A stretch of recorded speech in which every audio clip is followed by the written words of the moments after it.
You gotta shift down to shift up. Famous words that I made up. That a famous person never really said. And really, was it fame?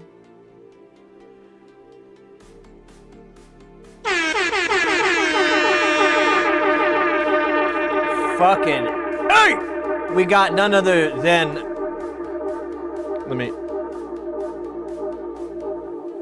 We got none other than Hayes Anderson, Verchus, Mr. X, and Growing Towards the Sun popping in as well. Good to see everybody. Happy day. It's Tuesday, right? I think it's Tuesday. I took the thing that tells me what day of the week it is off, and now I'm lost. How y'all doing? Everyone have a good weekend? I know, what was it? Mr. X shared with me that he got some new modules, or as they say in France, moduel. And there's a little lip licking. Yeah. So we got some new modules in, and well, you know, feeling the vibe. So Mr. X, we'll pull out the one I have. Actually, I think it's not even plugged in. I think it's free. So here in a little bit later on, oh man, gotta do this weird dance. I'll show you the functionality on mine, and you can compare it with what you have to see if it's one-to-one. So you mentioned it was really sensitive, and that was my first issue, but it was because I didn't put the Tempco in, and it was like usable but really crazy, and like every CV just shot through the roof. Instead of, you know, going from 1 volt to 2 volts to take an octave, it was taking it up, I think, like 8 octaves. And it was the Tempco. It was just not, I forgot to solder it in. And then I only have one left, so I have like another one. It's actually laying around here somewhere. I keep meaning to put it away, but it's too big. It's like a larger resistor, and it's got to fit over this SOT 123 size transistor. So that don't work. That don't flow. Well, it might work with a big one, but it probably won't track very well because it's not. So you'll put these components. You can't really tell. Let's go right. Yeah, right above this trimmer here. You see that resistor? So that's over a transistor, and it's physically touching it. You have to drape it over. And the one that Mr. X sent me, the person had even gone so far as to put like thermal paste on the area. Which I've tried that, and honestly, I couldn't tell like a massive unimprovement. But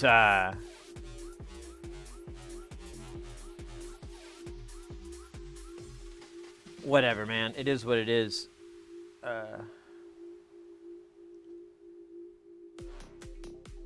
Presidential music, welcome in. I noticed you followed over the weekend, in fact. I'm wondering if you are who I think you are. You spell presidential probably the correct way. I don't know. I don't know how to spell presidential. I don't know how to spell most words. Is that bad? I mean, I used to, but thanks to the powers of autocorrect, I don't have to anymore. I just kind of like wing it. And then I read it back later and discover it's riddled with typos and weird grammatical problems. You're right about your Switch. Cool. Well, Bill Coleman, presidential music. Hope you're staying guile. Biden's DJ account. I never post the meme anymore because I thought, you know, once is enough, but it's still in my folder because I still think it's so fucking funny. There's a photo, and this was right around the time that Biden got elected and was after inauguration and everything like that. I think it was, a week or two after that the meme came out, and it shows Biden at the the presidential desk in the Oval Office and everything like that, and he's huddled over like what looks like a oh damn it, I can't think of the fucking brand. All of a sudden I just did a big giant brain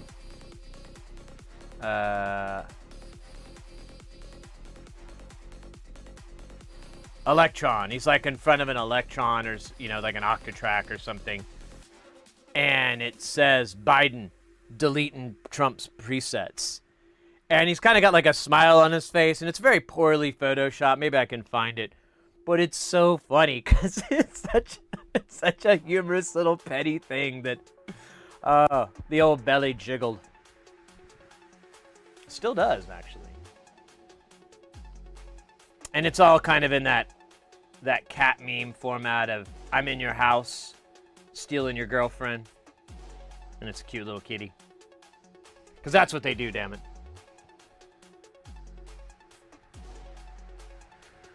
Oh, I'm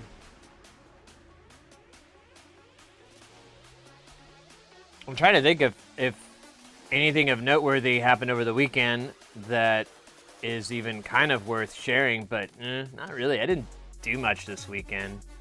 Since I have, I'm going to turn this down just a little bit. Since I have a gig that I leave tomorrow for, I've kind of just been chilling and hanging out with Mr. Chompers. And he's been like beyond a cutie pie. It's adorable, and I've been enjoying every second of it. So I'll tell you a good story. I posted this on Threads or somewhere, but I'll tell the story again because it's so cute. So I'm sitting on the couch, and we have the way Mrs. Harris and I like to do is we have like blankets that are over a piece of the couch, and it's a sectional too, so it's kind of a weird couch. But there's like a chase lounge type deal, and we have a big blanket that's draped over the part that sticks out. And Chompers just loves to burrow. He's a burrowing cat. Like if he was in the wild, he'd be digging and getting under brush and stuff. That'd be how he'd roll. They'd jump out and catch a bird by doing his camo maneuver. I swear to God, that would be his game if he wasn't so insanely short. But so he likes to burrow. He likes to just lay low in that kind of environment, and that's where he's comfortable. So he always like gets in the bed and just burrows under the bed, and you see this like little worm moving around underneath the sheets, and so he's doing that on the couch. He's worms himself in, and then he falls asleep. And he's old. He likes to sleep a lot. He's like his dad. And so I'm sitting on the couch, and I'm working on stuff on my computer, and I hear him kind of snoring. And I kind of laugh, and I'm like, get my phone out, because I'm like, oh man, I wonder if this will show up in a video, his snoring. Because it's not super loud, but it's kind of loud, and so I get ready to do it, and then he's like, before I can even get my phone out and hit record and everything, he's making like this, these like whimpering noises, and then he whips his head up, and he's laying on his side, he whips his head up, and you just see it through the blanket, so the blanket just lifts up, and then you see his like little ears like move around, and he's looking from left to right, and I realized what had happened. he had like a little nightmare or a little bad dream or maybe some sleep apnea, something like that. Either way, he had like a little bad dream or something. That's how I'm going to frame it.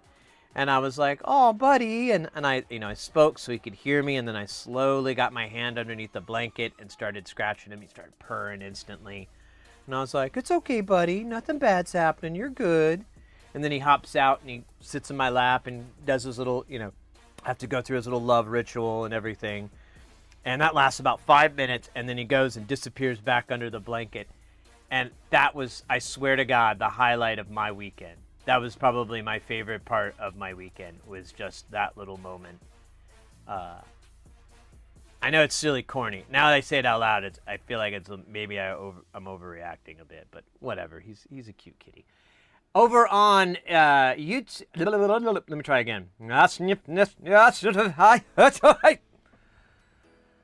Over on YouTube, we got Animal. Hey, let's go. Welcome in. Good to see ya. Lawn Dog. How you doing? Cat's Dream. Yeah, I told this story to my mom, and my mom was like, she has 2 dogs, and they're like, the dogs always seem like they're running. And I was like, yeah, cats don't really do that. Or I never noticed Chomper's doing that. Animal, do you still have your munch? Yes, he is 18 years old. I was just talking about how wonderful he is and how he's amazingly still with us. And how I know, he's not going to live forever. Oh my God, I can't even talk about this. But I'm making it a point. Man, I really can't talk about this. I'm making it a really big point to spend as much time as I can with him. And, like the classic, oh, your cat's bugging you, and you kind of wake up, and you're like, oh, come on, let me just sleep. There's a voice in my head that goes, dude, you can fucking sleep later, man. Love on the cat. He's demanding love. You need to give it. So, yeah. Anyways. Fun weekend so far. Did you try out the electric? No, I haven't, President. I had a guy that I used to work with who did that all the time. Where are you going, Sid? Are you going away for a couple of days? Yeah, I'm going to be in California again. This will be...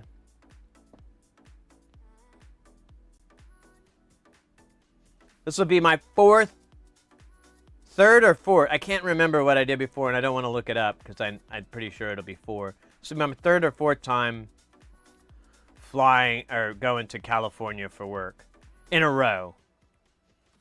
Like, I used to go to places like Denver, although I don't like Denver very much. Sorry, Denvers. Sorry, Coloradans. Or I guess maybe if you live outside of Denver, you're like, yeah, that place sucks.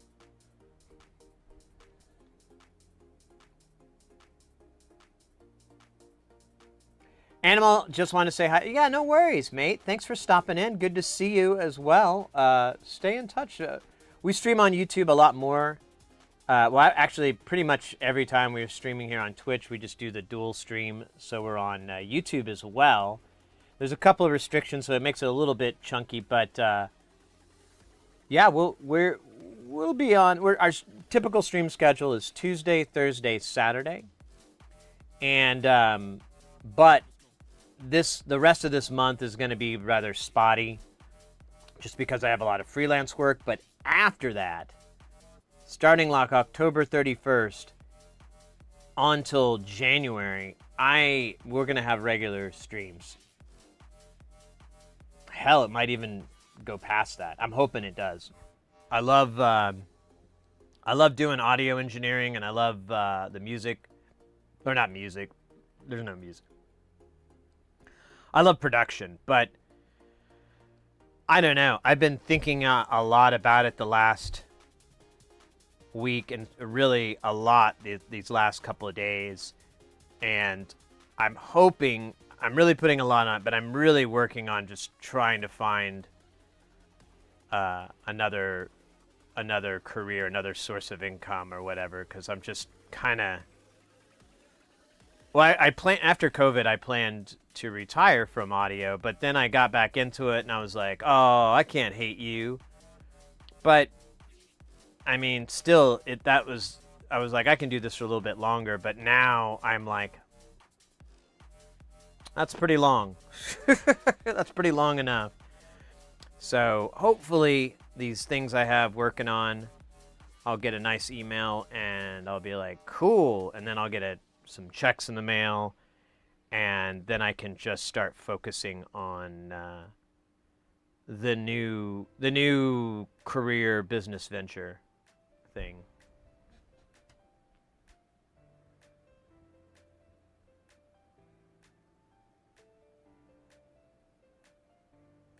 Do you use one of those Restream servers? Yeah, so the thing that I'm using is a plugin for OBS.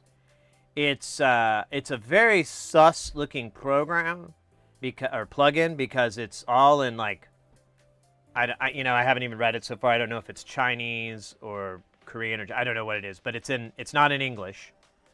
The UI is everything in the user interface is in English, but when you go to the GitHub page, like the README and stuff like that, you're like, or at least I'm like, oh. So it seems kind of sus, but I talked to a bunch of other people, and they're like, yeah, it's legit. It works. And so I'm using that. There's a couple of good things, bad things from it. Obviously, the bad thing is the bandwidth. The con is it doubles your bandwidth that you take up. But I have like pretty reasonable amount. I think my ISP raised it to like 50 megabits. So that's more than enough to do two 1080 60 streams. Because they're only like about four or maybe 5 megabytes of data throughput, so you're basically outputting like 10. I've never even looked to see what it's coming out of the pipe, but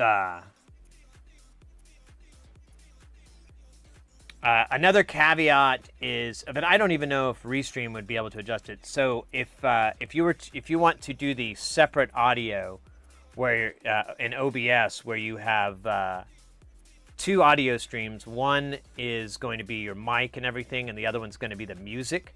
And that music won't get recorded to the VOD or clips or anything like that. And that's a way to help avoid copyright issues or anything with your music or when you're streaming or whatever. So if you wanted to listen to commercial music and whatever, stuff, top 40, whatever the fuck, that's going to get you flagged, it won't be an issue on Twitch. However, I don't know if YouTube doesn't support that or it's just baked in that it's not available because of the plugin. I don't really know, but either way, that doesn't happen. And I put a whole new mixer in and everything to be able to listen to other music, but around the same time I started streaming on YouTube and realized like, well, I'm just going to get flagged on YouTube.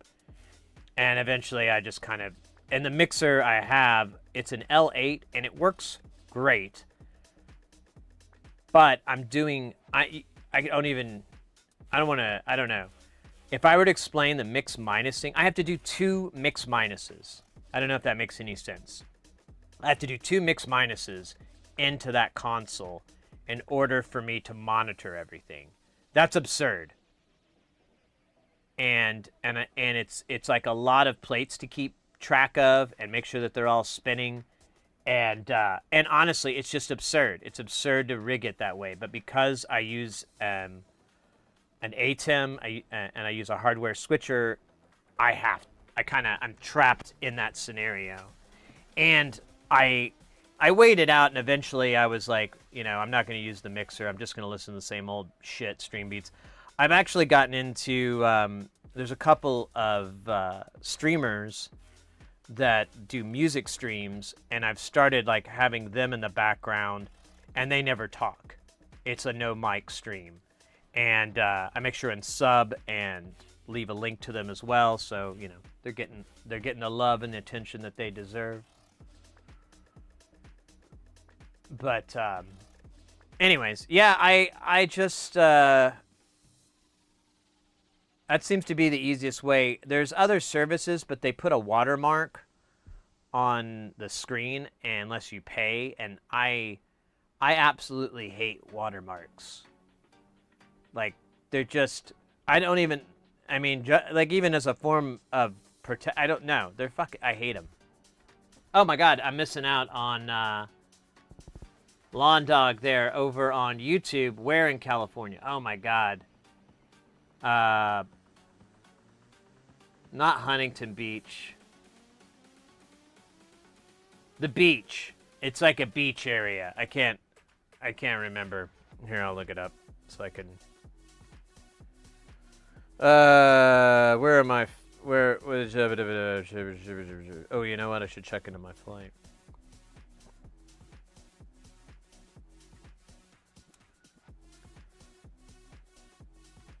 Manage reservation.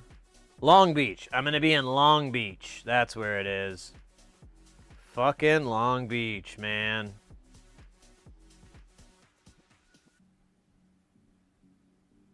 All right, we'll see if my boarding pass holds up there. All right.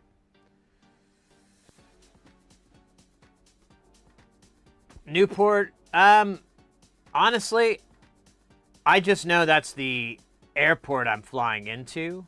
To be honest with you, Lawn Dog, I don't even know what resort. Obviously, it's near that region, but I don't even know. I think the client told me. I'm obviously not gonna tell you guys the hotel I'm at, but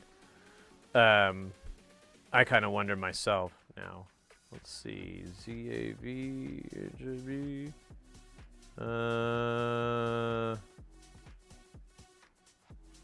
Oh, that's right. Yeah. Dana Point, California. That's the town. And I can already tell from reading it that it shuts down at 8 o'clock. 9 at the latest. Late hours are 9 o'clock. I can already tell. I don't know what's up with that part of the world, but everyone's really sleepy at an early time.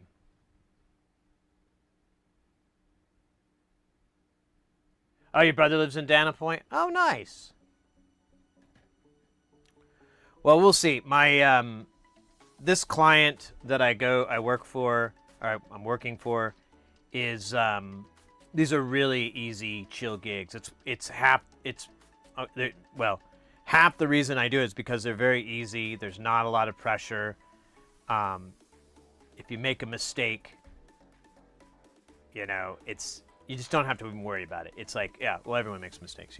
It's not like high pressure shit where things could go really bad for you if you make a mistake. So I like that. I like the low stress. And then the other part is this client books me out like almost a year. As soon as he can confirm everything, he books me. And that's another thing. He won't book me just to, I'm going to have this guy and make sure, and then 3 months, 6 months later go, I have to cancel that. He doesn't do that. He's had to do it a couple times because things have happened, and it's, that's just the way the business is. But he doesn't set me up for that.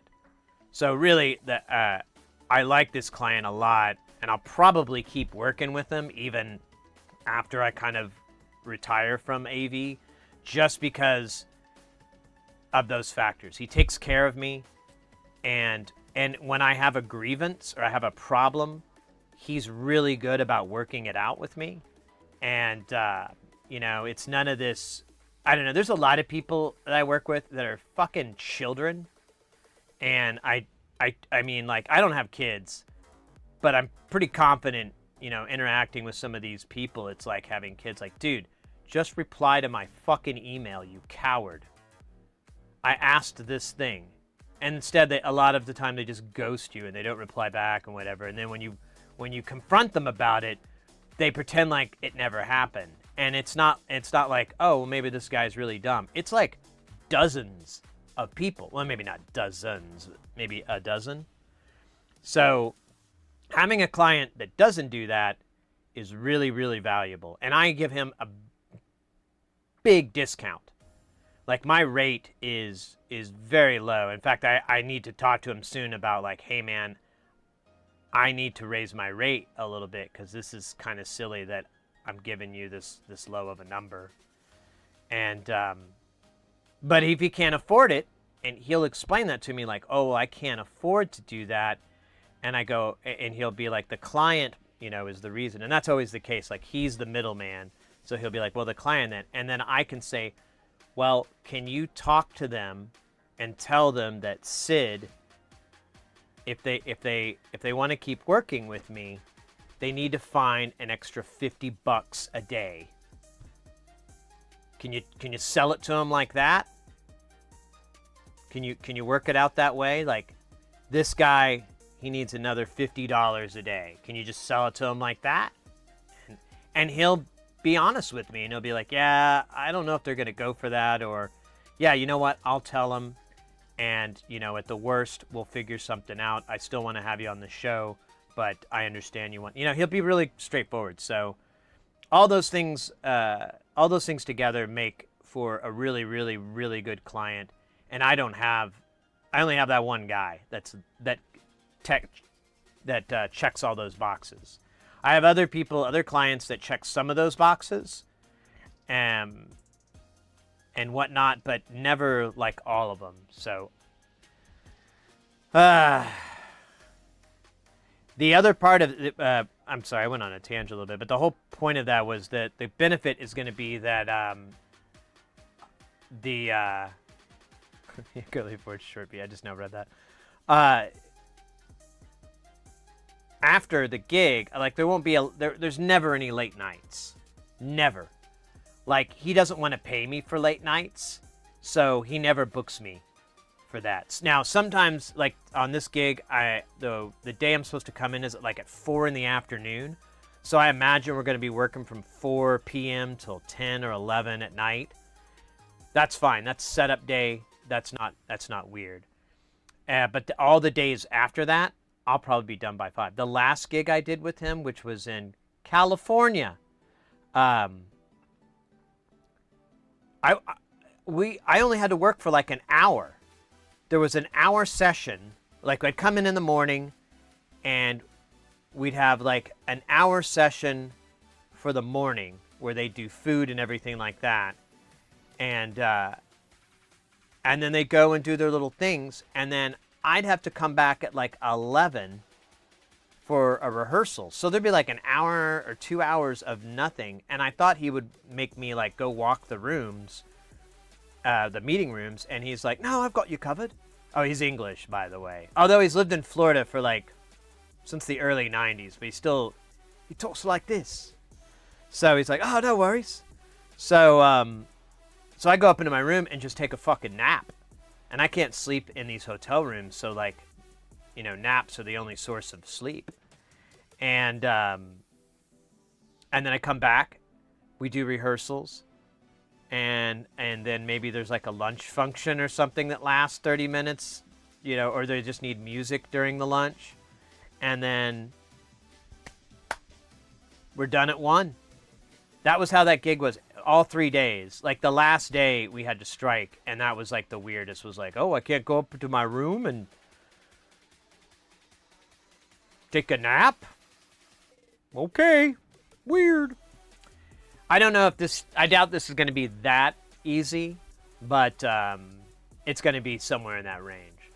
And so I should have some time after the stream to go and maybe do some IRL streaming. I don't know. I was talking about this a little bit, and I'm kind of not into it as much as I used to be. And honestly, it's just because I think a lot of other people have kind of ruined it. So when you're walking around with a selfie stick and you're talking to it and stuff, people usually assume the worst. And, for 3 or 4 years ago, it wasn't that bad. Like, people were more curious than anything. But nowadays, people just think you're some douchebag like Jack Doherty. Oh, man. I don't know if you guys follow internet drama, but I don't know. Did you? If anyone caught about, I had to explain it to my mom. The Jack Doherty situation. If you don't know what I'm talking about, Jack Doherty's this streamer on Kick, and he is a piece of shit. Like that's his whole thing is just being a jerk and stuff. And he has a bodyguard. He pretty much is. You've seen clips where he like goes around like down a mall and bumps elbows with people, and just they kind of like a lot of people are just like, oh, whatever. But then like every now and then somebody will turn around and go, what the fuck? And then his security guard jumps in, who's this giant brick wall of a guy, and then Jack Doherty just makes fun of the guy as the security guard's like telling him to like just go, just get out of here. It's so weird. It's so weird. And anyways, he was driving his $200,000 car in the rain, reading chat, and not like trying to hold your phone up and look at the road, and no, like, and he's in the rain. It's really bad, and there's a car coming up, and he guns it so he can get ahead of the car. And it's a supercar, it's rear-wheel drive. The engine's in the fucking back. There's not any fucking weight in the front. And so he hydroplanes, smashes the car, destroys his car. And then, like, his friend is, like, really beat up, and he makes his friend, like, continue filming him. And they're live streaming everything, and it's like watching a psychopath, really. It's pretty interesting in that respect. And I could go on. Like, there's so much shit that guy did that was just beyond fucking awful. But that's kind of that guy's whole shtick, is that he's just an awful person. And he's making money by doing it, and he's incentivized to that. But the good thing is he got supposedly permanently banned off of Kick. And I was explaining this to someone. I was like, he doesn't have any real way to make money other than his OnlyFans stuff. So that was fun. That was kind of living it. That and the P Diddy stuff. Oh my God, that's crazy. Hello, do you have ESD floor? Merrick over on YouTube is asking that question. I don't know what an ESD floor is. I'm not a big I don't want to say fan, but I don't really pay much mind to ESD. Nearly all modern components that you buy, like if you get a TLO-74 or even like a nice MCU or whatever, all those things are an enormous amount of ESD and EMP, and so they're actually designed to hold up against these things. So couple that with the fact that I've never really worn the bracelet or whatever, the grounding bracelet thing, and I have never ever destroyed a chip. And I live in Arizona. It's a dry, staticky place here, and it's never happened. So I don't know if that answers your question. I have a carpeted floor. I should have said that. I should have just led with that. No, it's carpet. Ah, damn it. Fuck. Can we start over? I'm just going to restart the stream.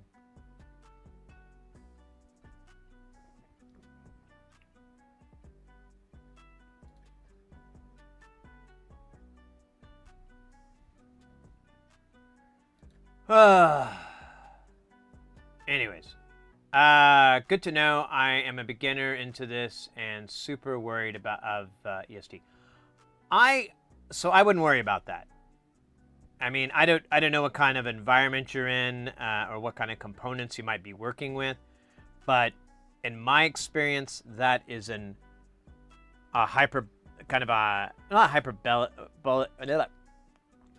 it's hyperbole. It's you don't really need to worry about it.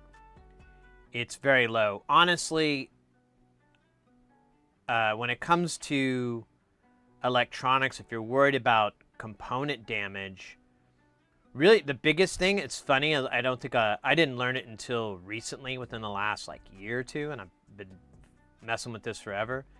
If you put a op amp accidentally in backwards, like a TLO 74 or something, if you put it in backwards, and you know the thing won't come on because of how the power rails are, so, and then you flip it around and you put it back in, and then it comes on, your TLO 74 will work, but it will not function correctly. And so I discovered this. I was breadboarding something, and I accidentally got my X and Y's confused, and I hit this TLO 72, and I was like, oh, well, you know, it's only a second. So I put it back in, and that's, you know, that's the stupidest thing to say. Oh, it's only a second. It's only a second of a million volts. And I flipped it back around, put it in, and it worked. But when I was needing to take precision readings, so I was looking at it on a scope, and I mean, if you heard it, it wouldn't sound too weird. You could kind of notice there's like a harmonic, but the scope showed that, you know, I was feeding it a sine wave, and when I'd gain it, it would just get this flat brick wall, so the sine would stop and come back down, and it was just on the top. It was, you know, it was an asymmetrical thing. The bottom of it still had your sinusoidal wave, but the top like just had this straight block on it. And I was troubleshooting. I was going nuts, and then a friend of mine was helping me with it, and he was like, "Did you reverse voltage it?" And I'm like, "Yeah, but for a second." And he's like, "Dude, it's toast." He's like, and he explained it to me, and I, you know, felt kind of dumb. I didn't understand, but he's like, you know, shows what's inside like a TLO 72. There's, you know, there's transistors, diodes, and all that. And he's like, you probably blew out this half of it because there's no voltage protection built in. So when the power went in, it obliterated this, and that's why your wave is stopping and going on, because there's nothing there to accommodate it. And I was like, oh, so I need to throw this in the trash. That sucks. Merrick over on YouTube, because I have bought an old storage full with components and I do not want to destroy them by mistake. For example, 1,000 pieces of unused NJM 2068. Oh man, the transistors, right? NJM, I think, is transistor 2068 though. No, wait, that's a chip. D. Never mind. That's a chip. What is that? Is that a op amp? Merrick? I'm not familiar with that model number. Is the stream lagging or is it your connection? So I did read that really late, Chaos. So it could be. I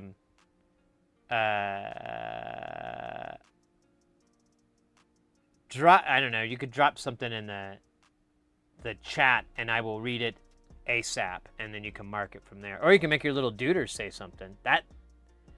Most people have been complaining about lag because I'm bad at reading, and so I'm trying to get better.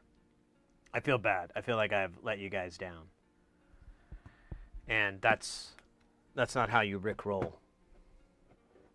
You never give up, and you never let them down or turn around and hurt them.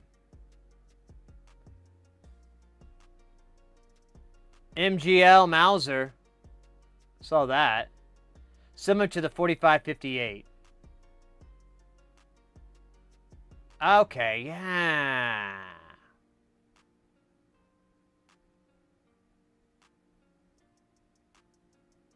So 36, yeah, so YouTube is going to have, and I did read it a little bit later, MGL, but YouTube is going to have a greater lag, which is weird because I have it on the lowest amount, but they, honestly, I think it's kind of a tech thing, because with,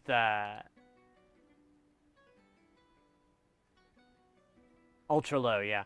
with Twitch, one of the things they do, the stream was buffering several times when I wrote that. It took 30 seconds or more before it was on the chat box in the stream. Now delay from chat to chat box on the stream is down to 4 seconds. That's fine. Let's see if the buffering comes back. So Twitch does this one thing where you have low latency mode, and it's on the client side.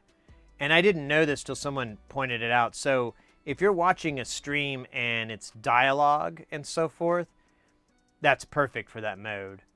Oh, I do have a lot of frame drops. Oh, yeah, there was a big dip. I just now saw that. I'm sorry, guys. I'm all over the place. And it'll have low latency. And so if you're watching like dialogue and so forth, it's actually really good to enable that because it will speed up things to catch back up. So if it starts to get lagged behind, it'll catch up instead of you having to refresh the browser or whatever, I think. But it's really weird if you're listening to music because it will fuck with it. And it will sound like the beat will kind of speed up in weird spots and whatever. So, but interestingly, I don't know if YouTube uses any tech like that, but it's definitely not something you can turn on and off like you can on Twitch.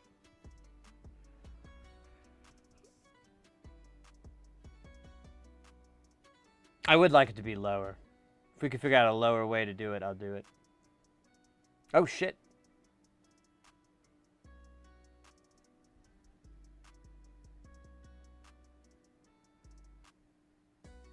Oh, man. The internet there.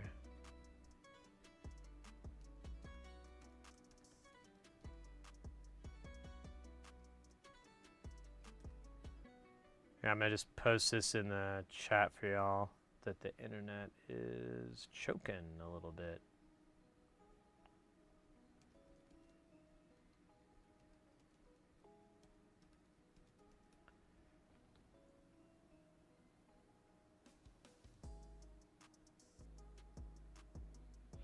It's waiting for it. It should clear up here. There it goes. It's clearing. There we go. 4 bars.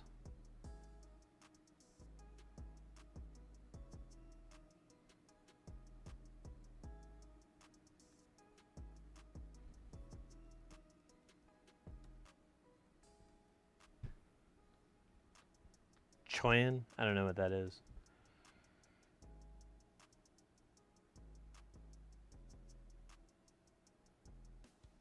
All right, I think we're back to normal. Now I'm over here. Okay. Hey, all right, Merrick. So, what is that? Bertamil? Bertamil. Welcome in. All right, I think it's I'm not seeing any reds anymore. So I think the internet is back. But I don't know.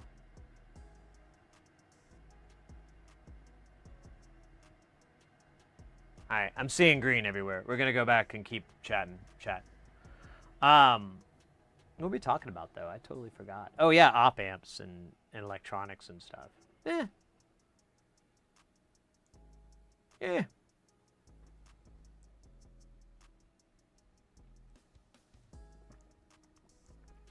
All right, well, today we're going to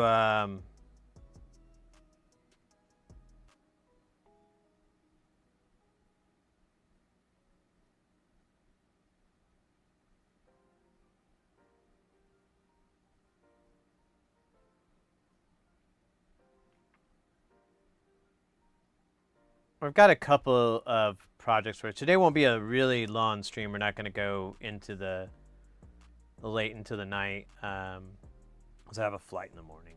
So, which is dumb flights.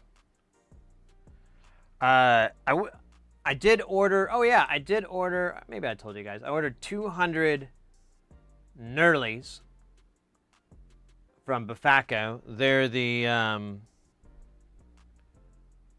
these little guys. It's not gonna be in focus. These little guys. They have like the little built-in washer. They're really brilliant. Perfect Circuit was what was the deal? So I found them in Perfect Circuit and then one other place. I can't remember. It was Pittsburgh Modular. No, that's not it. No, I think it was just. There's two places, and one place had free shipping for anything over 75, and it was $80. And so after taxes and everything, it's gonna be like 83 or whatever. And then the other one was the same price, but it was 10% off. They were having like a fall sale, but they were charging for shipping. But the shipping was only $4. So in the end, I saved like $3. Pretty wild stuff there. $3 savings.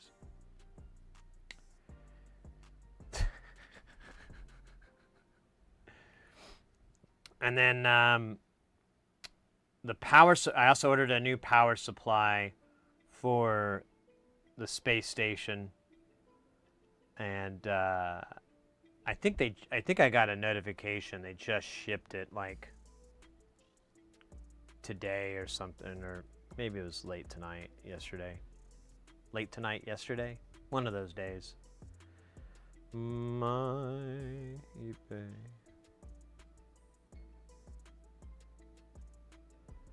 Let's see. Yeah, I purchased a 3.4 amp power supply for $35. I love these things.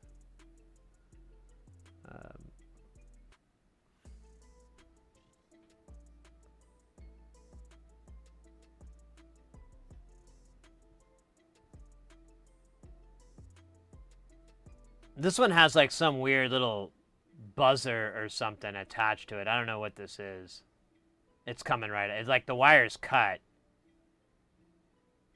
But I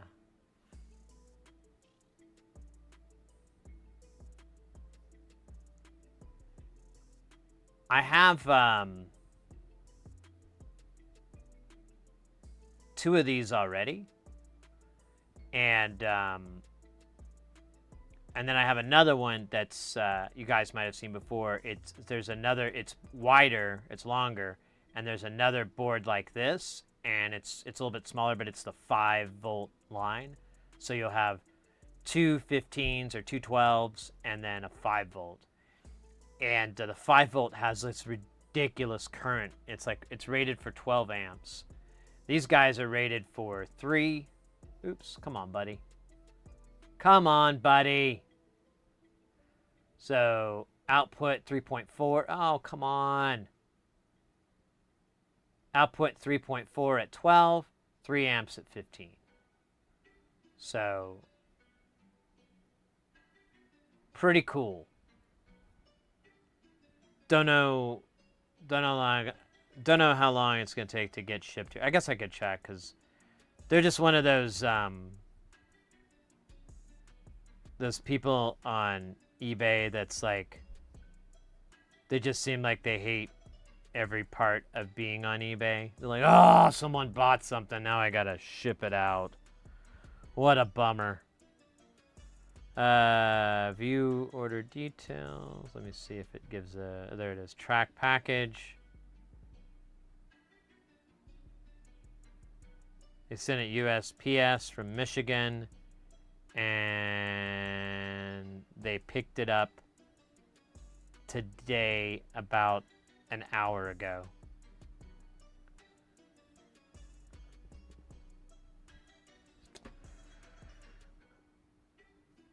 There's something else in the mail that's coming, but I can't think of what it is.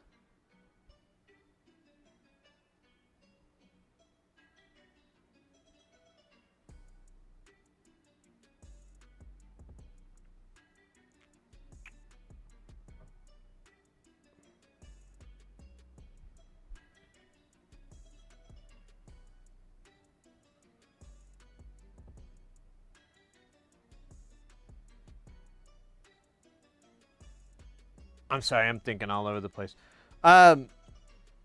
So I don't know if Mr. X is still in the chat, but I did promise for us to kind of tinker with this guy real quick. They recently acquired a fig,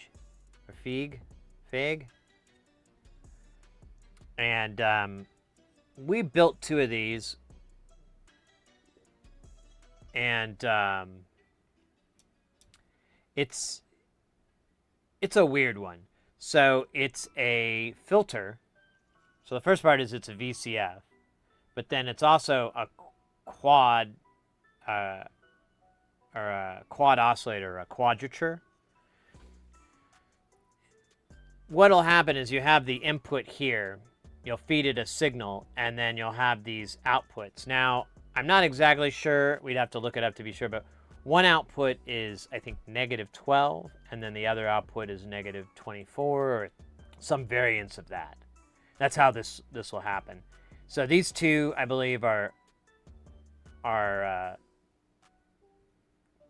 6 and 12, or 12 and 24, or something like that, or 12 and 18.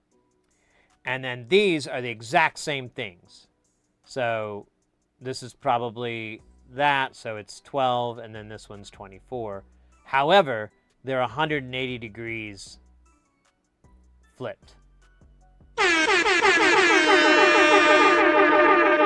So you'll have, oh my God, it's Doey's in the house. Let's fucking go. Let's fucking go. So you can do some odd stuff with it. So if you mix variations of the signal, especially the inverted, you can get some very cool effects. None that I can remember or quote to you right now, but they're cool, trust me. They're written down, like on the internet somewhere. Someone has written down why this is something you need. TXM over on YouTube, hello. Are those 10mm leads? What the hell are 10mm? No, they're just regular nipples. Look at that. Use my finger for scale.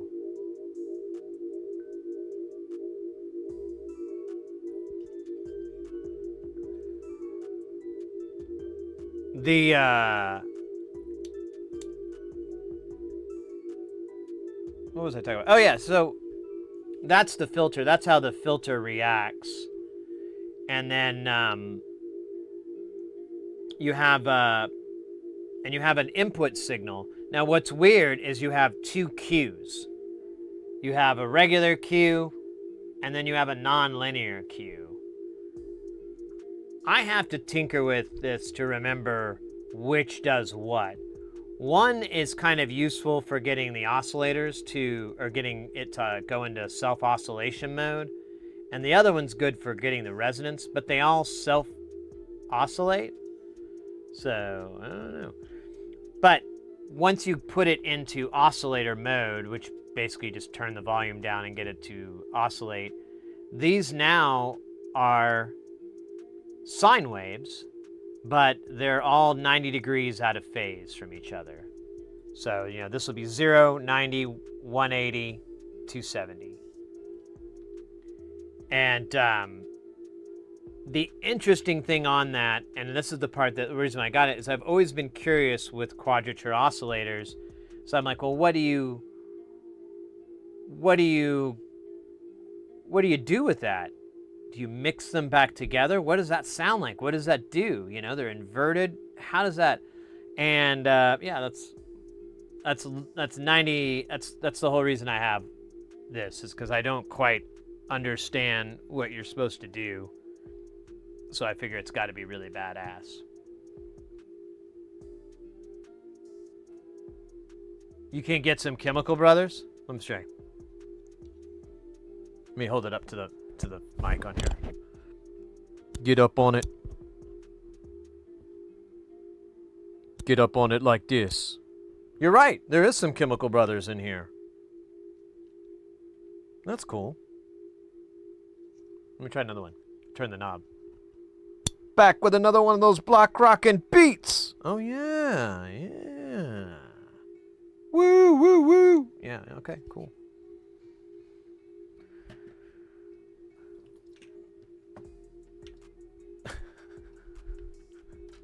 do do do do do do do do do do.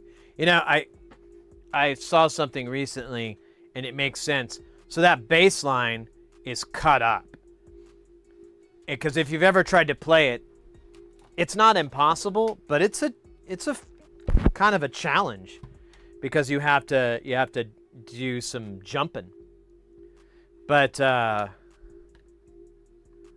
saw something, and it was like this podcast or show or whatever where they'll break down samples and stuff, and it's really cool. Like, I only see the clips, I never watch the whole videos.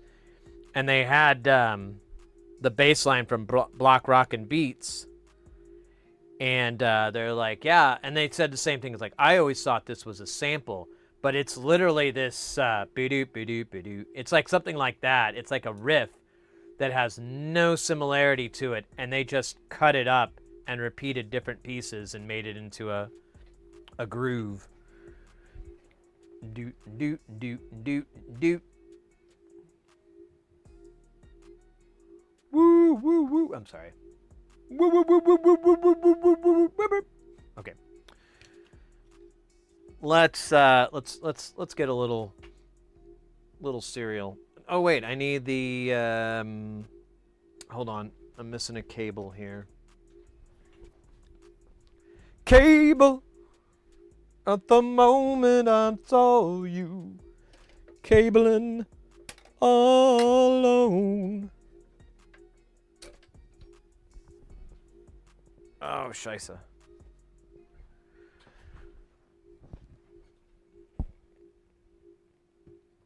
Speaking of the Chemical Brothers,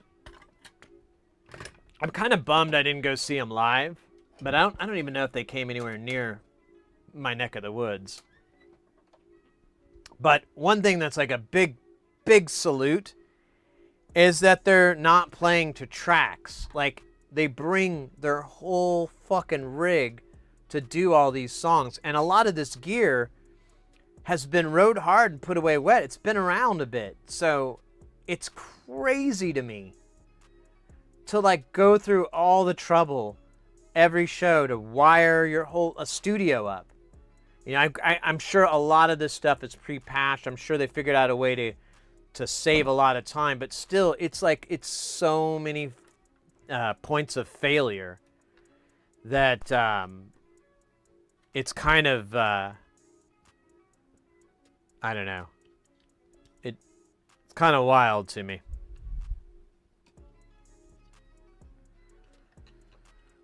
Oh, so we got a little bit of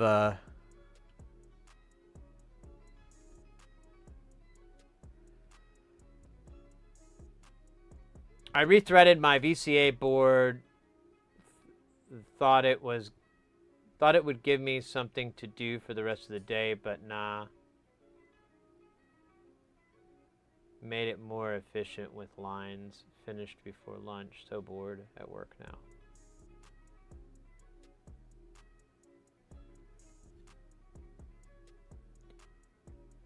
And when I was younger, Chemical Brothers was a big thing. There was a nice chunk of my teenage youth where I had a Toyota, a 1978 Toyota Corolla hatchback. And I had these bass cannons, I still have them somewhere. I keep thinking, like, wouldn't it be funny to re-driver them and have them work again? But they're these like little sub cannons, and they sounded really good. They're kind of for hatchbacks and everything. Yeah, bazookas, exactly. And they're kind of designed for hatchbacks, and so open trunk designs. And so I'd have that, and I'd be listening to tracks like my absolute favorite. The memory that I have is just cruising with the song "It Doesn't Matter" from them. So you guys might know, it's just a bass barrage. It's a solid fucking note. The whole and then there's just a kick. And I looked it up years later, and there's two things going on, because I thought it was like this incredible kick, but there's a kick, and it like pushes out the bass for a second, or not a second, like an eighth of a second or whatever, to do the or to create this illusion that it's like the decay of a kick. But that track alone, it's one of my favorite songs. Kind of a weird tune. But, yeah, I would listen to that in the car just blasting. And, like, the whole car would shake. And there's one really cool part in the middle where the bass will, like, goes. And then it does the classic, you know, tone descend where it's... But they just keep going, and it doesn't swoop. So it just goes lower and lower. And if you ever looked at it on, if you ever looked at drivers on it, eventually the frequencies are going at, like, you know, like the papers are just moving back like that. That's pretty fun. That's pretty damn cool. And what was my point? Oh, yeah, it's a good track. Chemical Brothers, Prodigy, Fat Boys. So I never liked Fatboy Slim, and I never liked Daft Punk back at that time period. I later on, I got into Daft Punk, and I got an appreciation for them. But back then, I really didn't care for what they were doing, like, in the scene.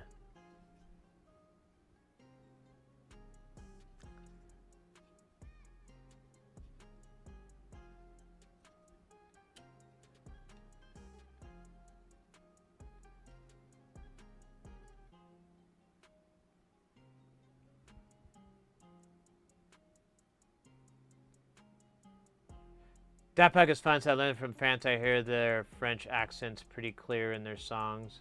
Oh, really? Interesting.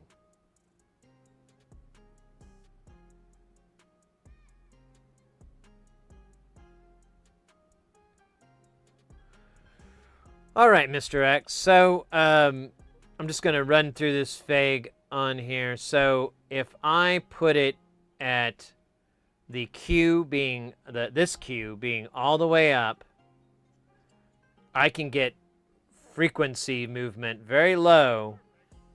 Says this is lighting up, and this is lighting up, and man,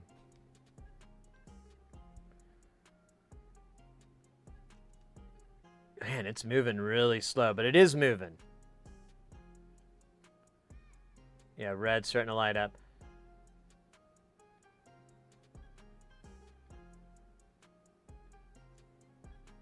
So what if I turn the nonlinear Q up? Yeah, so the nonlinear Q does not cause it to self-oscillate. I mean, it maybe does at some weird spot. I just see it. Yeah, I think it's just squealing. So let's take the regular Q all the way up. And you can see that we've got our oscillation. Now this is at subharmonic. This is a below audio rate. So we wouldn't be able to hear it. But just for references, I have the... what the fuck?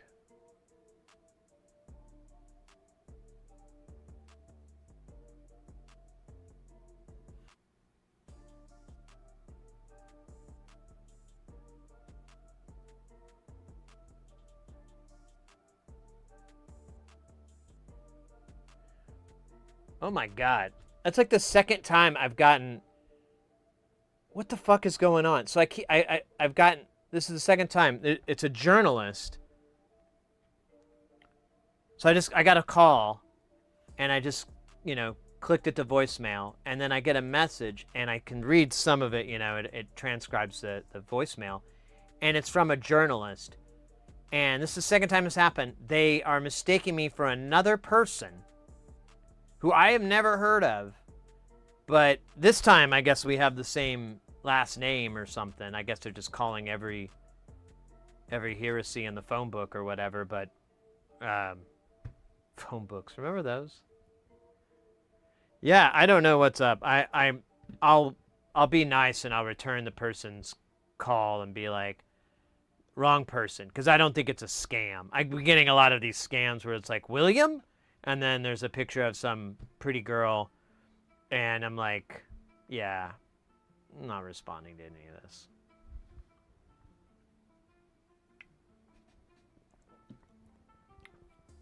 First off, no one's called me William in a long time. It's Bill. Second, I don't like pictures. Anyway, okay, so I get, Mr. X, I get the oscillation occurring at about 10 o'clock, 11 o'clock. You can definitely see it happening. This is on the low mode. Of course, we go to high. We can go, that's audio rate and whatever. Now you're wanting to hear it. Let's see. Let's make sure this isn't too loud. Okay, cool. So we'll go to...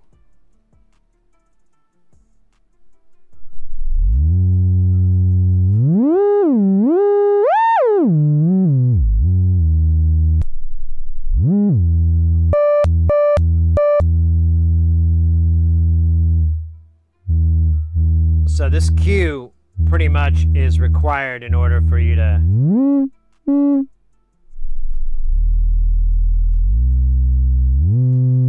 But if we turn this one up, it does not oscillate. So, important thing to know. And I know we want to hear the filter because, you know, it's filtery. So, you've got your input signal here. Pretty normal sounding. If we turn up the non-linear,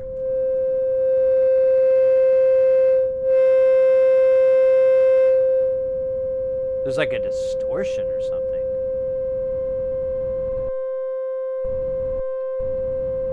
That's weird. I don't know if that's supposed to be that way or not.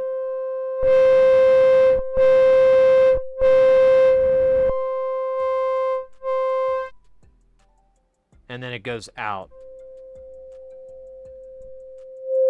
So that one's weird.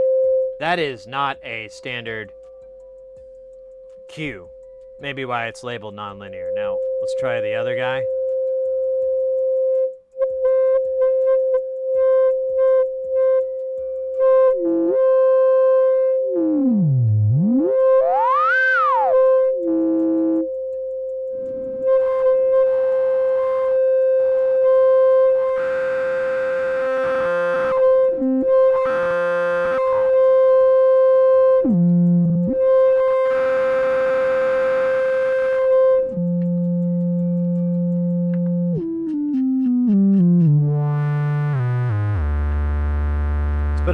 Turn this from a sine wave to...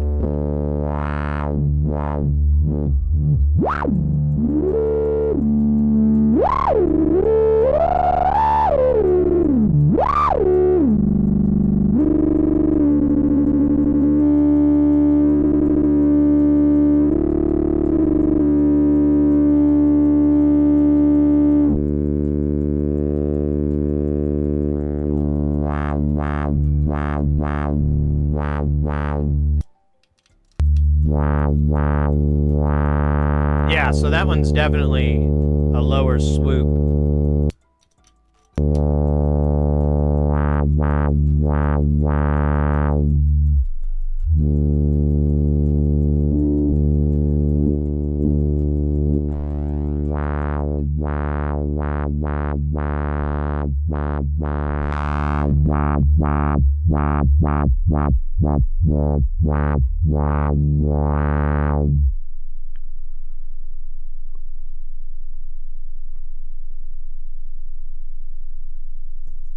The nonlinear cue makes the same sound with my module. Okay. Good to know. I have the other one, but I don't want to go grab it. Alright, well. What is the sync? Oh, waveform sync. So we could take a CV signal and speed it up to 10 milliseconds.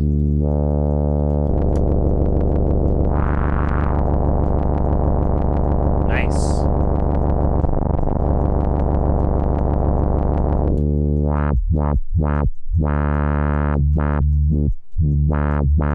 It's nice clean, man.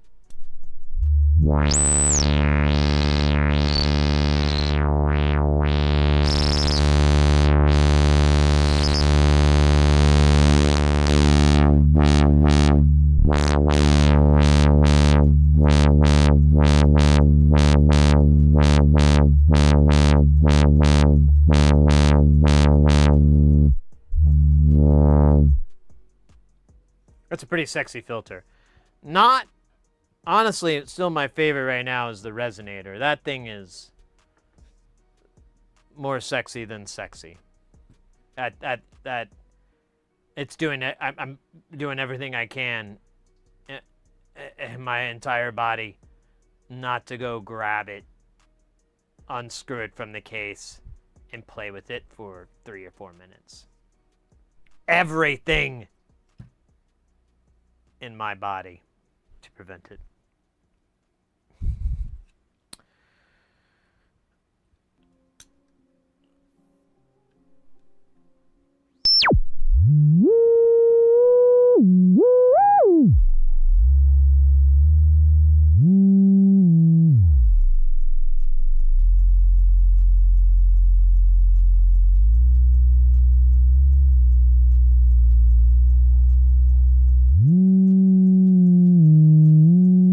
That's weird. The nonlinear takes the pitch down.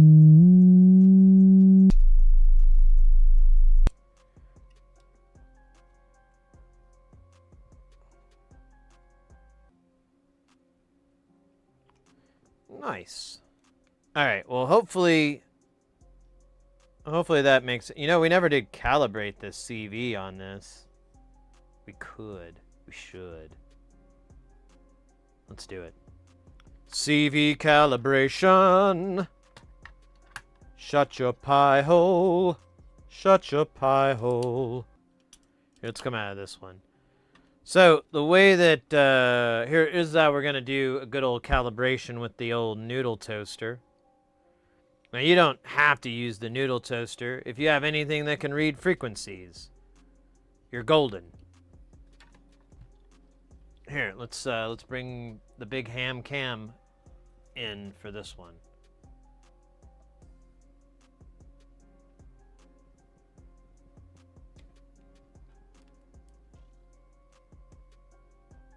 Oh yeah.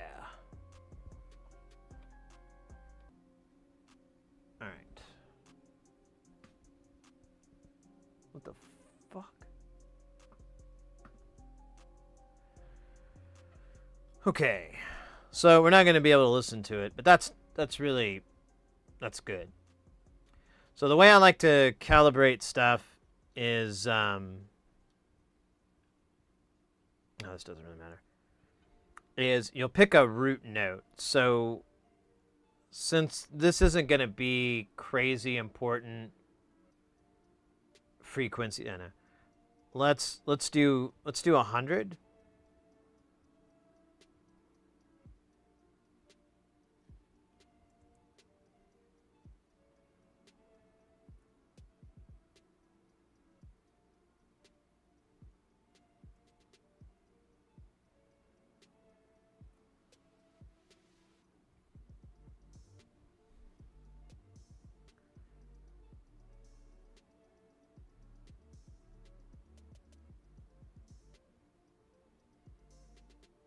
All right, that's as close. I keep beating around the bush here. Where's my little tweaker tool? Oh, shit. There it is. And it is stuck. And now it is free. All right, so it's 100. Actually, probably should have put this to 50, but whatever. So we're going to go into here, and we're going to go to 1 octave ARP. And we're going to set the time period to 10 milliseconds. And then we're going to go 1 volt per octave in. And we're going to notice it's 200. And it looks like we did this. Because that's actually really good. 200, 400. 402. Let's see what 2 octaves looks like. So it's going to do 400 to 800. Oh, so it is a little off. We could stand to tweak it a little bit here.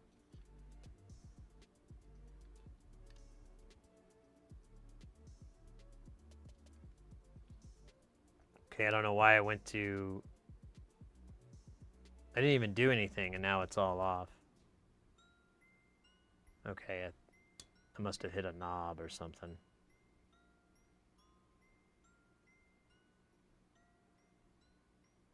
Yeah, I must have hit a knob, because...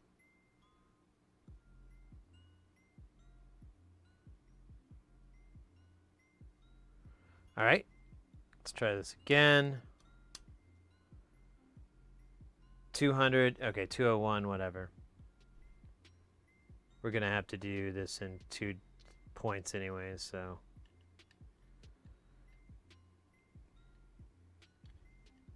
Here, let me raise this up just a little bit. Da-da-da-da-da.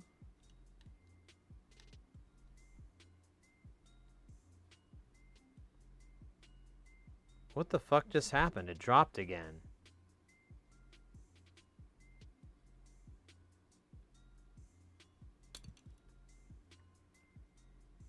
Do these... I'm gonna try it in high mode.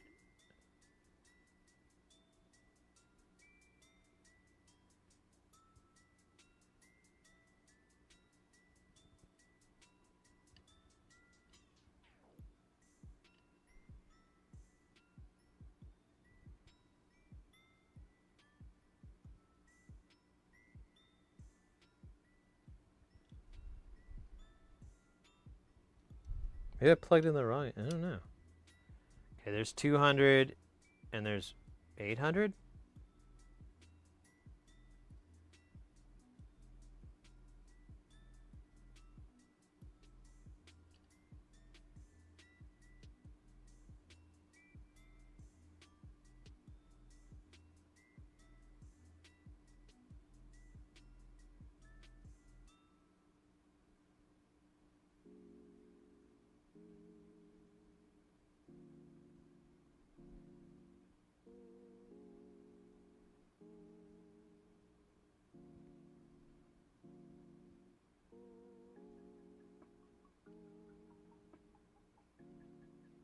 So we're basically just trying to get this to stay at, I don't know, 200's good. If I can close this gap a little bit more.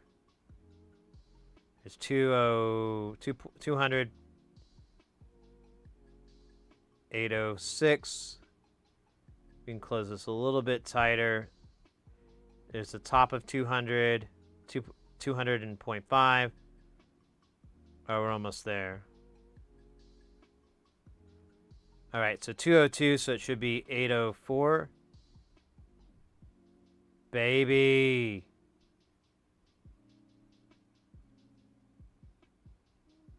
All right, let me try.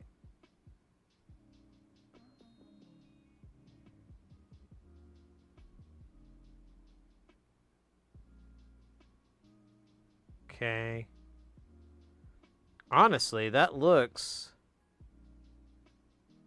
That's 200, just shy.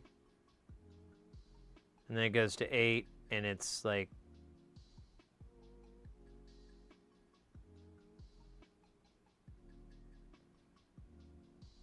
There we go.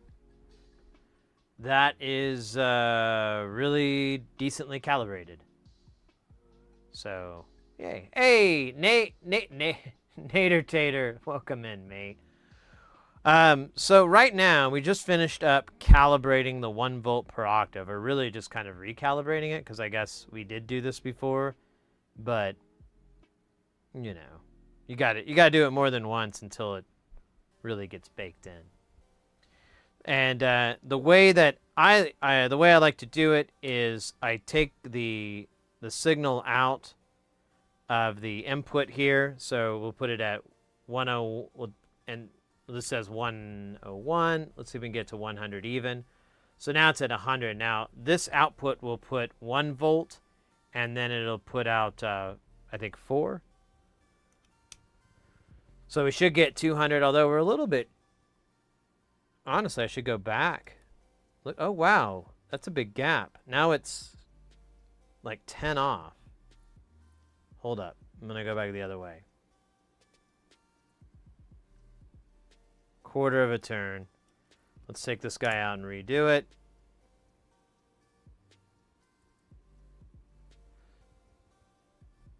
So the way this is supposed to work is that it's an exponential. So you're doing 100 hertz, and then the next octave will be 200 hertz, and the next octave will be 400, 800, 16, 32, so on. And so that's your goal. But it can be anything. So right now I'm just making it 100 hertz to make things easy. We're going to plug it in, and we should see 200, but we're actually seeing 198. And then it's really close. So I think if I back it up a little bit more. So that was about a quarter turn. We'll take this guy out again. We're a little bit under, so let's bump, bump. There it is. Maybe too much. Let me back it off. There you go. 100. Very, very close and nice. And then, hey, that's 800 with a little bit of wiggle and jiggle. I'm cool. And that's not quite 200. I guess it's one or the other. Let's change this to a 2-octave mode. And it'll be 200 and 400. Yeah, that's okay.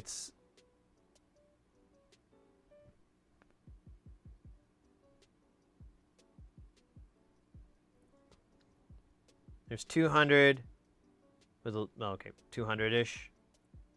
Yeah, I think it's never going to get more linear than that.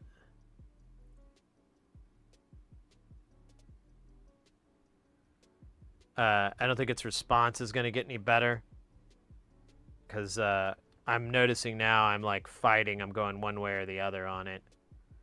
So I'm just going to say that's close enough. And I think that's what we did before too, is we're like, that's good enough, and then come back later and try at it. But yeah. Nice.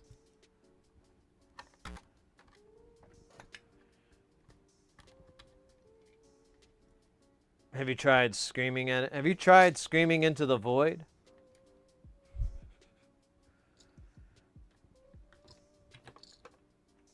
It's the new weight loss program that's sweeping the nation.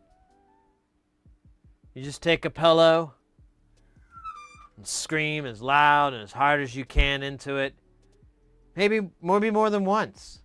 Don't let it be one lungful. Take a couple of lungfuls. Just scream and scream and scream. The void does not care. Oh shit, there's no box of me. Now there is.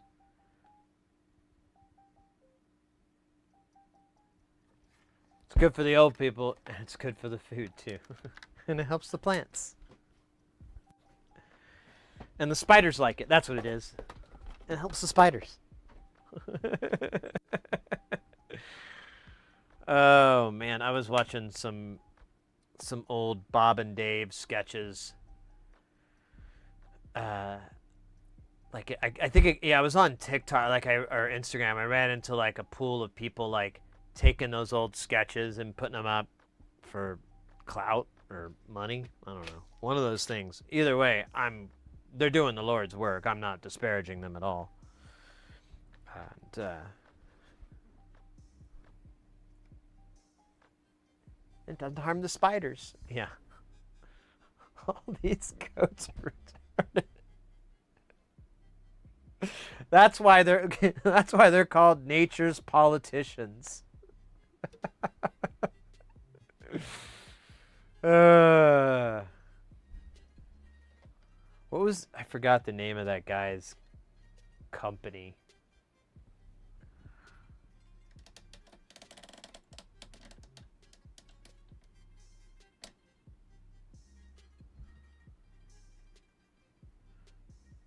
Take a tofuti break today.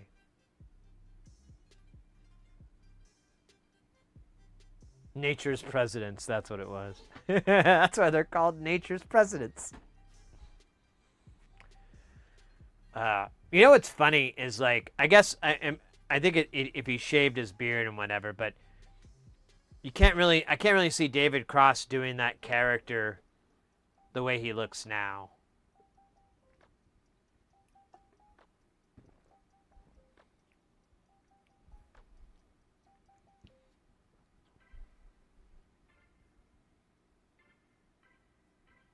Although I did like him as Tobias Fuke. Although, I won't lie, it did give me apprehensions about growing a mustache. And getting a card that said I was a analropist. And then people misreading that. And wondering why I would give out cards that say I'm an anal rapist.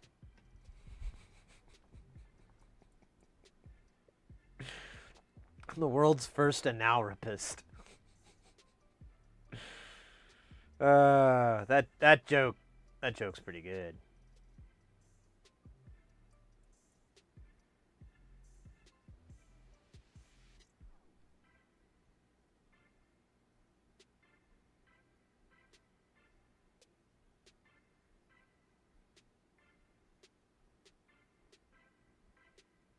All right, we should do some. What do you guys want to do first? We have a couple of things on the menu. One is we need to do more work on KiCAD. So we have the MFOS. What do you call it? The Wizit Wazit. No. We have the MFOS Verilclock sequencer. I think I've been calling it Verilock because I just didn't see the C.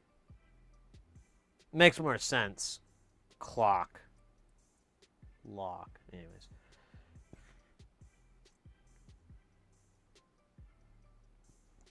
We've got...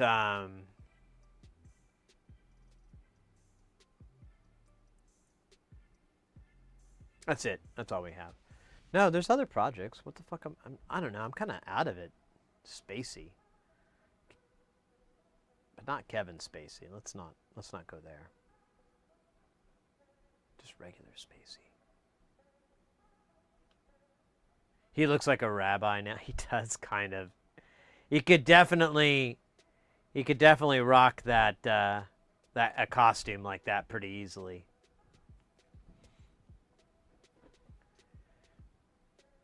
Yeah, you know what? Now I remember the one I saw. It was their bit where they did it was like a mashup of America's Funniest Home Videos, but it was crazy religious beliefs or whatever.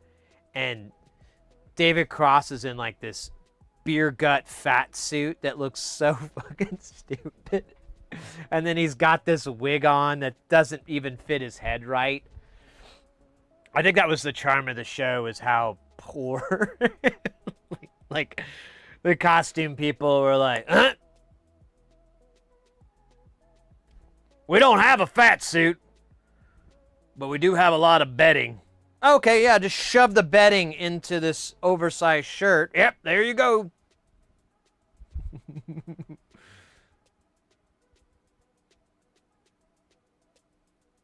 Oh yeah. I'm sure they wear those back and forth.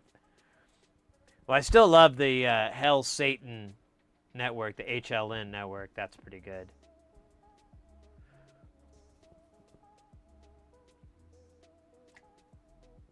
Oh, aren't you the whore of all Babylon? What did he call her? He said something.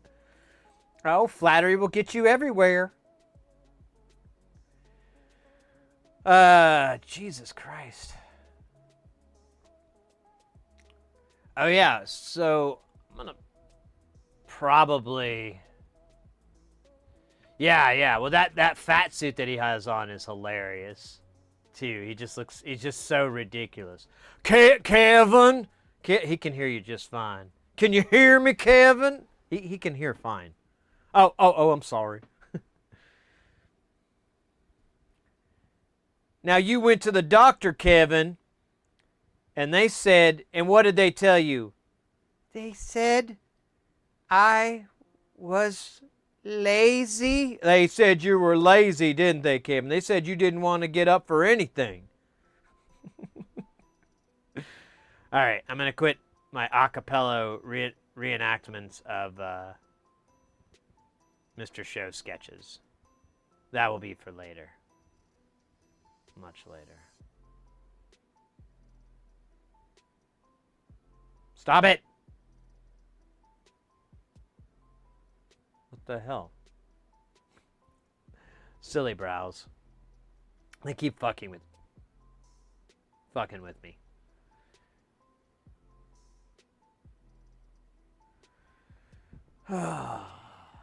Okay, so we've got KiCAD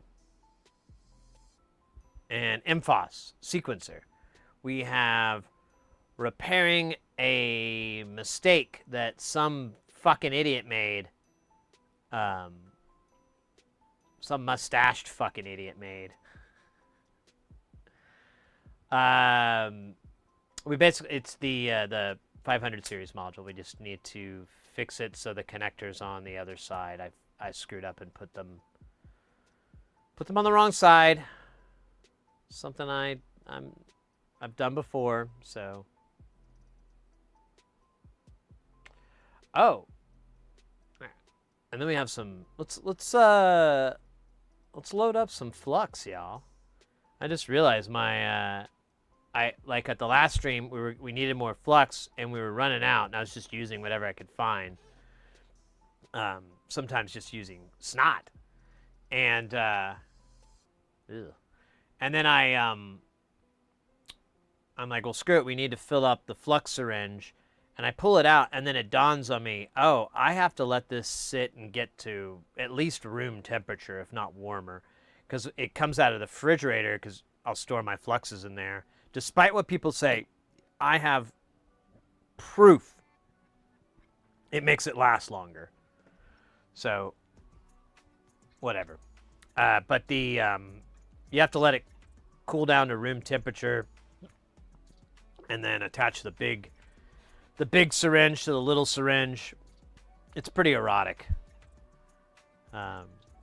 There's definitely some power things going on in there. Dude, I think I cut my finger. Again. I don't even know how I did it. Yes.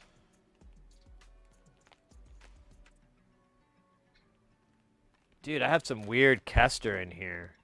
Flux. I don't know where it came from. I don't remember that. Cool.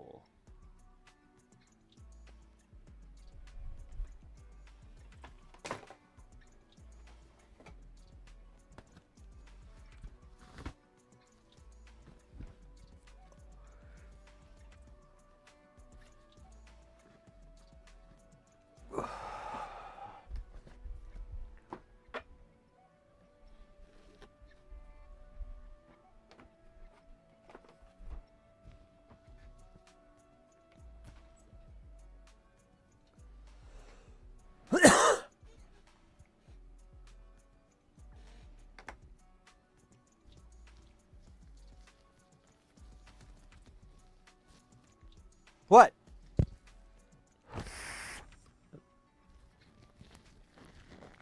Now, Kevin. Damn it, that's just going to be stuck in my head now, Hayes. I eat. I sleep. I watch pornography. Oh, Kevin, he loves his porno. And then, what is it? Tom Kenny steals the show. Well, I don't know. They kind of all do their stealing, but he comes in as that pastor. I'm gonna build you a house, a devil's house. I'm gonna fix it to where you don't have to get up to even go to the bathroom. Can I get a fucking A? Or no, wait, that's the swearing church. That's another good sketch.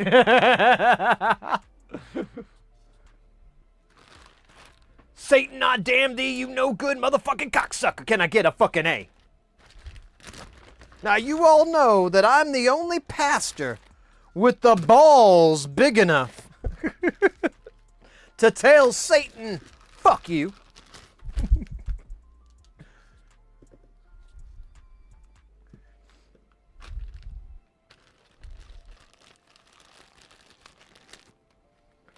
Oh, man.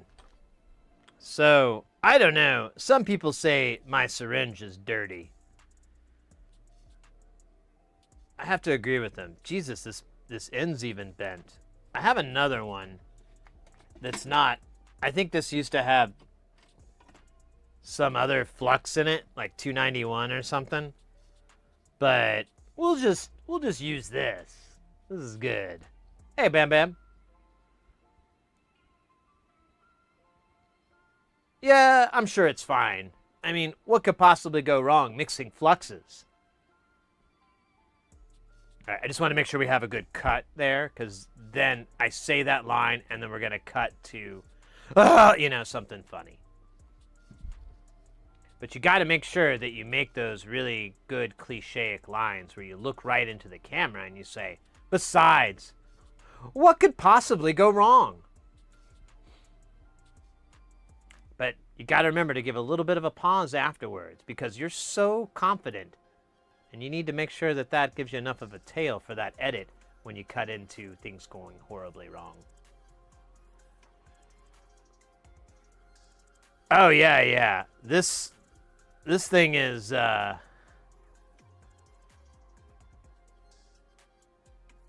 it's been in the worst places imaginable.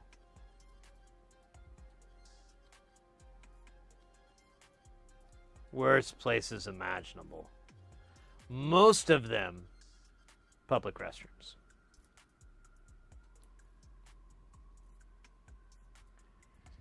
I probably should have explained what I'm doing, because that would be helpful. Let me do that.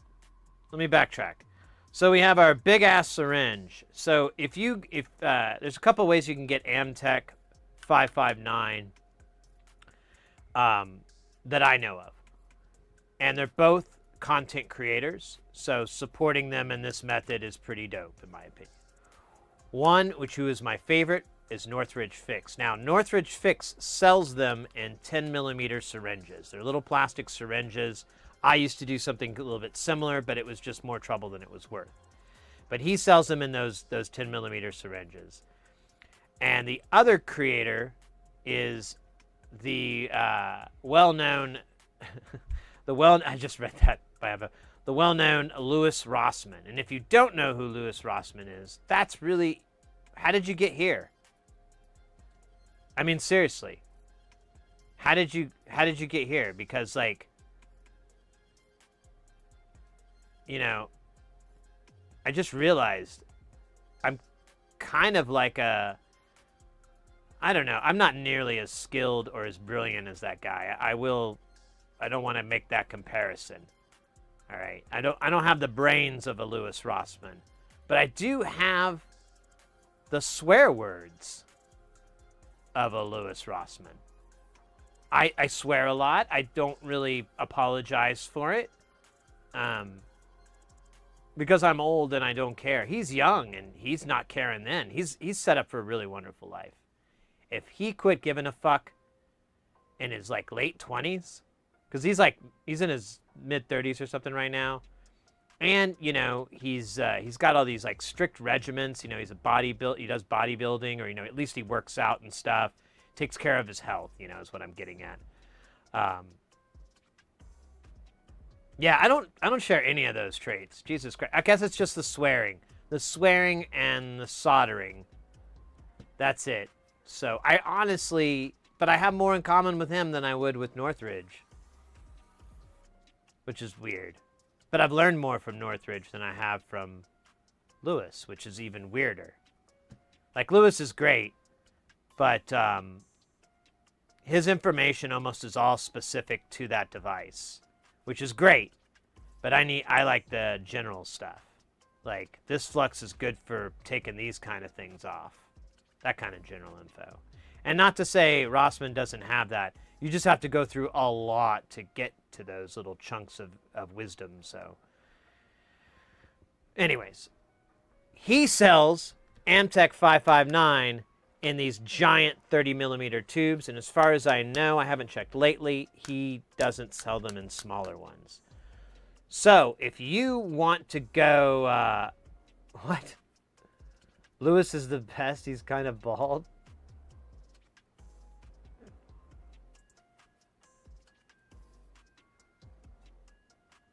That's why he's kind of bald. Don't exercise, you lose your hair.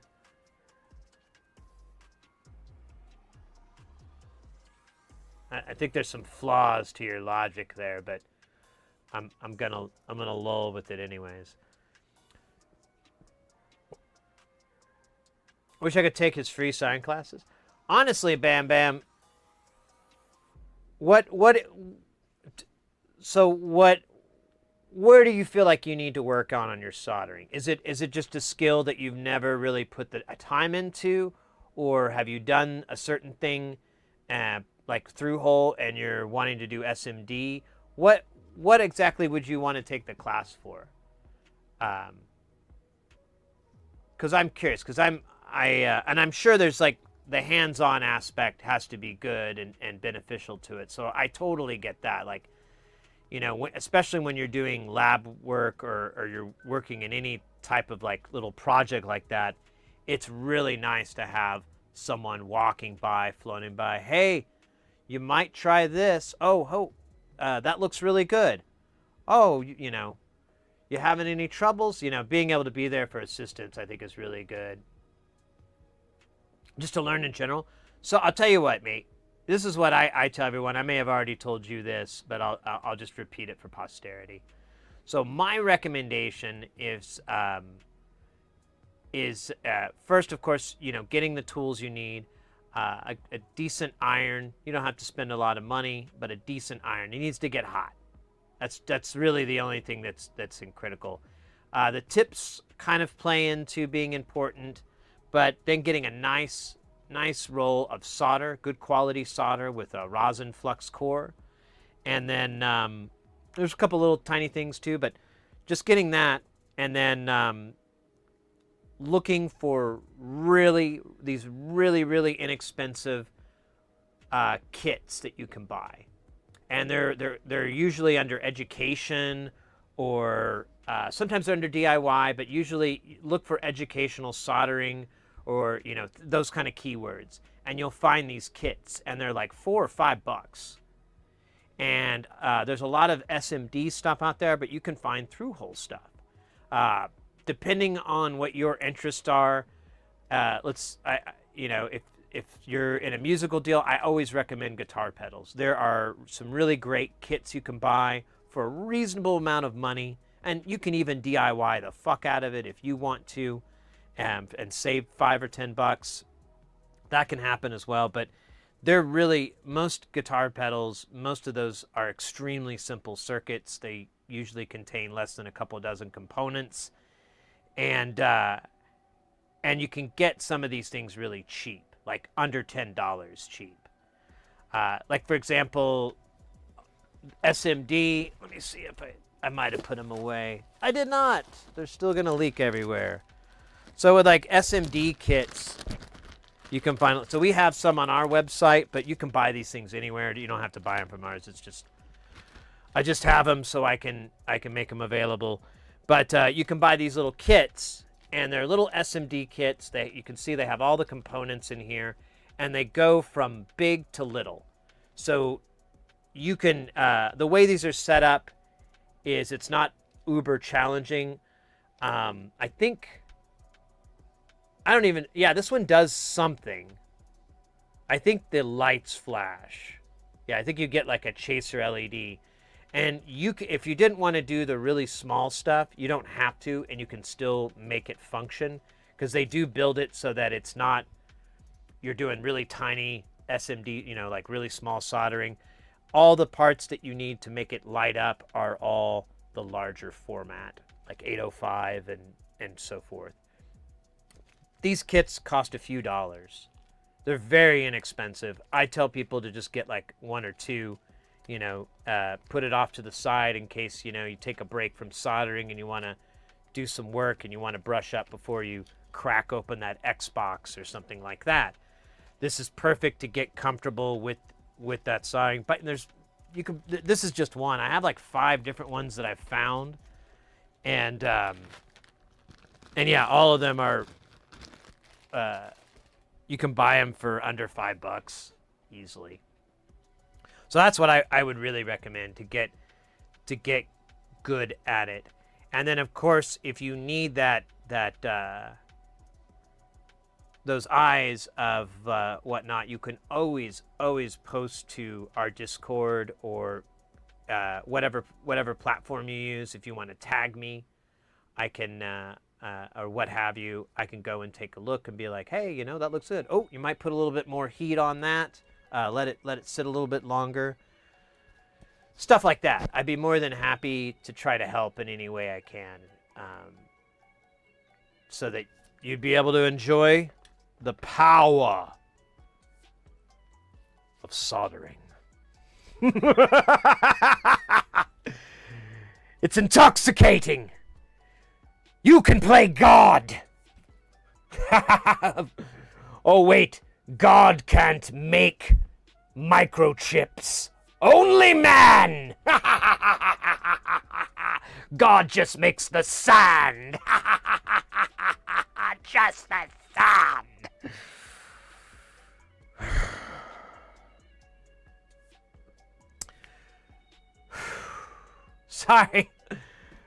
Sorry, I had a little coffee. No, I didn't. I should get some coffee though. I'm worried though, because I want to go to bed early. That's gonna, like, you know, it's not. I'm immune to coffee, aren't I? I forgot I built up that immunity as a child. Awesome guitar pedal, SMD kits noted.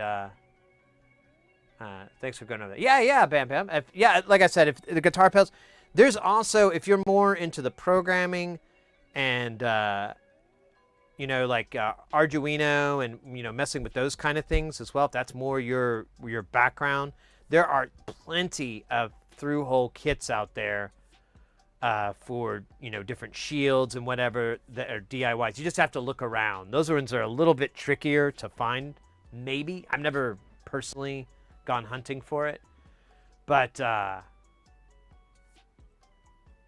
yeah. Just really, the way you're going to get good soldering is just doing it. And if you come in here or hit me up, I will. I'll give you like the stuff that's going to give you the best response. Hot iron. Oh shit. What the fuck? Oh, that's weird. So hot iron. You know, it's just got to get hot. Whatever the. I don't know. I don't want to say the wattage because, like, I can't figure out what the temp is, and I tend to overdo it. But hot is good. And then if that iron ideally has good tips, if it doesn't, like if you end up getting tips and the solder is not attaching itself to the tip, you'll want to get this stuff called tip tinner. I used to have some. I cannot find it. It's I don't know. I don't know what happened to it. It's missing. I haven't had to use it in a long time, so I think that's kind of why it's gone. But tip tinner, it's like this little pad of solder, and when you stab in, it'll melt into it and everything. But it contains like an acid, and it really cleans off your iron. And if you've got, you know, meh tips, what you can do is do this process, stab it clean with your you know, with your, I prefer the little brass brushes. Brass brush and a sponge is probably the best way to go. There is debate on that. There's some arguments on that, whatever, but I've had the best mileage this way. Try some other stuff if it sounds compelling enough to try other things. And hey, let me know. You know, you might. I'm always curious. Can't really actually think of any other. There is the electric one. I really want the electric one. I've been thinking a lot about buying it, but I feel like it's a stupid.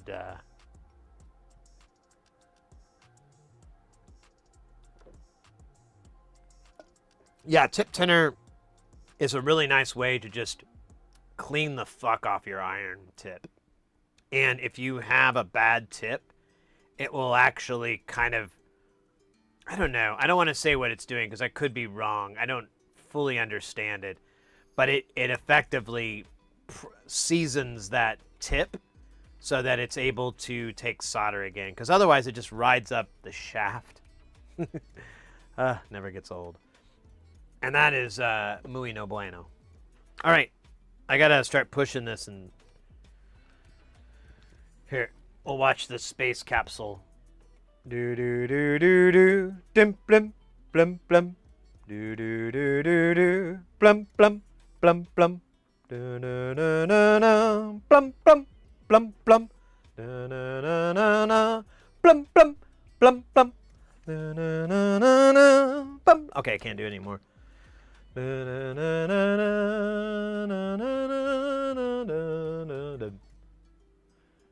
I think I got another micro jam ready to cut a few. Oh, let's go, mate. Yeah, you can also get you can get like a rosin core flux, and you can stab your iron into that. Or not rosin core, just I'm sorry, rosin flux. What did I say? I don't know anymore.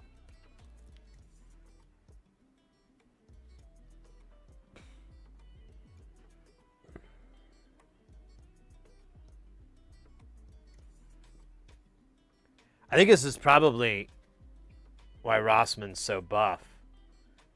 One, you gotta admit, these gloves, look how tough these gloves make me feel.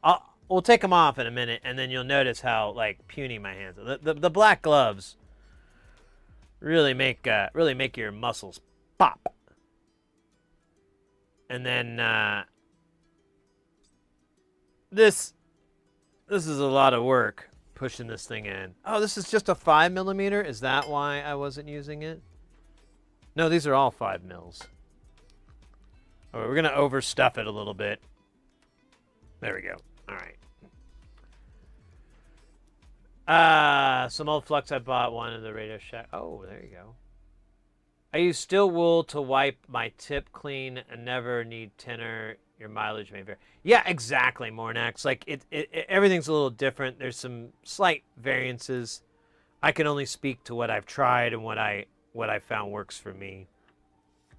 And that's why I always say, you know, if you see a video or you see someone giving you a compelling reason to try something that you may not have seen me do, or maybe you've seen me do and it was a big fail, then, you know, give it a try. Maybe it works out for you and you're like, Sid, you weren't doing this.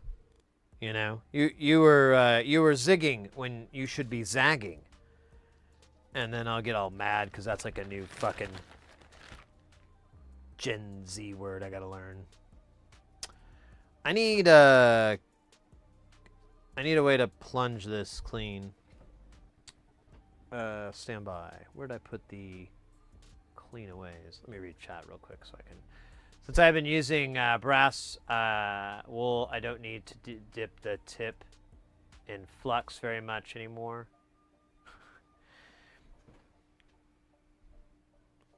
Well, so I'll give you an experience that I had. So for a long time, I had this, the iron I had before this, it was Arroyo or whatever. I can never remember how you're supposed to say the company name. They make inexpensive stuff, but they're not bad. They're not the worst company out there for inexpensive stuff like that. And dude, where the hell? And so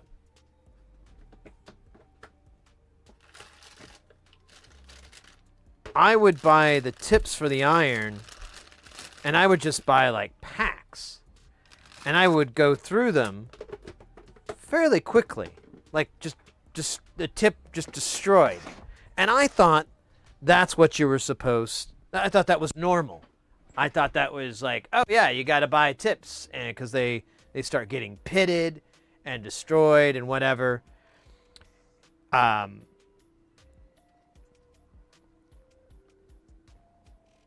What I'd been doing to clean my tip was nothing. I just never cleaned it. I think I had a sponge, and I might have cleaned it that way, but that was it. And that was kind of the downfall there.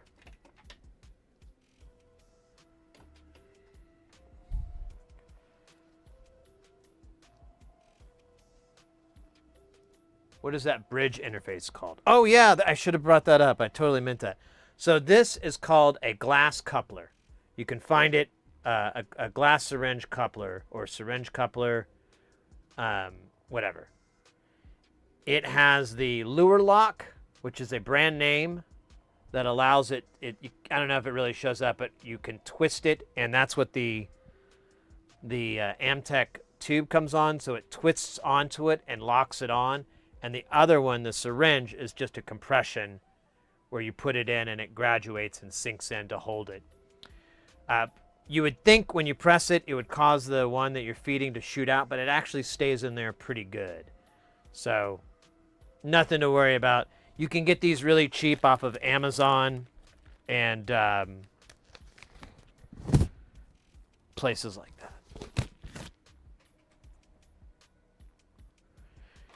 But if you end up getting flux from Lewis, and all you see are these 30 millimeter tubes, and you're like, this is asinine, trying to apply it like that, you can buy syringes. You can buy plastic ones or glass ones. I bought a 10-pack of these glass ones for really, really cheap. And like one of them broke in transport, but that's why I bought like a dozen, so I didn't really care. And that's what I do to. That's how I get by. This other electrical cat, when I first started in this, told me all that, and it was really great, like info. He's like, "Oh no, you just need a lure lock glass coupler," and I was like, "Dude, you just have a stroke, or what the hell did you just say? What lure lock glass coupler? What? Sandwich Pita Dog Farm." Wait, actually, that makes sense.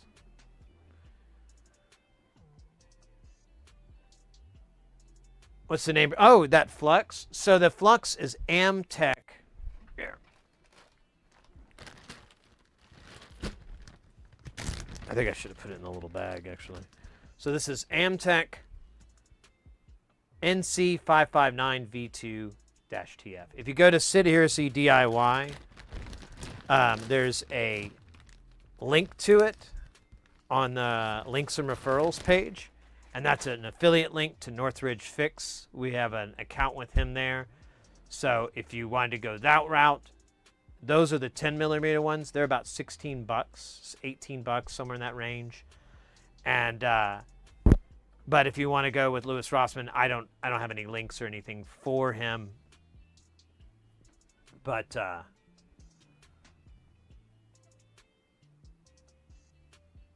the solder. I thought you meant the flux. So my favorite solder is Kester 44.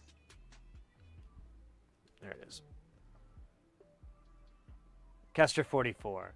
So this is a 6337, which is basically its mixture. It's a leaded solder. I recommend leaded.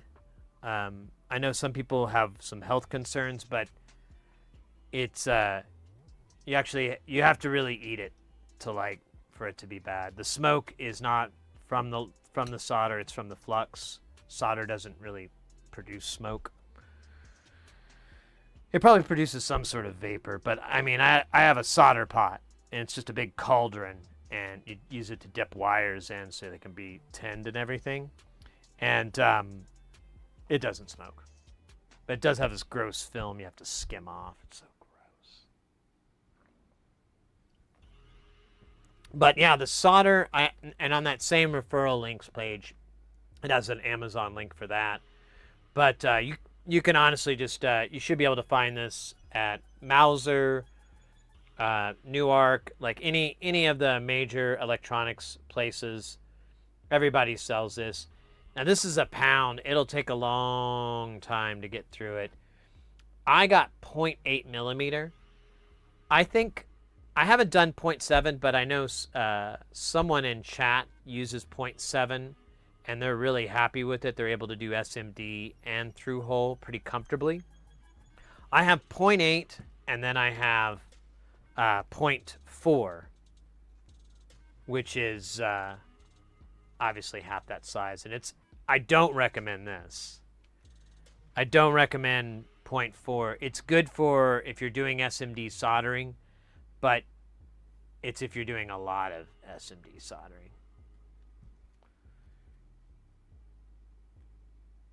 You'll get more heavy metals from it. Yeah, exactly. It's the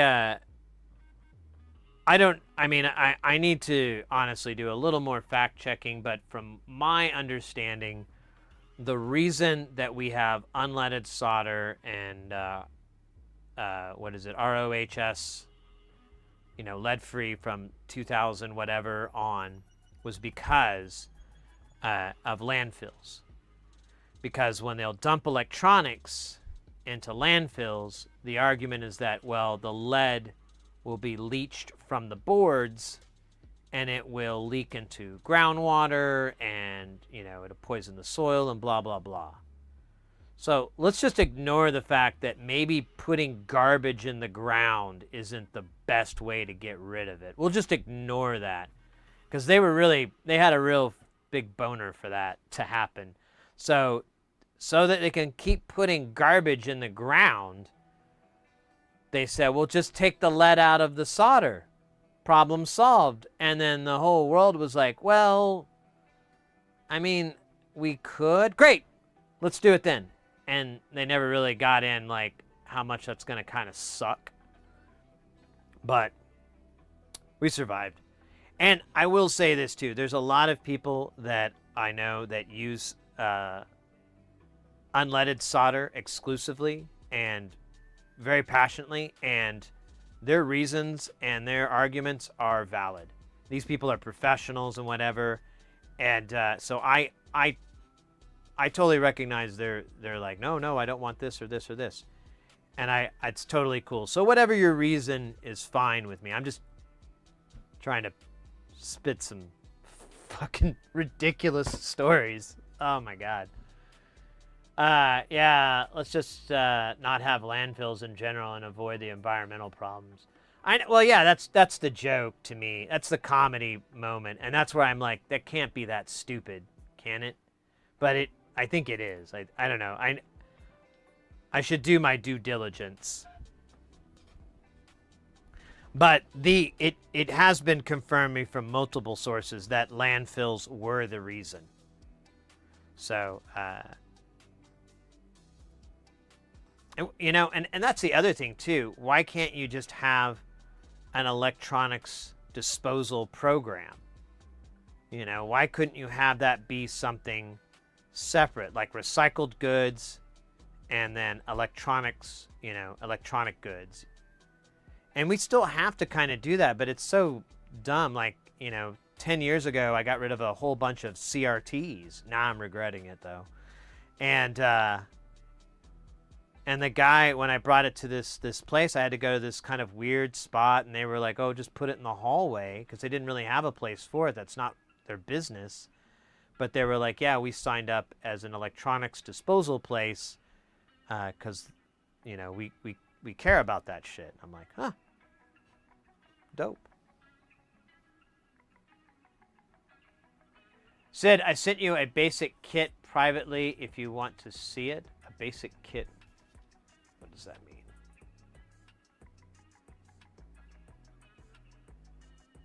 Oh, yeah, yeah. Oh, that's cool. It's a Velar.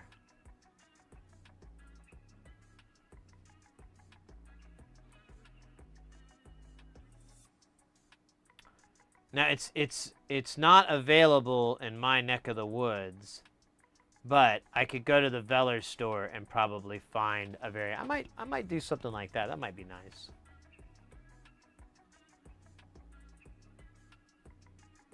Yeah, it was free before, so at this time, so it wasn't too big of a deal, but yeah, I don't know. Anyways, that's just a stupid rant. We're not going to fix any garbage like that, and I'm talking about it, but it is a thing that grinds my gears. And I'm like, oh man, how about we quit putting garbage in the ground? And what's crazy too is like there's a whole, like, I don't know if industry is the right word, but there is a large group, community, whatever, of people that are like melting down boards to harvest the gold from it, or, you know, the different elements from it. They're doing, you know, going through stuff like that, and then there's other salvageable parts from electronics. So it's, I don't know, it just seems weird. Like, I got a new Apple Watch, and my mom asked me, well, what did you do with the old one? Did you just give it to them, or did you do a trade-in? And I was like, well, it was too old for me to get like a monetary trade-in. They basically would just dispose of it. And while they're probably going to do a good thing on it, but they're just going to take it and harvest the parts out of it. I was like, I kind of want to keep mine, and, you know, it's not very big, blah, blah, blah. I'm just going to keep it. Put it in the tote full of old cell phones.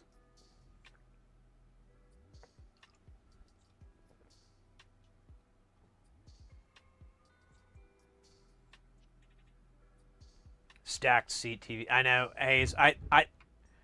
There's plenty of times I've been regretting. I'm like, oh man, that would be really cool right now. But alas. You know what I should do is build that converter that turns a CRT, a tube CRT into a monitor. Thank you again for Juice for this. I'm gonna do some research on that later. Try to find a more widely available one. All right. So what did we do? We got rid. We did the do-do-ba-do.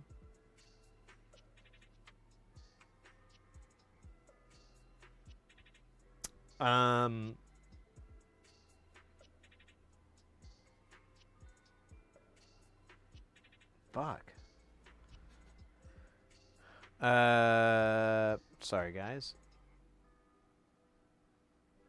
I think I need to order more stuff. I think I need to order more modules.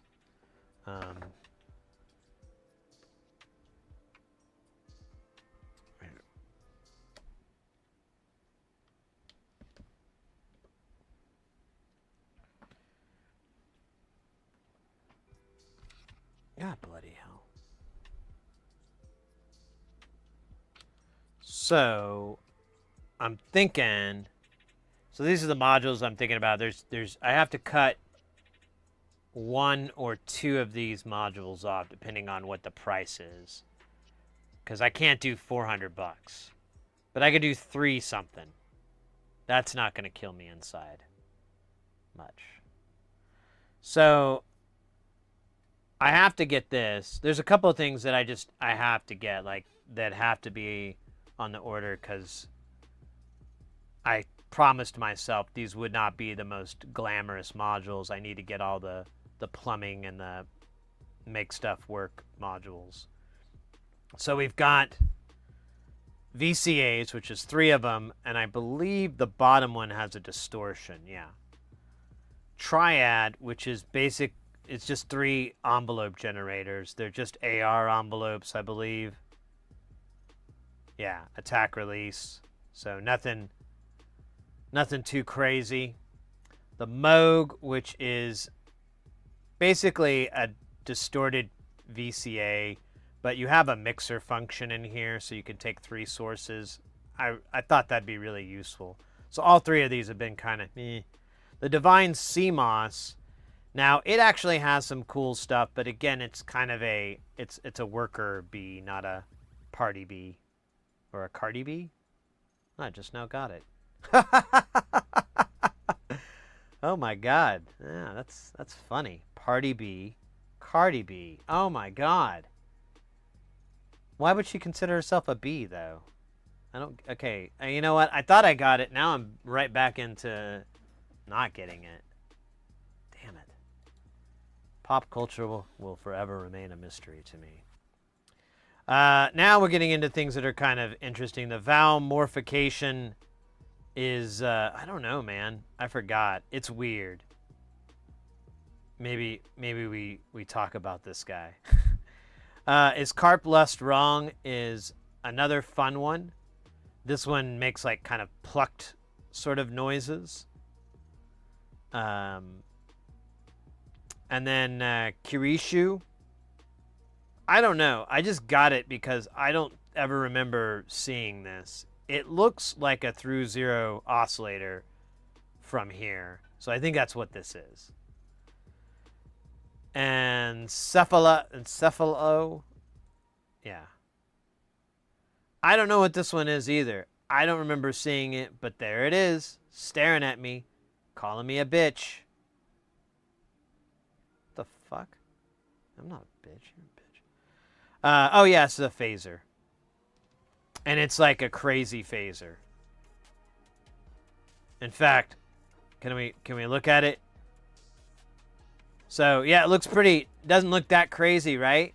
Like, Sid, I thought you said this was an insane phaser. Yeah, let me put you on the slideshow, baby. This is gonna be like Ray Fiennes when he's like got the dragon on his back and the projector. He's like, remember this? I don't think he said remember this, but it's kind of close. And then I'll have this projected on my back, this photo. But then it'll be a tattoo, and then you'll realize I am the red dragon. And then you're going to be like, oh, what? Okay, anyways. This is the phaser bank. Look at that. Burp, burp, burp. Mate, there's like 3 of them, and they're surrounded by these LDRs. And they're the big chunky ones. They're not the little chunky ones. These are the big guys. Yeah, I kind of wanted that after I saw that photo. I was like, that's fucking sick. He has a lot of phasers, and I'm not really interested in them. I didn't see this part. This is a get your shit together, man. This is a triple stack. Man. That's... I don't want to be weird, but that's really hot. I gotta look at that video. I gotta look at the picture on this. This thing is wild. Dude. Dude. Dude. Dude. Oh my God. So that's how it works. They're all, the resistance changes their gain, and then I guess the 10Ks in between create the phasering. The phasering, which is my upcoming movie. Sid Heresy. The phasering. It's an adult movie, though. and I'm not even in it. I have a guy named Jim. But he does look just like me 20 years ago. Remember that? It should be rated R. Yeah, it's getting, I mean, I don't want to, like, tell you how to live your life. But if you've got, like, kids or something, maybe this is a time for them to go play outside or out in traffic or something.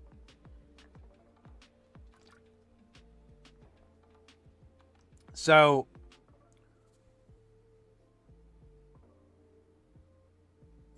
anyways, I'm sorry. I was just kind of mesmerized. So that's, mate, that's...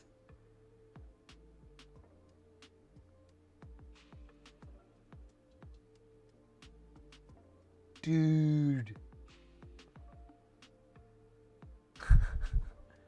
I don't even know. Oh my God. I have to have this. Okay, so this is a must. This is like the VCAs, but different. God damn, dude. That looks cool. So they're gonna like mesh to create a double wall.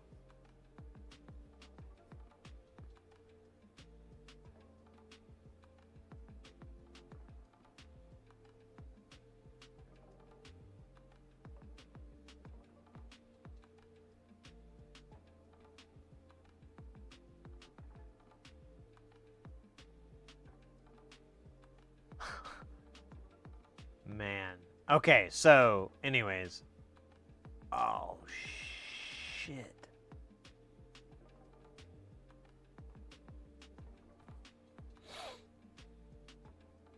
This is not cheap to make. How many TLO 7? Here, let's get the bottom here. God damn, dude. I love the... I'm kidding, but it's like he never puts... bracer, like sometimes he does, but rarely puts like a spacer or anything, or you know. So like if you pull on this, it all comes a fucking part. It's kind of annoying, but anyways, that's I guess that's my gripe. Is I wish he would put something to hold these things together. Although if you're really happy with it, you could just hot glue it.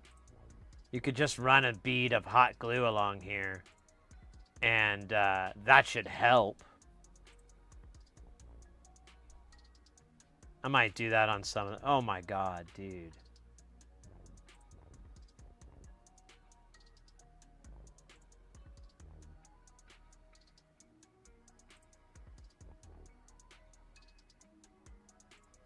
Dude, that's awesome. Okay.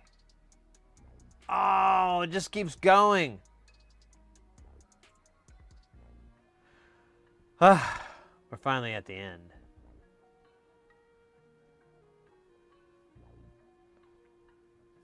All right, let's look at... I just want to look at the number of... Really? It really felt like there was a lot more TLO 74s. But there's just 8. It's 24 LDRs. Nearly 50 10Ks, but who cares about 10Ks? They're fucking dumb.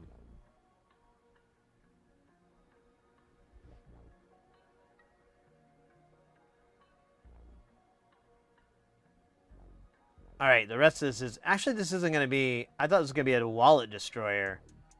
But... Not really. I already have a ton of these LDRs, so... Okay. Yeah, so anyways, we're gonna that's gonna be on the build. That's gonna be on the bench. For sure. So now we just need to figure out what we don't want. So here's this guy, which I believe is an FM. VCO is mainly designed as an upgrade for the dual OTA VCO. It is a traditional triangle core VCO with built-in VCA for the FM control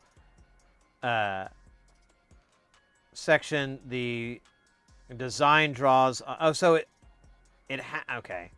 So it's not a through zero. It's just a more traditional FM because you have a VCA built into it. So you have control of that, I guess. I don't know. I'm just making stuff up now. It has much better tracking. Assign output attenuated for all inputs and other modules of VC. I think I could stand not to have this yet. Hey, SynthCat, over on YouTube. How you doing? All right, we're gonna take this guy out. Now that might be all we need to drop this down to a 357 is kind of still high, because then after shipping, it's gonna, yeah, I need it a little bit lower. I gotta take another one off. Another sacrifice must be made. And then for some weird ass reason, it reorganizes these like randomly. So I lost my place. So valve morphication. Let's look at that. It's not a biggie. So it's probably, how much is it? Oh wait, never mind. I wanted 2 of these. Why did I want 2? Why is this link not linking? Link! Whatever, dog. I can't remember the valve. Oh! Yeah, we can't get rid of that. I remember now. So the valve morphication is a slope generator. And I got 2 because then I would have a generator. And if I had a dual slope generator that was possibly in the universal, I could kind of have a dual universal slope generator, aka DUSG, aka the surge dual universal slope. So I basically was like, oh cool, I want that. I have one. Ooh, we could work on that today. And then, all right, so that's not going. So the question is if I want to get rid of carp lust. Oh, man, it's going to hurt. It's going to hurt bad. Because it's such a funny name. Oh, wait a minute. Look at that. There's a mistake. Because I only want 1. I don't need 2 of these. I like it, but I can like it again later. All right, there we go. Now we fixed everything. Because that's going to be a somewhat reasonable. Yeah, 350. Okay. Let's go. All right, so there was a mistake. I guess I ticked something off twice. What?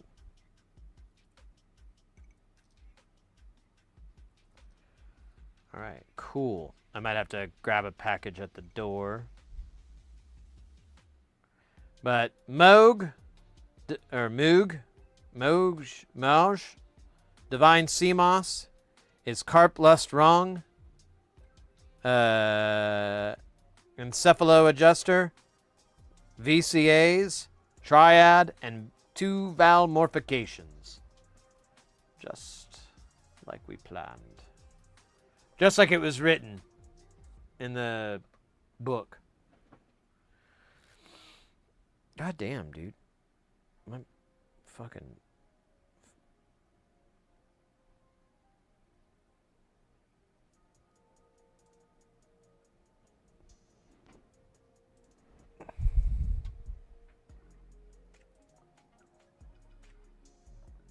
No, I hear it. All right, let me go grab this package. I'll be right back, guys.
Thanks for putting up with that.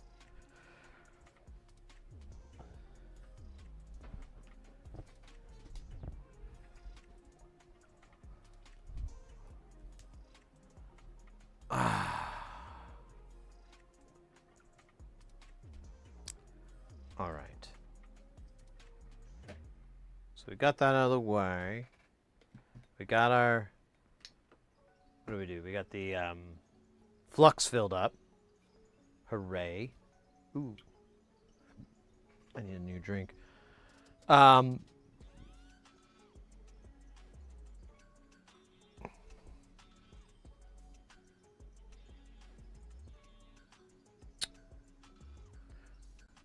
I have some cable that I brought back from the client, and yeah, here it is. So it's just this one.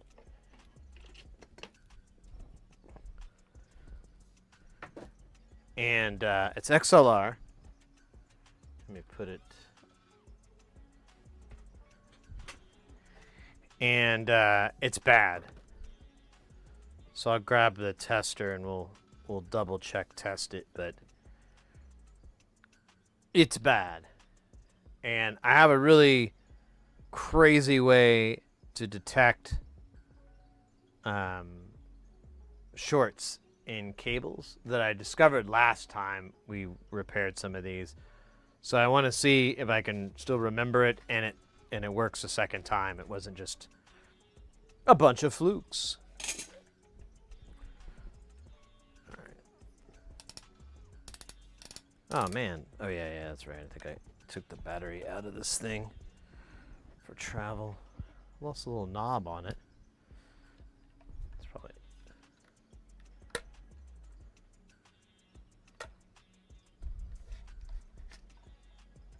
Yeah.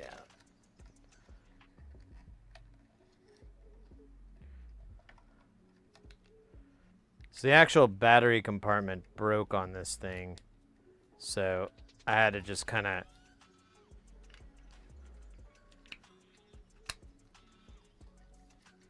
do what I could. I didn't even check to see if that battery's still good. Oh, it's not, apparently. Oh, yeah, it is. Okay. So, buttons.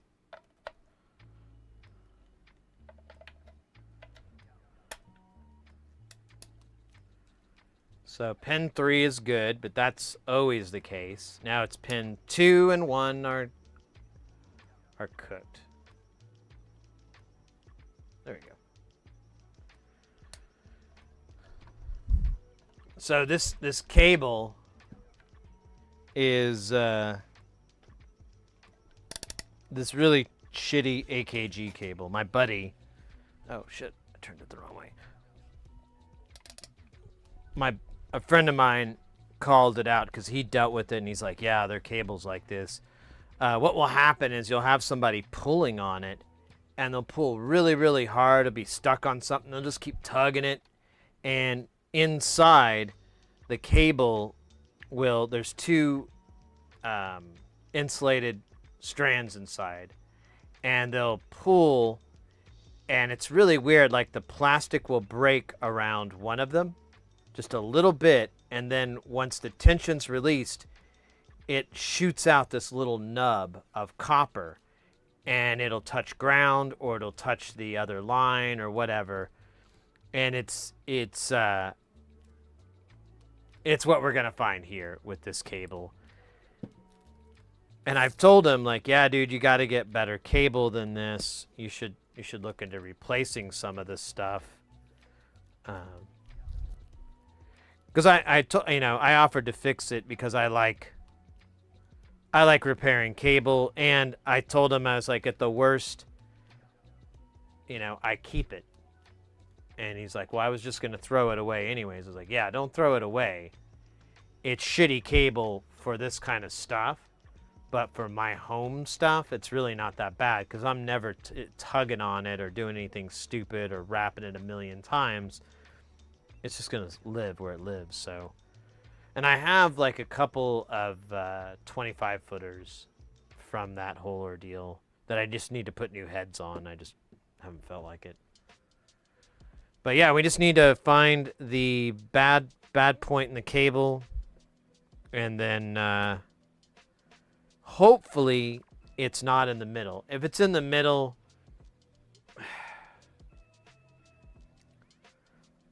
I'll give him a 25 footer back. You know, we'll cut it and I'll rehead it so he has a cable, and I'll put it in my bag and bring it there.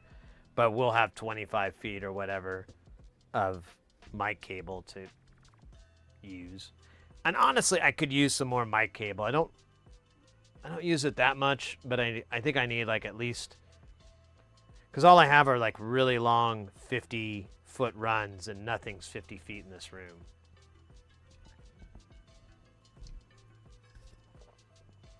SynthCAD, what kind of audio interface do you use? Been looking at rack interfaces. Here, let me grab a new drink, and I will think of that. So I don't know. I haven't found an audio interface I really like. To be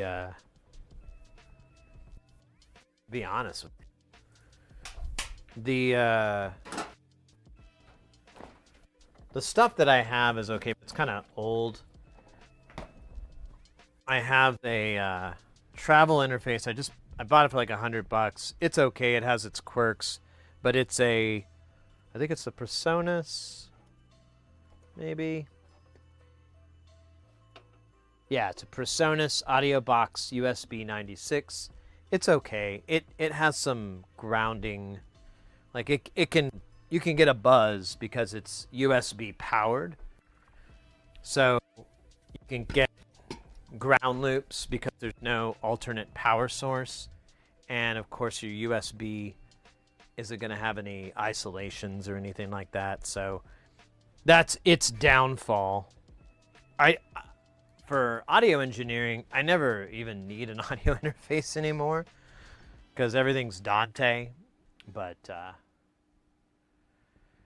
the one I have in Jamtown is okay. You basically, like, it has these weird bugs. It's kind of how I got it, because like the pots are crunk. I don't know. They need to all be replaced, I think. I think we opened it up and there was like no way to easily, you'd have to replace the pots. There was no way to lube them up or anything. And that is a Focusrite Sapphire Liquid 56, and that thing is, I don't care for it too much. I mean, it was free, so I'm not mad, but still kind of sucks.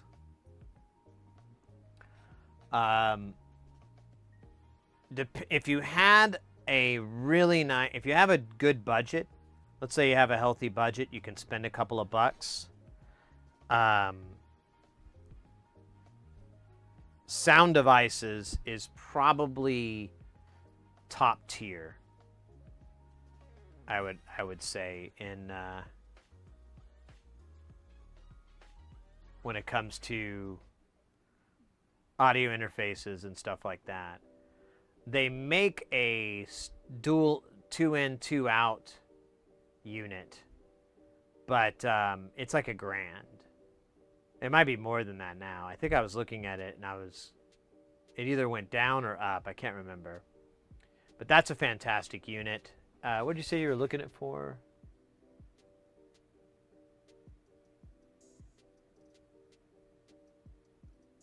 Oh, you didn't really mention. You're looking for a large one. Yeah, I don't know. I'm kind of weird about it because lately I've just been wanting to get light pipe interfaces, like USB to optical, and then use that for audio interfaces, so that, you know, if I were to use like a modular, there's a couple of modules made by Expert Sleepers that break into light pipe, so you can go from audio to that and have that go into your audio interface. And which sounds really good. The thing that prevents me from really diving into that is it's kind of expensive. All that shit's expensive. And two, I kind of want to get one and look at what chips are on it, what ADCs and DACs are on it, because that's, or I guess honestly it's the analog to digital that's more important. But that's where I'm gonna. Oops, I just turned that off, didn't I? That's where I dig deep.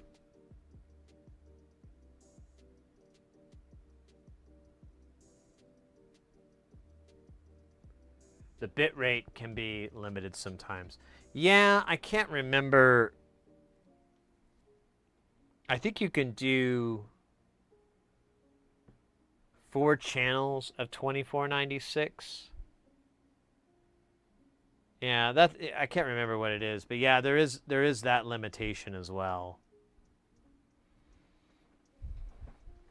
But I've been searching for a good audio interface myself, and it's I'll tell you what, I have a recommendation actually. There is some decent Mark of the Unicorn stuff out there. I forgot what I got up to get. Oh yeah, I got up to get this.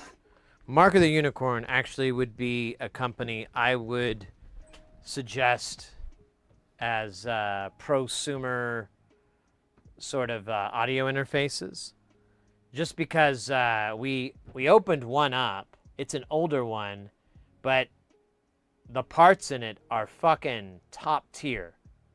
Like the analog to digital, the digital to analog, the multiplexers, even the chip that's running everything. Everything is top tier. Like, I don't even know how they got the price down. Because, like, everything in there, I'm like, this isn't cheap at all. These are expensive. I mean, yeah, it's Mark of the Unicorn. I'm sure they got a discount for these chips, but they're still, man, I mean, there's cheaper options off the shelf.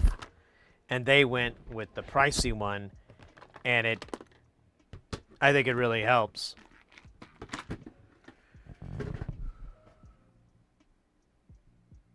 Over on YouTube, I've been thinking about the Motu stuff. Pretty sweet. Yeah, I used to have a kind of a meh opinion of them, but it's definitely changed. I have an Addy 2 Pro. I'm trying to think of what that is. Let me look it up. I just now noticed your comment. I don't know why it took me so long to read it, mate. Oh, the RME stuff. Now, I haven't opened up any RME stuff, so I have no idea what kind of guts they're in it. But I have not really heard any negative things from them, you know? Versus like Focusrite and Presonus and so forth. Those I've heard plenty of bad stuff, and I've got a couple of war stories of my own. But I haven't really heard any negative stuff on them, so that may not be. Let me do that. And then looks like you posted one too, Hayes. Oh yeah, now that would be nice too. This SSL2. How many inputs is that? Is it 4 or 8?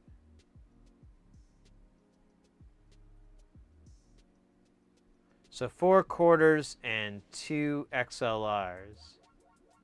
And then you've got several headphones. So that's not too bad.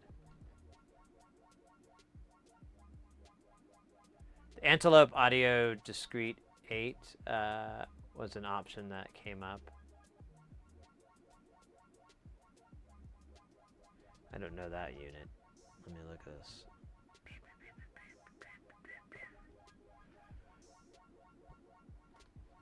Let's see. So this is the SSL that Hayes linked.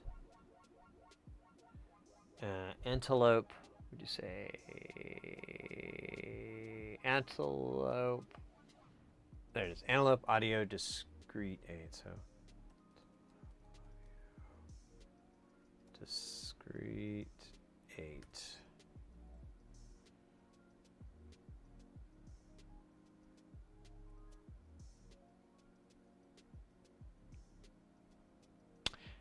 15's kind of pricey, but honestly, or $2,000 would be insane. But how do I make this go away? There you go. That's really nice.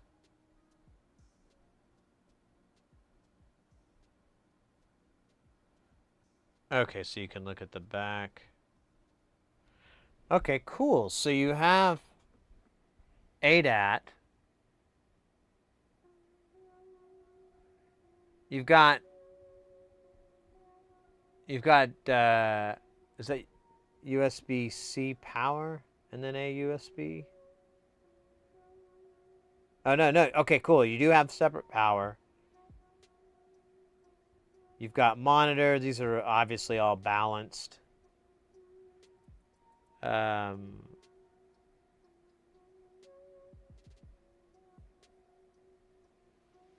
And then you have these inputs as well. I mean, the price is a little owie, but honestly, it doesn't look like you're going to miss out on features. And then, of course, they have their own internal software.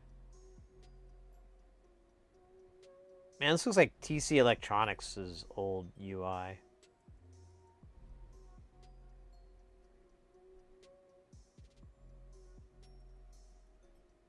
Going for $650 or so. Really, SynthCAD? This is over on YouTube, just so y'all know. But that's yeah, I can't argue. I mean, it looks good. No idea what's inside of it, but it's can't be that bad. I wish companies would mention that. They'd be like, we got the AKM, you know, XYZ123 and whatever. I don't know.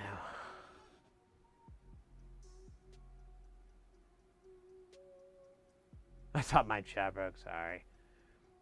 Yeah, we're streaming on YouTube as well, but I put, that's why one of the reasons I put chat on here so that people on YouTube could read. But per Twitch's rules on dual streaming, you can't put the other chat on there. You can kind of sneak in, whatever, but I don't think it's... I can just be nice and say, SynthCAD over on YouTube says it's one option with endless routing options.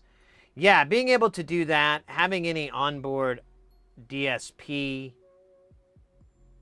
it looked like it had something like that. That might have been the DAW that it was in. Actually, that is the DAW.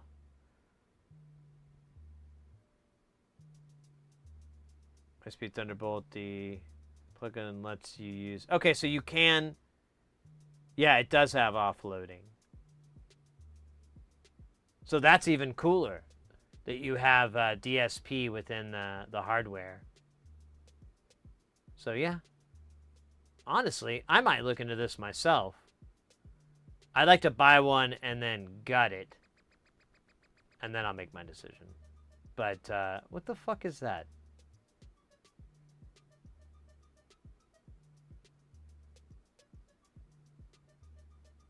Oh, it's a 500.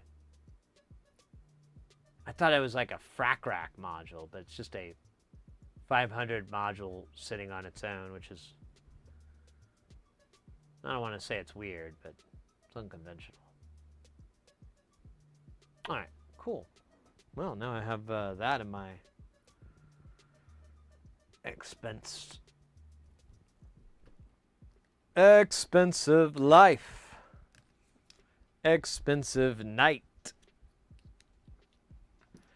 Hey, Nightfall. Welcome in. Willkommen.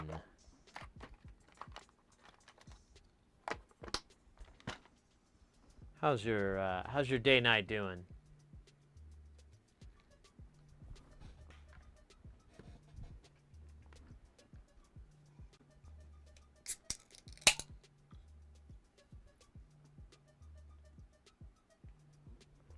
It's awesome, mate.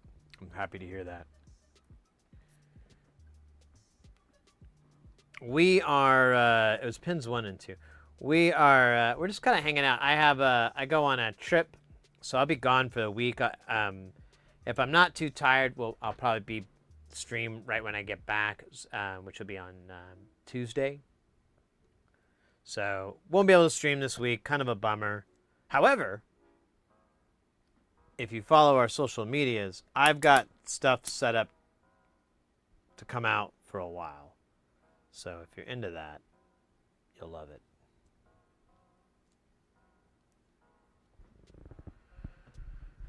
Oh, look at that. Okay, we got 2.4 ohms. Oh, man, it's right here. Yep, I think so. Maybe it was just the... Okay, no.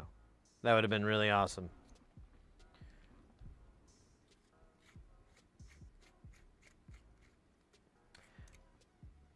Yeah, this month is kind of gonna suck for the stream because I have to work. But the good news is that I just have to work this gig, which isn't that long. I'll be back on Monday, and then we'll hang out for like live gig. Yeah. And then we'll hang out for next week for a bit, and then Saturday probably have a short stream, but we'll have a stream on Saturday, and that's the 19th, and then really not going to be able to do anything until possibly the 31st, Halloween. So we might have a cool Halloween stream. I don't know. I may spend it at home, to be honest with you, or spend it offline, just because I will have been working, what is that, 7, 8, 9, I would have been working like 11 days on 2 shows, so I might be out of gas, but we'll see. However, all that being said, once November 1st starts, which actually would be November 2nd would be the day of a stream, I don't have anything booked. I have a little tiny gig that's like 3 days. It'll take off one of our Thursdays or something. That's it. But that's it. So November, December, and possibly all of January, if not a good chunk of January, will just be regular streaming schedule, regular streaming time, and regular streaming nonsense.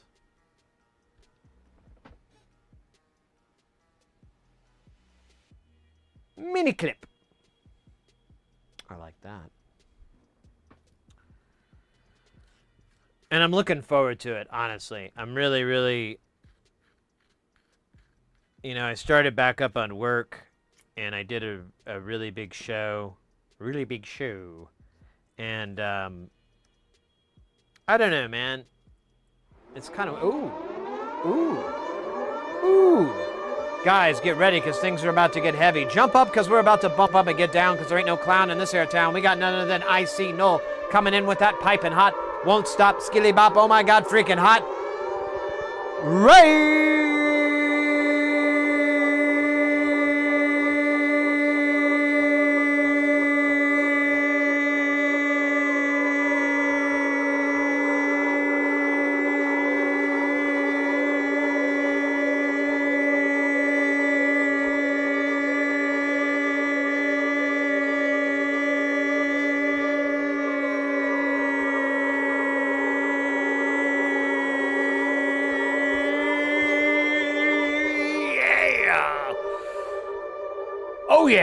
Oh yeah.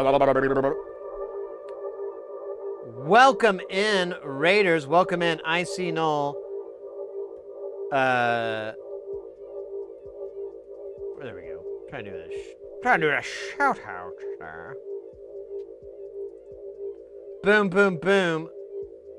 Let me pull up your channel. What were y'all up to this fine evening?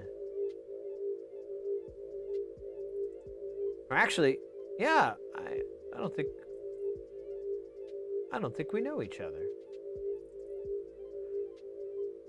Let's see. Science and technology. Oh, okay. Well, there we go. I'm following you now, mate. This sounds like my cup of tea.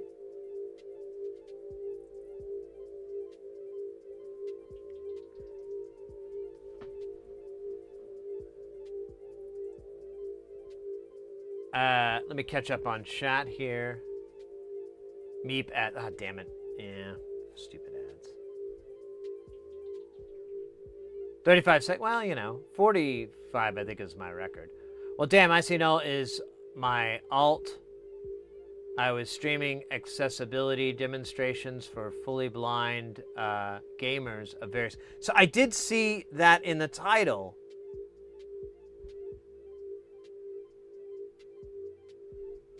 Excellent. Oh, weird. I heard it pop out. Oh, it's because of this headphones. Awesome. Well, welcome in. I'm so glad you rated us. I went ahead and followed you guys. There's the link. There's all the information you know. Do the same. You like the SciTech? You want to grow your SciTech palette? Give it a taste. Give it a listen. Yeah. It does sound cool. I'm down to clown. I'm into it. Well, welcome in. We're an electronics stream. We focus on soldering, making, and building. We're all about getting people into soldering, helping them out with it, making them great solder meisters. I think meisters.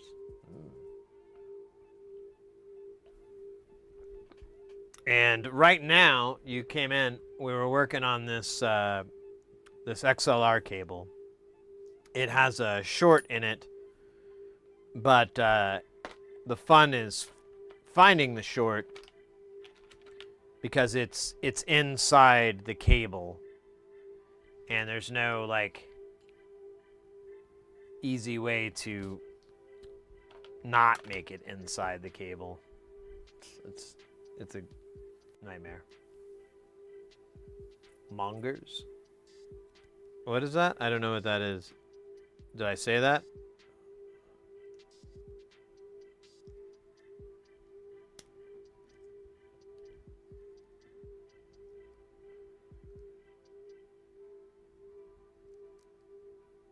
All right. So, what I'm doing? Really?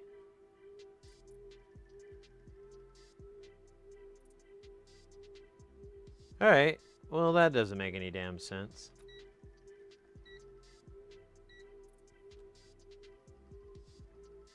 It's not plugged in.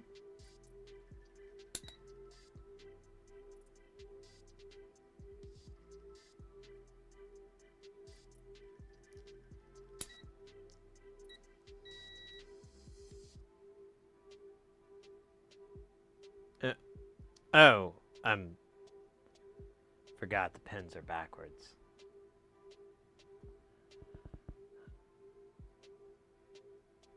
If you blast it with enough sand to confuse all the cable, possibly create a happy little fire. Well, happy is a very subjective term.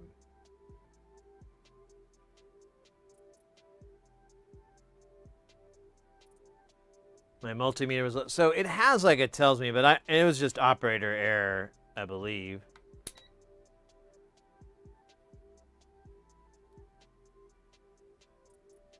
Dude, what am I doing wrong here? Hold up.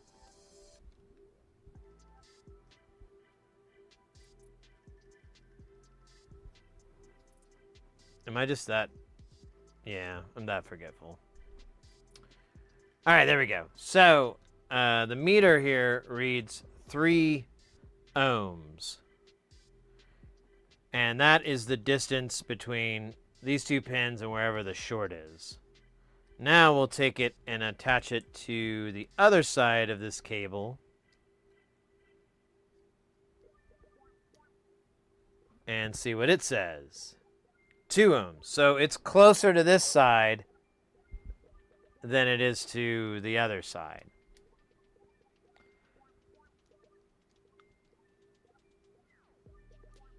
So now we just got to go down this line and figure out where the problem is. Flip this cable over. Come on. All right.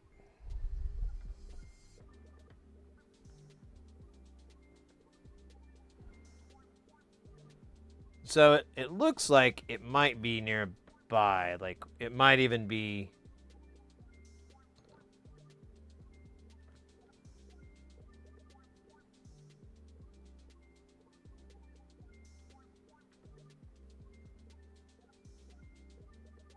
I need it to stay high.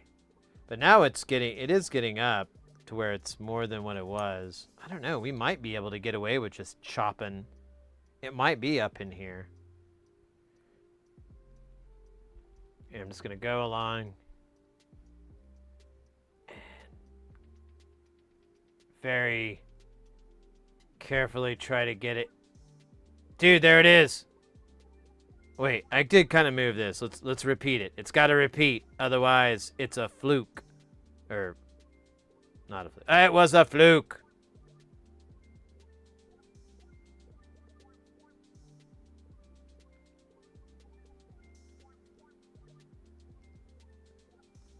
Okay, I don't think it's...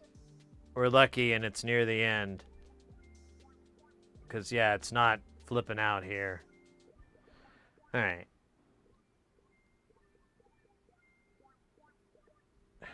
I think I need to come up with a better method to grab these or something. Because this is just driving me...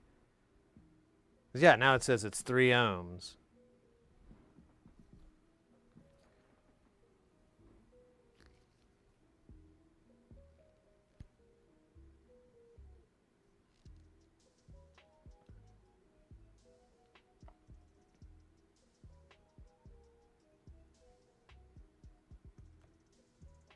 Okay, I'm very confused. I need to change one of these probes out because it's just giving me more grief than gold.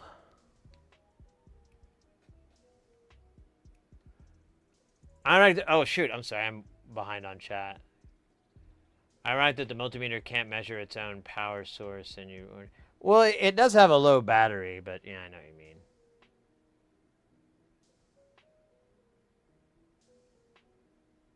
Nah, it just like has a little window that says when the battery's low.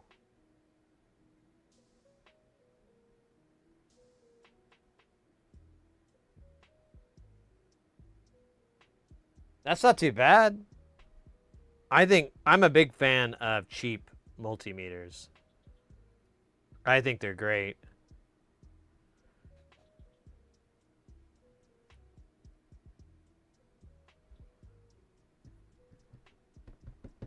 All right, now we can go through this cable and try to find the bump.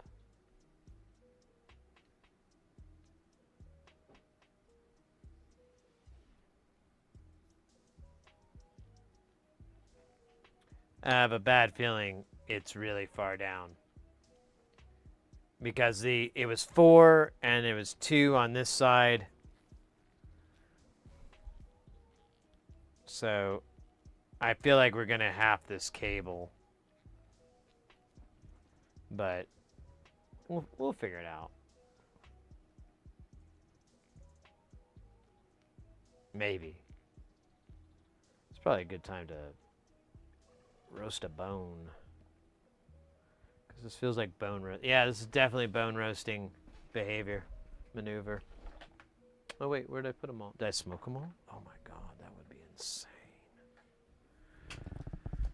But not true.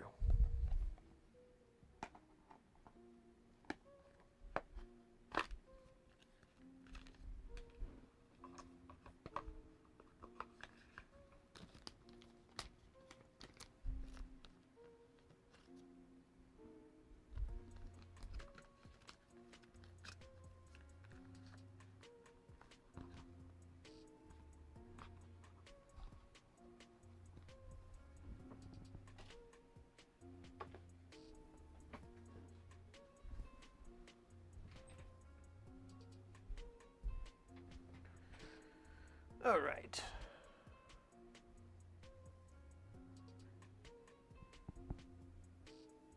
Oh man. Sorry, my back's been bugging me. I keep As this way, I like all weekend I hung out on my couch because I thought that would help, and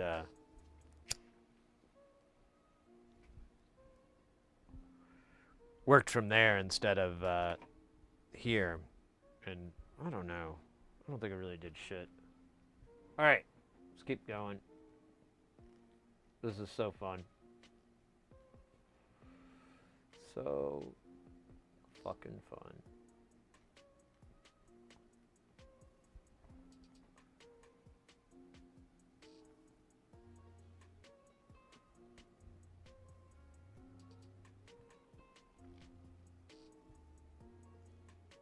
Might be getting near.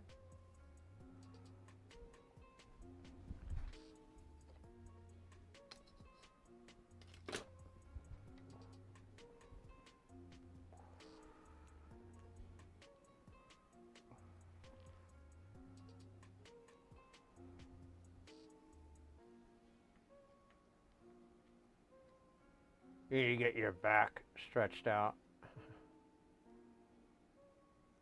You know, I honestly would love to get like an inversion table.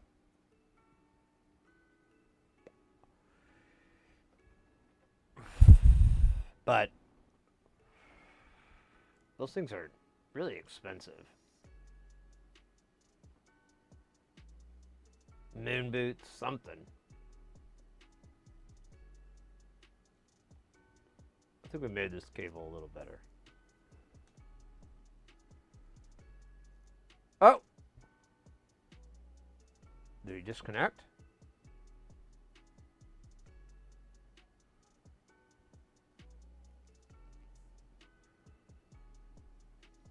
What the hell happened there?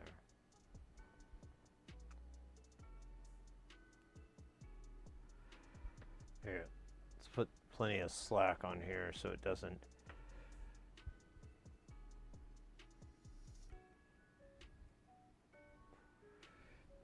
Well, now it's saying there's no short.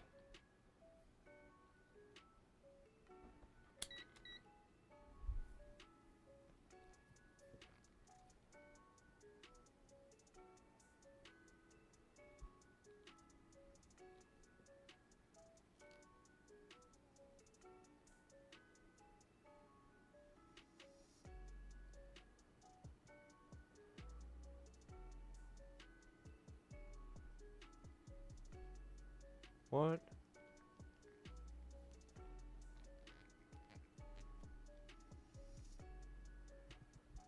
Okay, so it's a false alarm.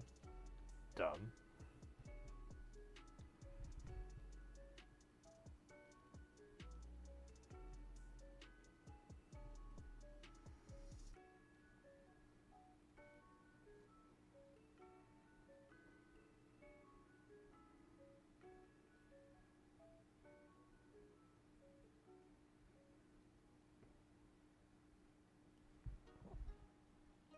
Oh, I think I see it actually.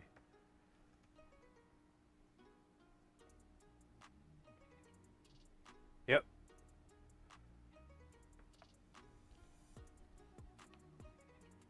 Oh man, it's still shorting out. Yeah, it's in here somewhere. Let's see.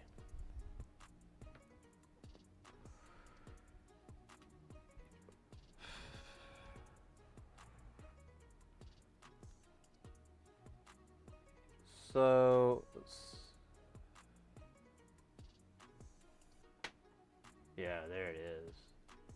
So it's somewhere in this area here. I don't know how much I need to cut out, but it's got to just be one guy though. So I'd like to find the actual spot.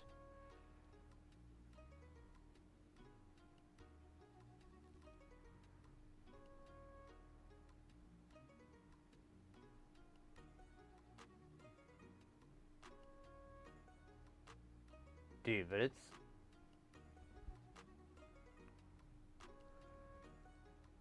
There's like a strain right here.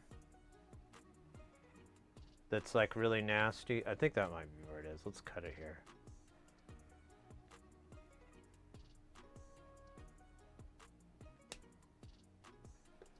Now it should say open, and it should never... Oh wait, we did get a pop.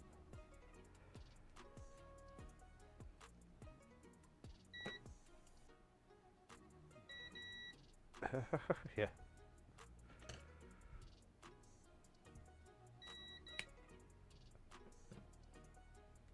Yep.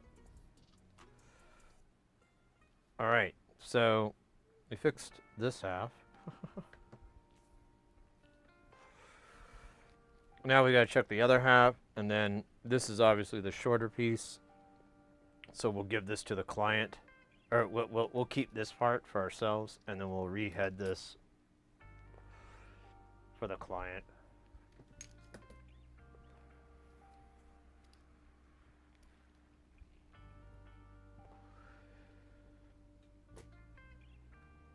Well, that didn't work.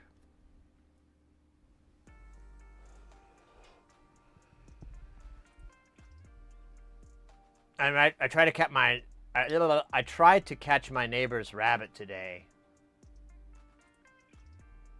Oh. We have rabbits here in Arizona. They're an odd thing, but there's quite a bit, and they are about the cutest damn things in the world. There's a couple of hotel properties here that they have bunnies everywhere, and they're just like going around. Just, I think I'm pretty sure they're wild, but they'll just hang out on the lawns and just eat and chill. Look really cute, like they're working on a really complex recipe for bread.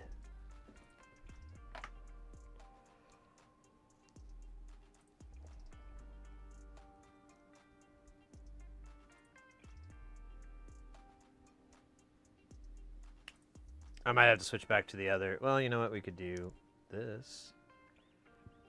Damn it.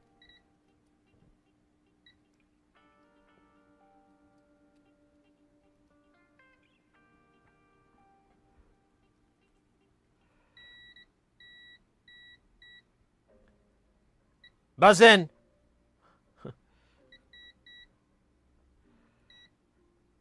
Yeah, it's right here. So we'll move this, cut this part off.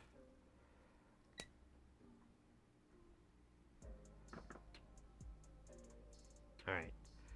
So, here's one of our bad pieces. I don't know where I put the other one. I'm gonna put this head back to get... Well... Actually, I need to know who's on first. So... Okay, so here's the two bad chunks. Now, if we strip this thing open, we're probably gonna see one of the red, what do you call it? One of the red wire. The red wire is gonna be all jacked up. Let's see.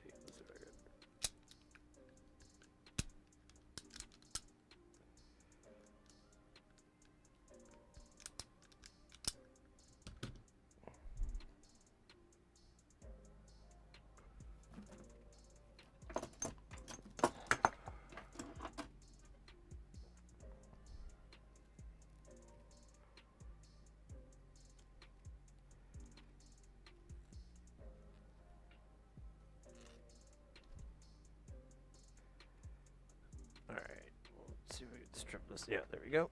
Awesome.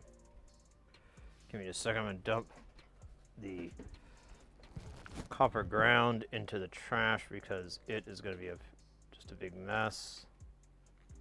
All we need are these two wires. Now, these actually look okay. I don't see the problem unless it was right on the tip there. Where's the other guy? There he is. Wait.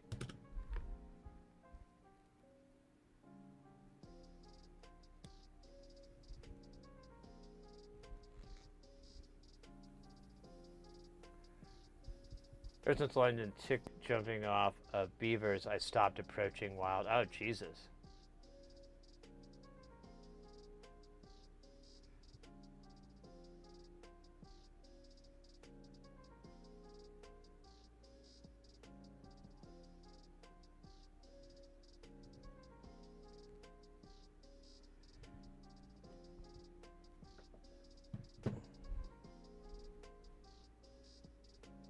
Yeah, I don't ever want Lyme disease. Here in Arizona, we have enough weird fucking problems.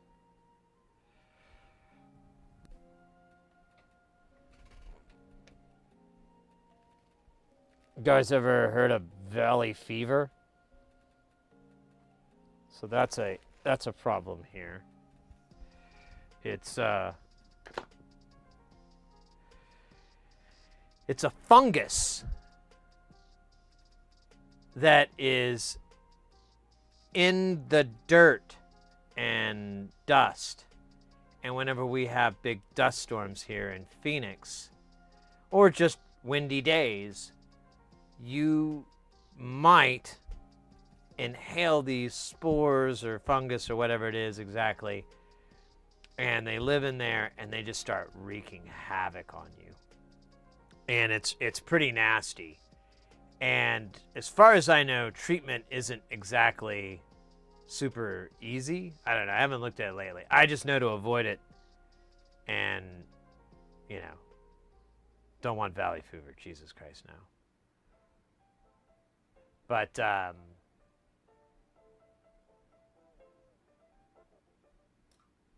that's what we got here. That's our special sauce. A weird fucking, well, actually it's just a weird fungus. I don't know if it's a fucking fungus, but it, yeah, you can just breathe it. You'll have like weird flu-like symptoms, and then, well, let me actually just valley fever symptoms.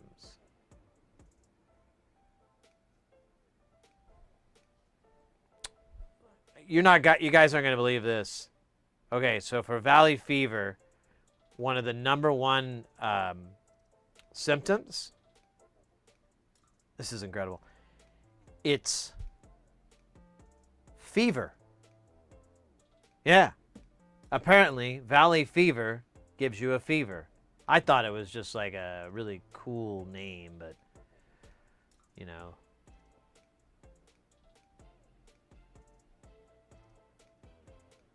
Yeah. Anyways, the other symptoms include cough, tiredness, shortness of breath, headaches, chills, night sweats. Oh, shit. Joint aches, muscle soreness, red spotty rash, mainly on lower legs, but sometimes on the chest, arms, and back. Here we go. This is from the mayonnaise clinic. Valley fever is a fungal infection caused by, oh my god, coccidioides organisms. Yeah, I butchered that pretty good. It can cause signs and symptoms such as a fever, cough, and tiredness. Two coccidioides organisms, two coccidioides fungi species caused valley fever. Oh, there's two kinds. These fungi are commonly found in soil in specific regions. The fungi spores can be stirred up into the air by anything that disrupts the soil, such as farming, construction, and wind. People can then breathe the fungi into their lungs. The fungi can cause valley fever, also known as adult, god damn this fucking word, coccidioidomyosis.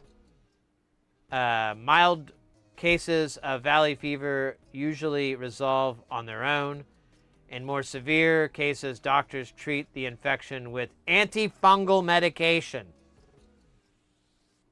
And to my knowledge, that's like when things are really bad. Like, otherwise, you just gotta let it run its fucking course. Yay!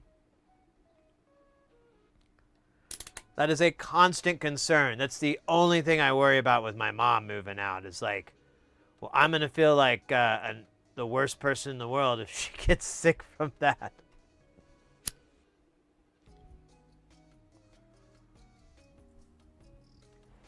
Anyways, I'm sorry. I wasn't trying to brag. That's later. That's for later. Oh, scheiße. Oh.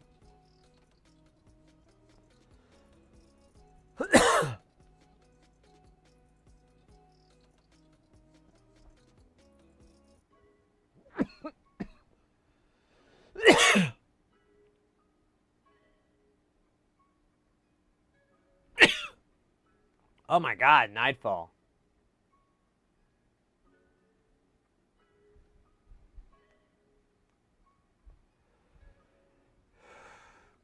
That is muy ass no bueno.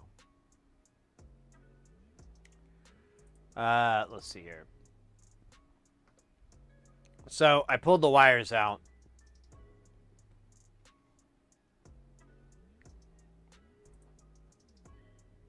This is what was inside. So this is what happens. The red one is probably the most obvious.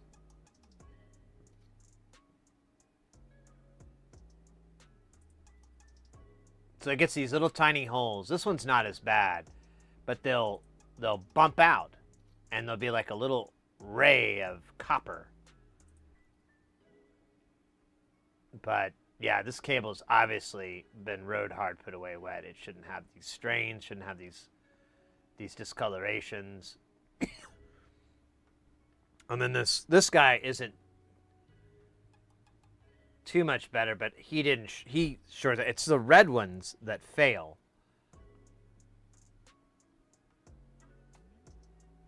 Now this one showed fail, but I can't find where it is. It could have been right where we snipped it. Not this side, but the other side, because it kind of looks like that behavior. I knocked that one over, but whatever. Out of my house.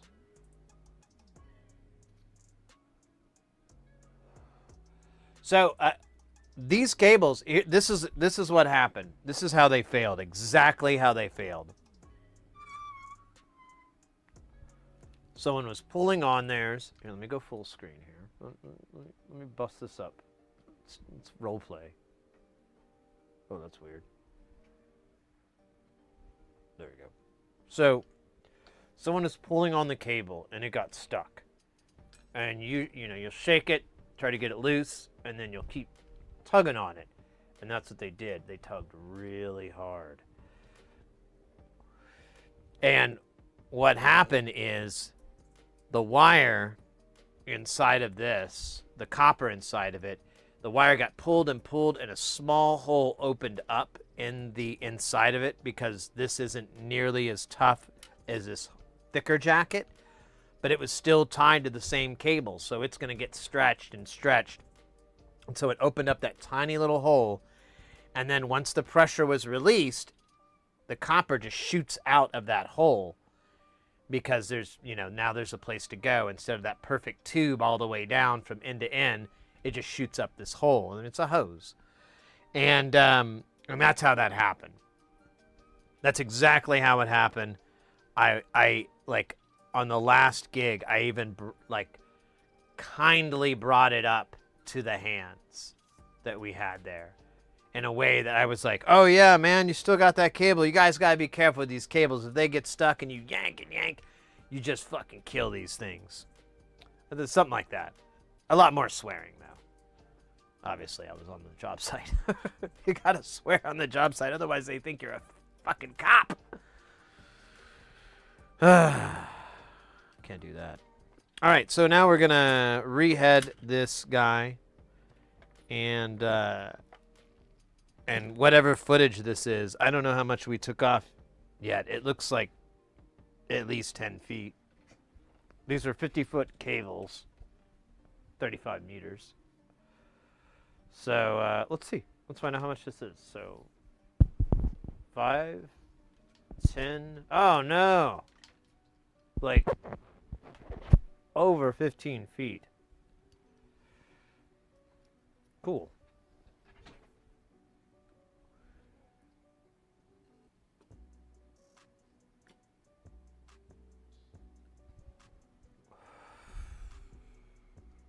I'm gonna... This cable's kind of got some shit here. I'm gonna start it back here. This thing's just, you know, rode hard, put away wet, that kind of lifestyle. Oh wait, this is the one where oh, I'm being dumb. Forget what I said. And pay attention to what's going on now.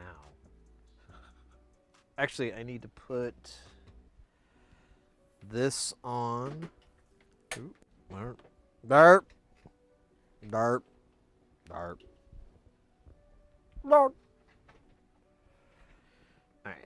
I gotta put this guy on first. This is the boot. And then we got the booty. Not to be confused, the boot.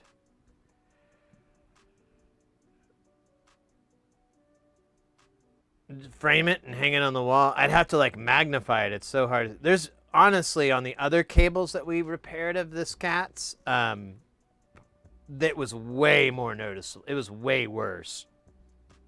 Like these are pretty mild by comparison. The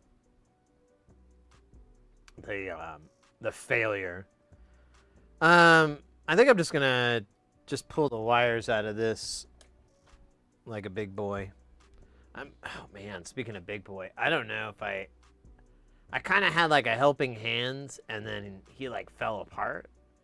And then I kind of found like a busted one and kind of got him working enough and he's gone too. So we might have like an interesting rig.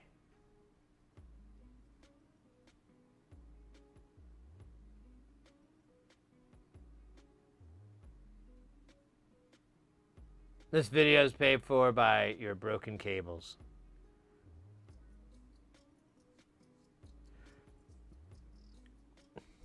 Well, it needs to be mentioned. I and my buddy have only seen this occur with these AKG cables. So if you're ever buying cables and you see the AKG logo on it, you know that these are excellent for a studio, not the Rode. Rode, okay, your choice, but the studio, oh, yeah, this will be fine. This is excellent. That's my take. It's a little hot, a little spicy.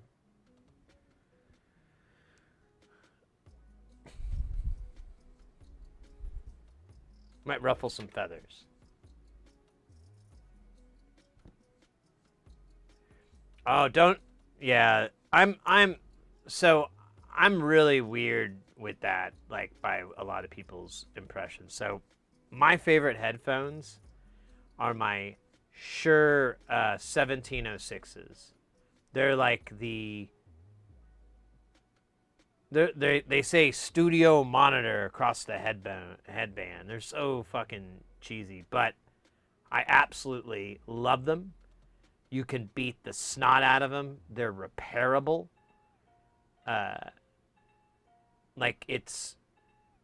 They're good, and they sound fine. And I'm sure there's better headphones out there that sound 10 times better, but I don't know. I'm kind of, a lot of the time, the reason why these headphones sound better is EQing, which is fine. You have to do some processing in order for these things to sound good.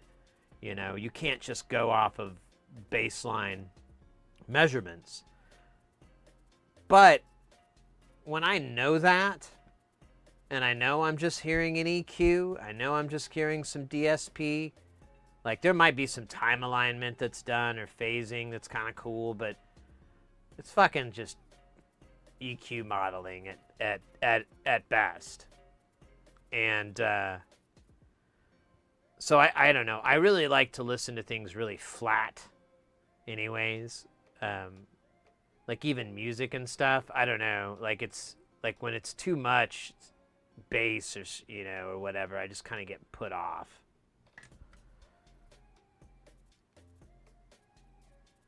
But anyways, enough about me. Let's talk about Donkey Kong.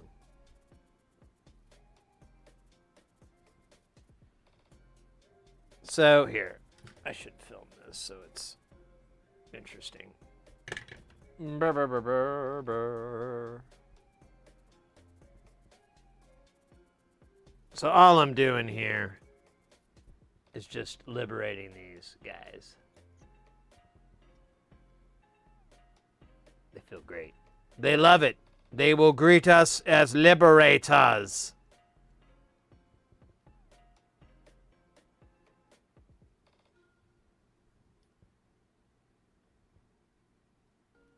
As allies. Okay, I probably should have stuck this in like this.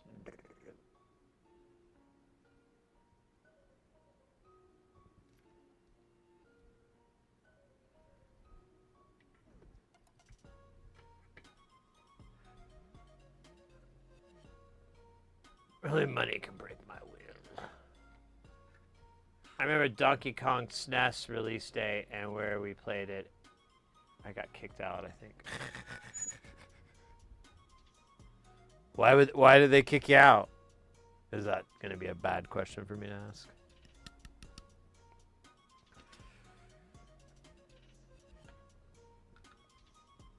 Because I wouldn't stop teabagging the Kong. What do you think is a cool height? I think this might be a cool height.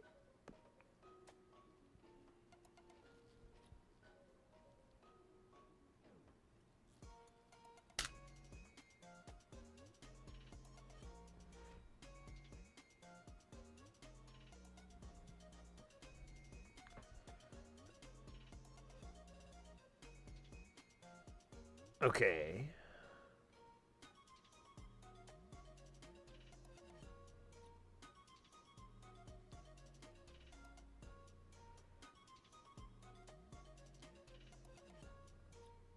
Now we need to trim these guys back, but it's a very teeny tiny amount.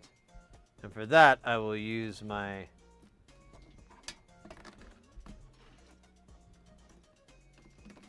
newer wire strippers that I bought possibly on a stonery whim. Who cares? They fucking work. So shut up. Jerk. Okay, that didn't work though, so now you're making me look like a chode. There we go. That's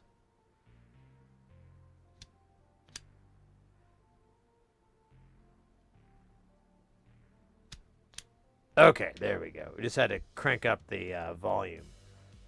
Very common on these. I like this guy because he's very relatable, you know. This wire strippers. Look at this. I have every means of wire stripping known. No, actually, there's the other one where you can like twist it. You put it in the hole. Like I've seen electricians have it. It's like bomb. That would definitely be a tool if I was like doing electrical installs. But then I'd also be really bored. But whatever. I got 3 manners here. Old Winky. Oh yeah, this one loves to flirt. Look at that flirt. Oh my God, flirty. This guy is pretty straightforward. Doesn't really flirt at all. Very reliable though. It's nice to have the things there to crimp, and then you've got like the diameter little deal. That's nice.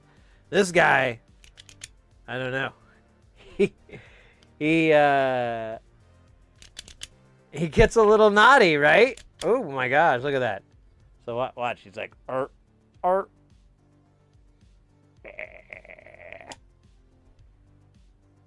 Hot stuff, right? I don't know. I'm keep waiting to get banned because we keep taking it to sexy levels of electronics that honestly I didn't think were possible, but here we are.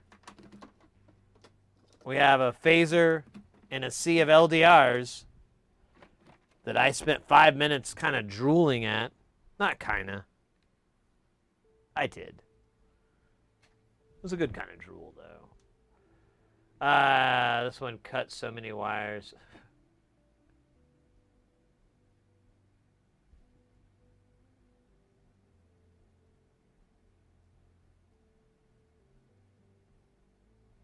Oh, I don't think it's gonna work, that link. 'Cause it chopped off. You know, I think I can outsmart it. Oh, those are cool.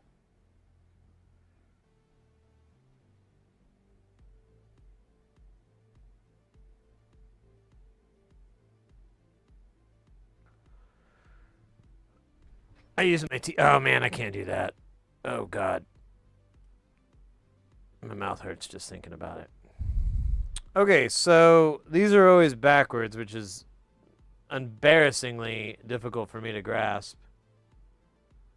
Where's the other part of this head? Okay, good. He's got his bit. So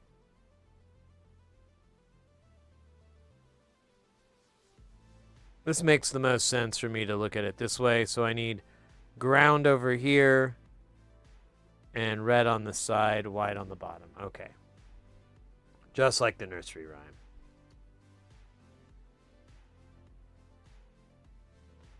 So this is going to be kind of tricky. Not like the trip hop artist tricky with the gravelly voice. That's another kind of tricky. Or what Run DMC talked about when trying to rock. That was tricky. This will be neither of those. It'll just be regular tricky.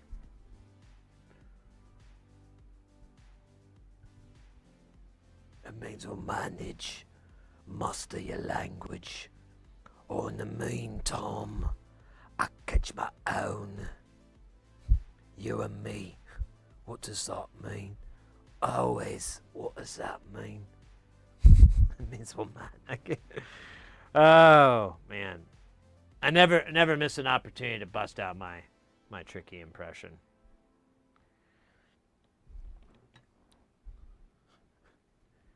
Talk to me. It make me grin. Silver meet the messenger. Answer him, don't question her. Do do do do do. Do do do do do do.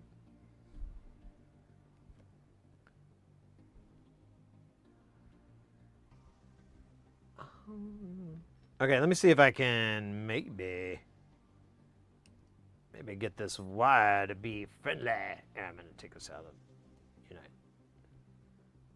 This might work. We're gonna try it, damn it. Hell's bells.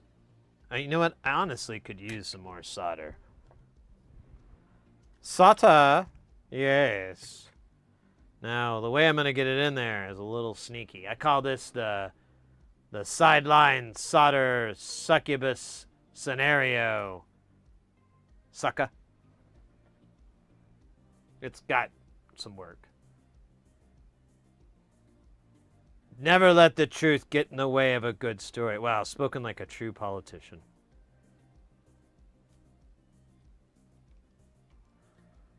Spoken like a true journalist. Spoken like a true entertainer. Alright, I'm just gonna wipe some solder. I'm doing it off camera, but I mean, you can see all that fucking sexy smoke, man.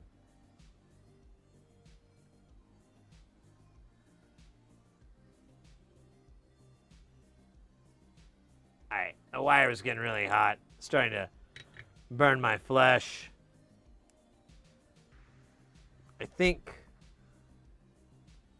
it honestly could use a little bit more. So let's do this.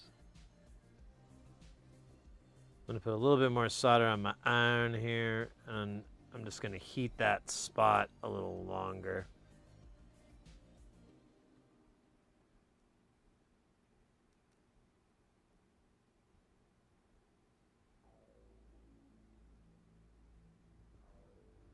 Okay, I feel way better looking at that. Turn the light up. It's so dark. It's so dark. Why is it so dark, man? That's not cool. You make it dark. You make it scary. And I don't like scary. I like scary movies though. I saw Scary Movie 1, 2, and 3. And I skipped 4 because I heard that there was some parts in there that were actually scary. But I saw the other scary movies, and they were good. Damn. I done fucked myself. Wait. Oh, hold up. I'm just gonna... Alright. This is terrible.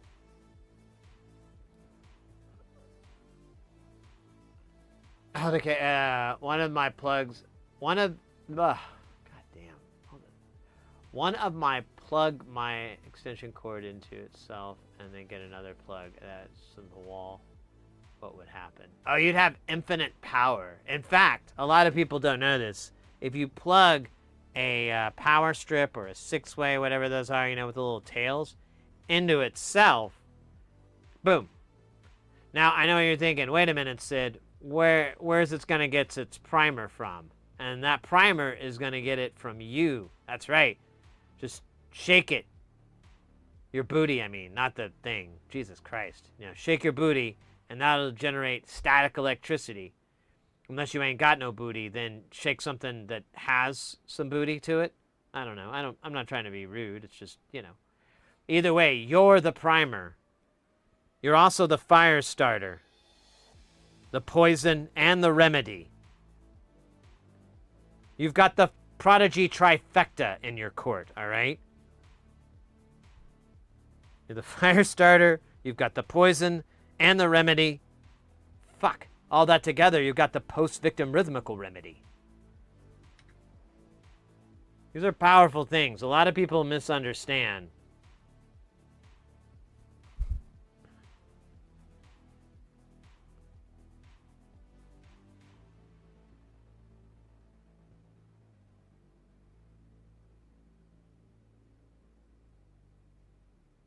I don't think that was really melting into anything.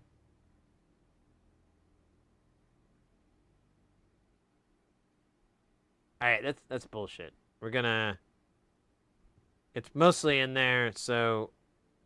But I'm gonna put more solder on it here, if I can. Maybe not.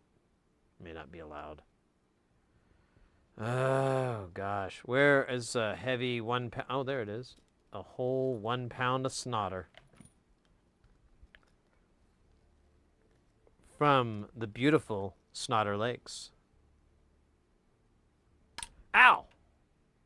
He said, surprised.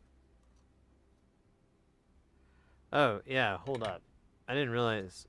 Oh, no, that's fine, you're fine. I thought that was... So I kind of coiled this thing wrong when I was stripping it. Kind of had to do some weirdness, but it's fine.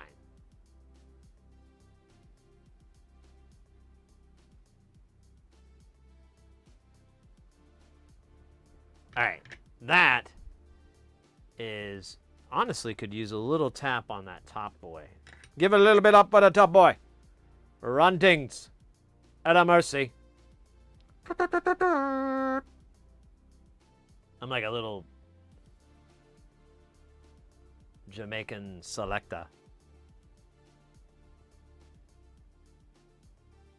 Alright, that's just gonna be gross. Don't worry. It's just melted. It's nothing. Nothing to be ashamed of. Alright. We all melt.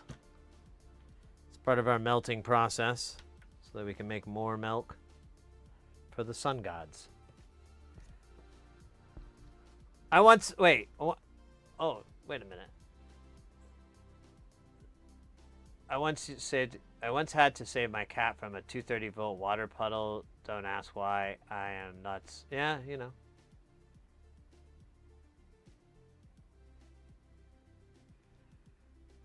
Sorry I'm so slow at reading chat. Sometimes I just look over and I'm like, what? How did I let it get this bad? And then I look at my hands and I go, it must be these hands.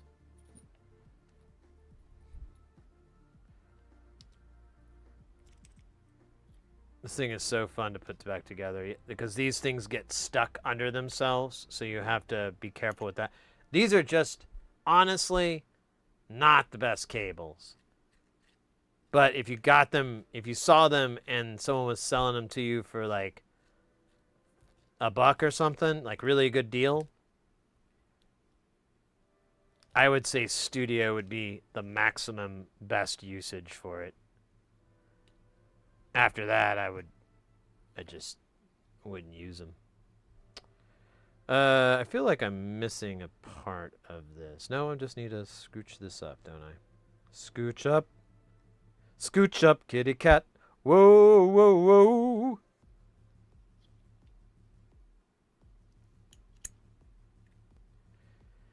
All right.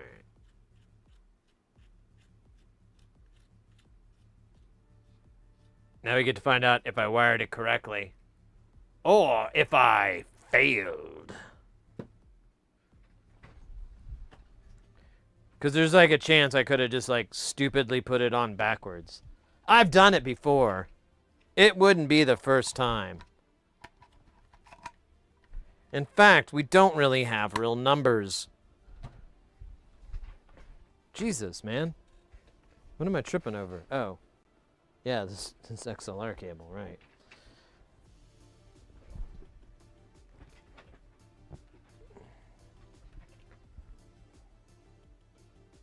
Pulled a Doey. How you doing, Doey? That reminds me. Yeah, you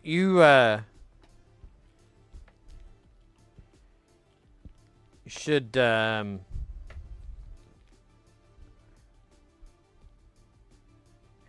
pretty sure all those things should have popped up on DRC and so forth.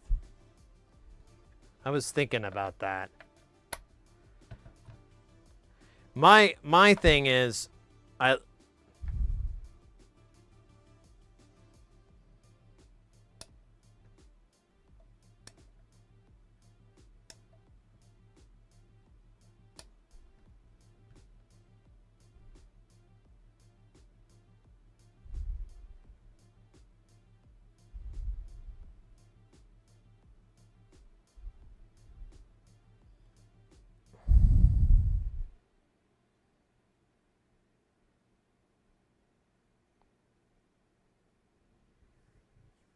well, I did say there was a chance, right?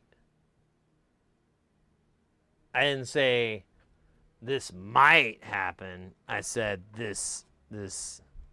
How did I fuck this up? 2 doesn't even show connected.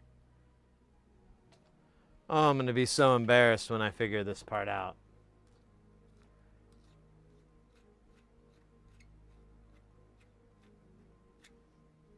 The plastic cover. No.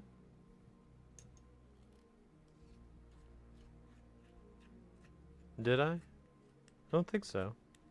You can't, like, close these up without them.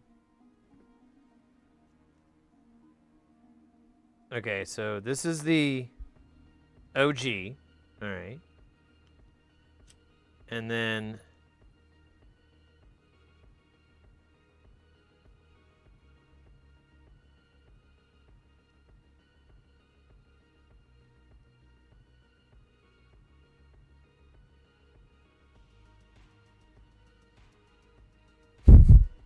Dude, I mean, it's not beautiful, but they all make connections. Should I have tested this cable? I thought I did.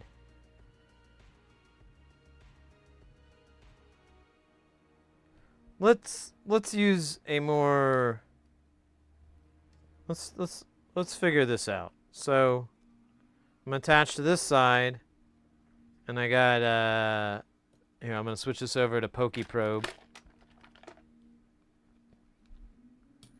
Here, let me see if I can get a closer camera of what's going on.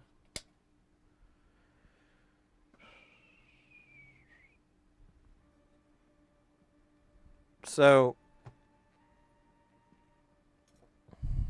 all right, let's put it on beep mode. Which beep are you on? You are on that beep, yet I hear no beep.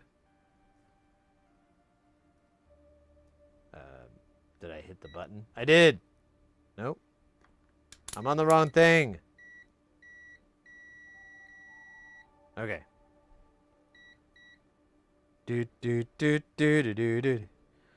So that is our ground pin. That should be fine, but it also leaked over to our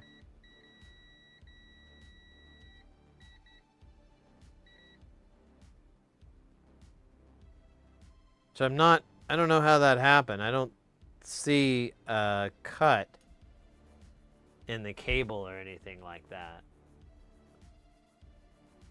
So, I don't know. I guess we'll chop it and see. But this is tripping me out. Why do I not hear this pin at all? Okay.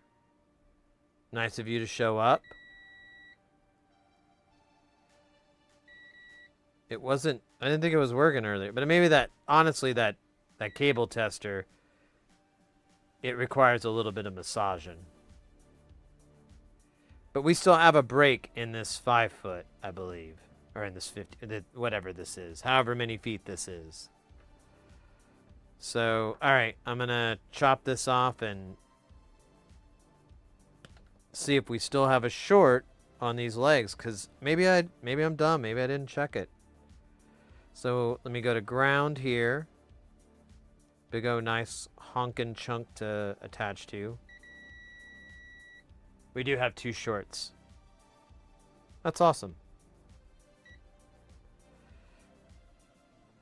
Okay, well, I feel really dumb that... Honestly, I don't think we've ran into this yet, where we have 2 shorts. Let me make sure this is cut nice and clean.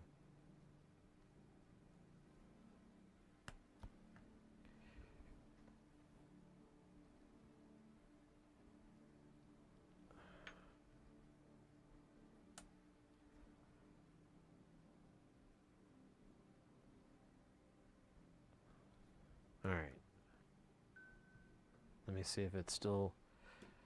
let's see. We're going to have to come in from the bottom. Let me just see if I can snake this. Nice. And we'll just start walking out this piece here. But we'll need to wire this back up. We'll put this one on...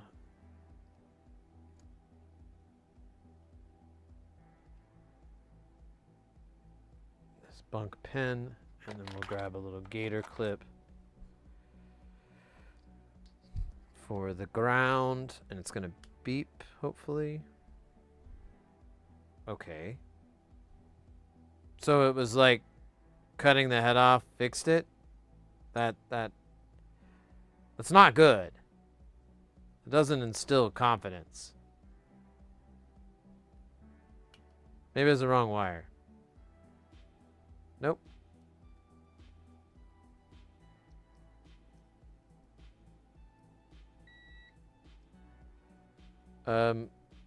Okay. Well, that was really amazing. So, I guess inside here was another short.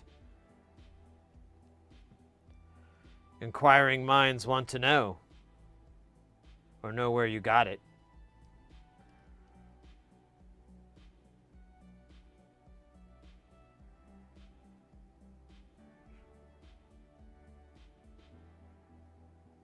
Oh.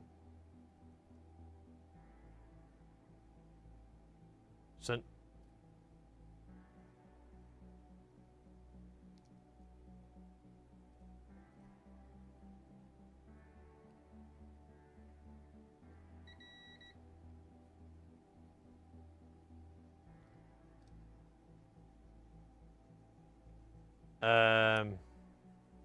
Neither one of these are shorting out now.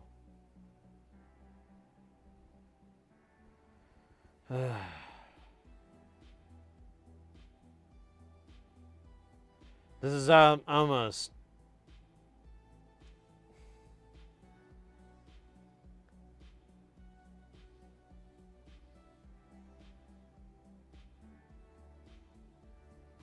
All right, fuck it. Let's rehead this. If it's bad, if it fails again, which it shouldn't because we tested it, but whatever. Let's say something crazy happens. I screw up making the head and everything. Then we're just gonna move on.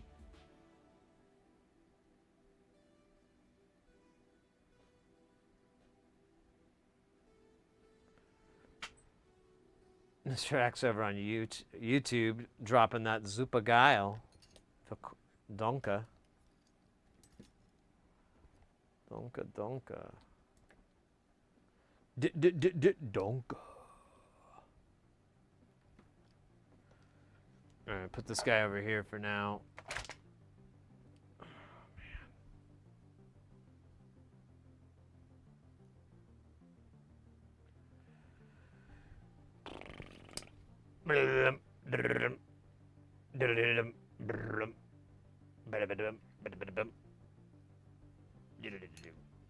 So where's the part that I cut off? What did I do with that?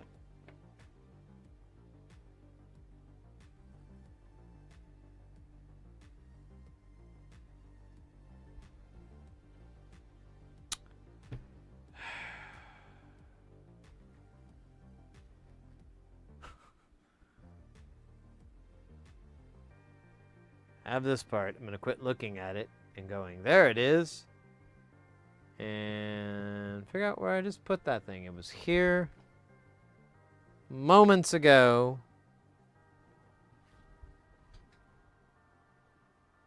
I don't see it on the ground or in the trash.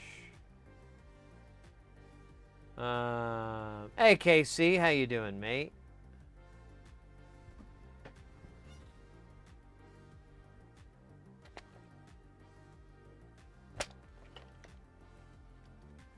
I did have it connected to this, but wait a minute. What did I do with it? This is kind of embarrassing now. At first it was comical. It's like, haha. And now it has stumbled into not good. Yeah. Maybe I need to take a break. A little chill break. Maybe it'll pop up while I'm trying to relax. Where the fuck is it, man? I had it. Is it in my lap? Did I try to eat it?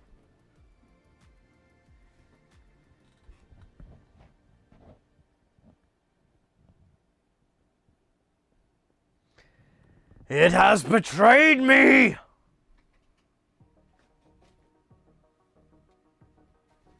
And vanished. Dude.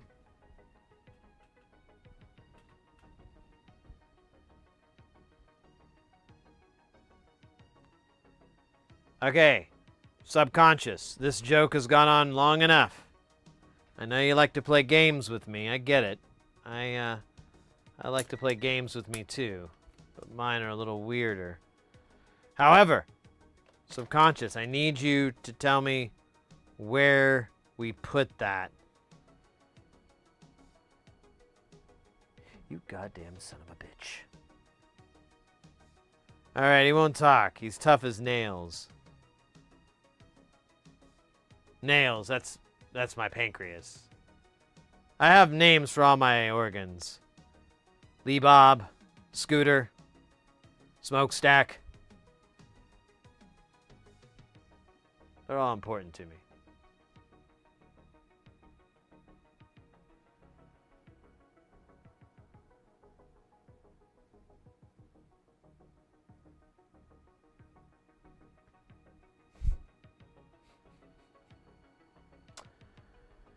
Oh, subconscious.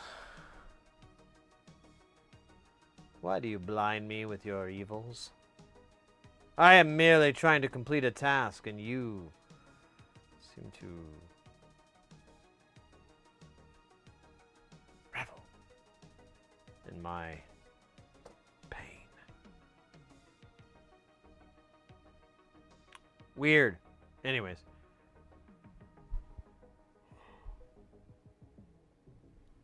Is the ad over yet? Jesus. These ads are dumb.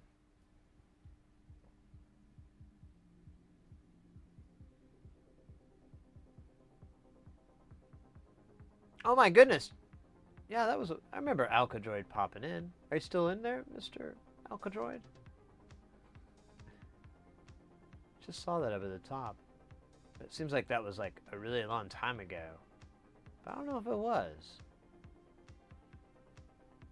There's a lot of confusion going on right now. I'm not sure why. Or how. Or who. Or for what that matter. So I gotta restrip this, which is so fucking boring.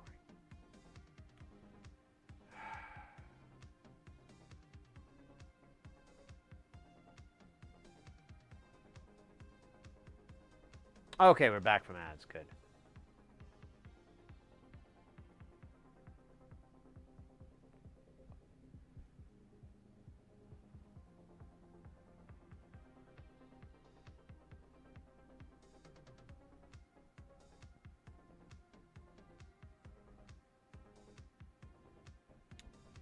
All right, I'm done with being happy about that.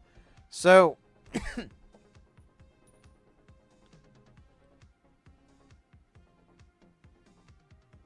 we must liberate it again. This thing is so full of fucking solder in all these like little cups. It's got way more than what it started with.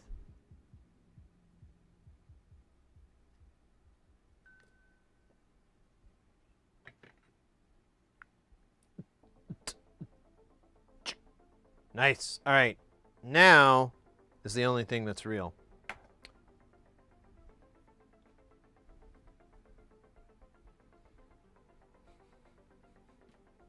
What are you doing? I don't know. Yeah. I can tell. Boink. Whoa, that is a haunted articulating arm.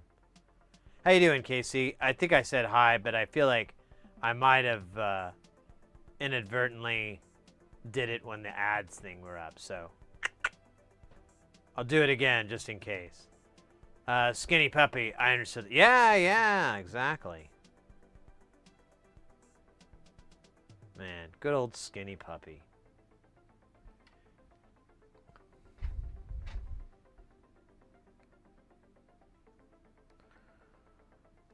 One of my faves.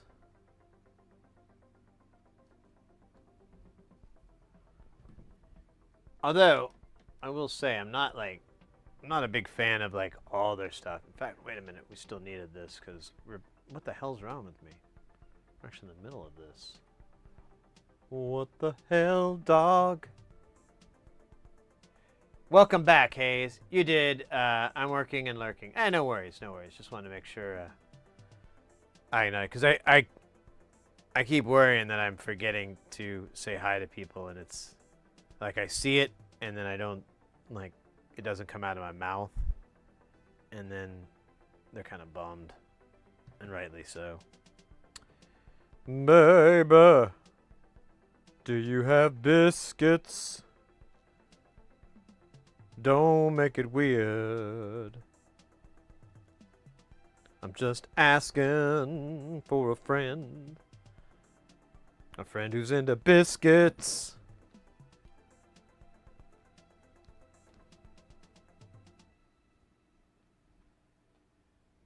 And ham. All right. None of that. None of that. So, before we even get into this, I'm going to verify that this didn't get pinched or something weird, and we don't have a short now. Because I don't even understand what the hell that was. That happened earlier. It didn't make any sense.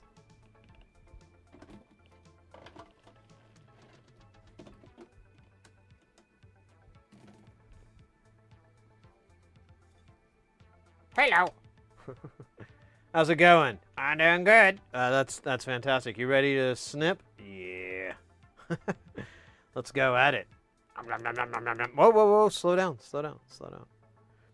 Let's do these one at a time because they need to be... Oh, shit. Look at this. There's a strand. I knew it. It's just I have bad eyesight now, so I couldn't tell. All right. I'm going to tap this in. You ready? All right. You ready? And 1, 2, 3. Oh. Can you go a little bit deeper? Yeah, I can go deeper. 1, 2, 3. There we go. That's perfect. We're gonna go a little deep on this guy. Oh, no, just that guy. There you go. All right. 1, 2, 3. Ah, there we go. Wunderbar, wunderbar. Thank you. You're welcome. You ever seen that guy on the internet who talks to his tools and has his tools anthropomorphize and be little puppets? Me neither. But I hear he's super cool.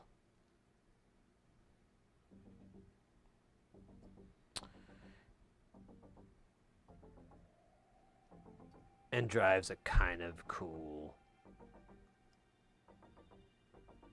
car. All right.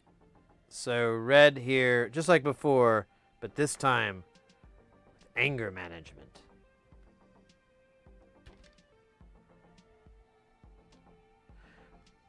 Honestly, I kind of want to check to make sure my beeps don't happen here, because that was awful. You ever been beeped before? It's the worst. It makes you feel subhuman.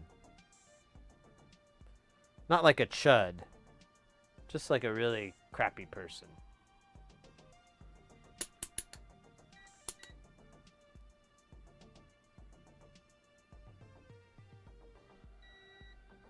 How's the bass line?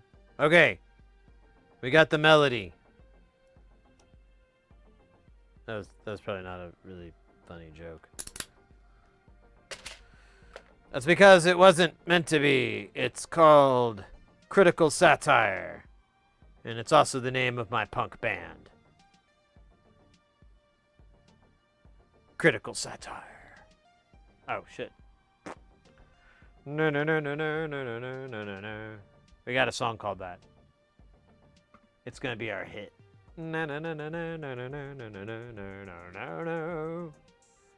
We just get up on stage.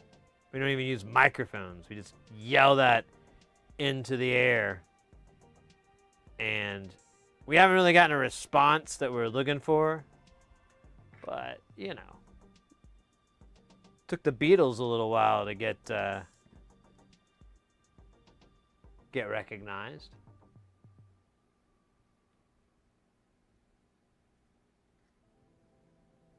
That's kind of okay. I mean, no, it's not. It's terrible. Hold up.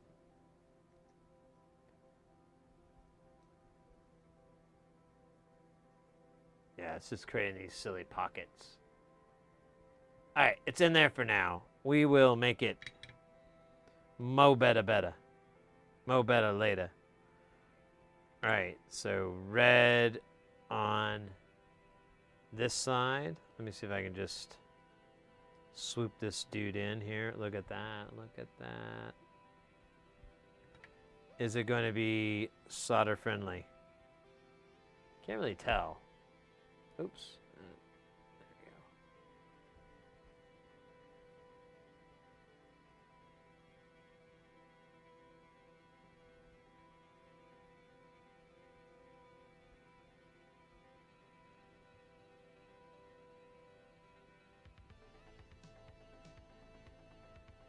Damn it. This may have been a bad idea. Should get night vision goggles.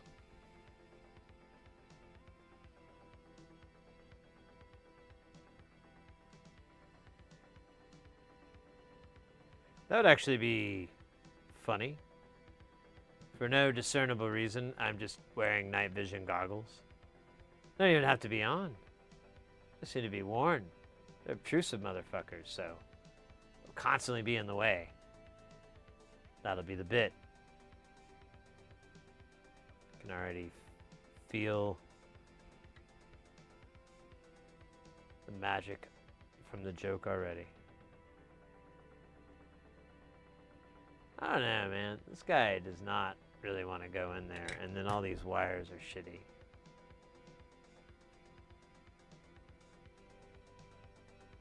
There's like this big lump here.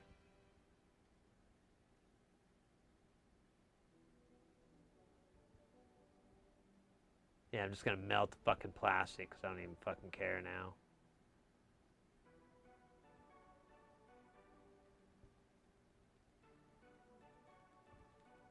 Alright, it's not really in there at all.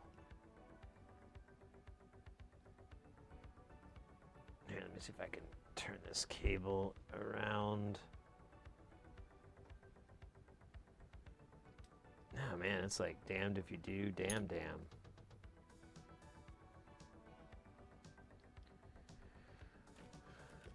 See if putting that on top of there might help. Not a whole lot, but my heart was in it. Yep, it just came out. This is dumb. Everything about this is dumb. Let me see if I can just... Yeah, it's just like so much dumb.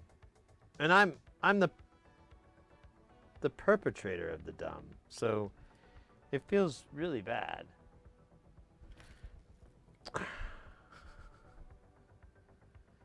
Yeah, I don't know why the solder hates me. These solder cups hate me so much. It's not like I said anything about their mom.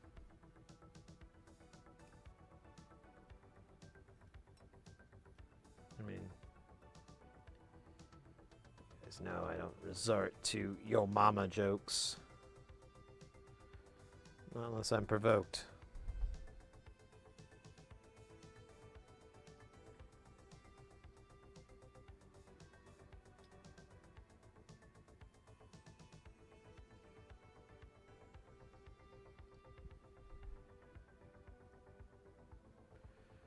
Okay.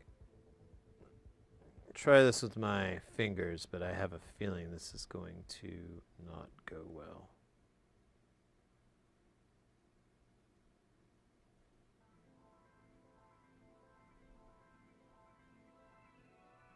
Oh, fuck. Damn it. I had it, but then I had to touch it with my finger, and it was really, really hot. Damn it. All right.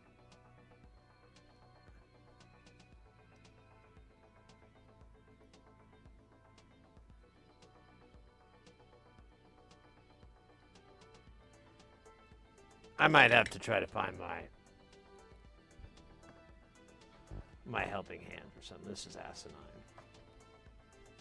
This is beyond dumb. But I don't think I have any anymore. I think I broke them all. Let's see. There's not one in here. Man, yeah, I don't know. I have like, because they fall apart, and okay, I have like a one-armed one here. We could try using this guy.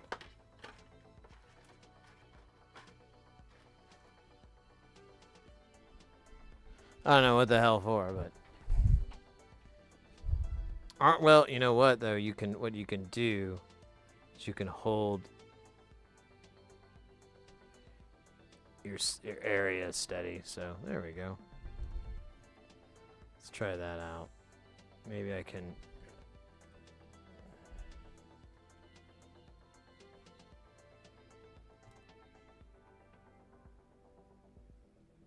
All right. Trying to get it from the other angle, but I can't.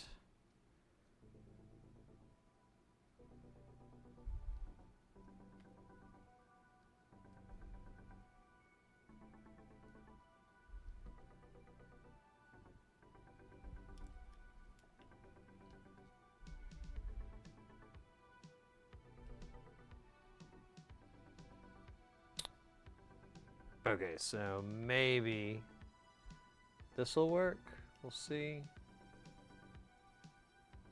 Is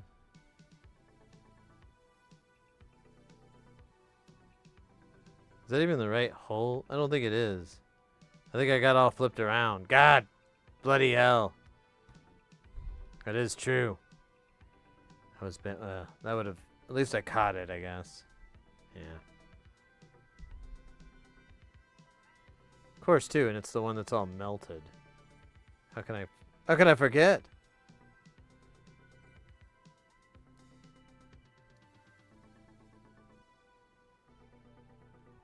Oh, sorry. Didn't realize we were still on that shot. All right.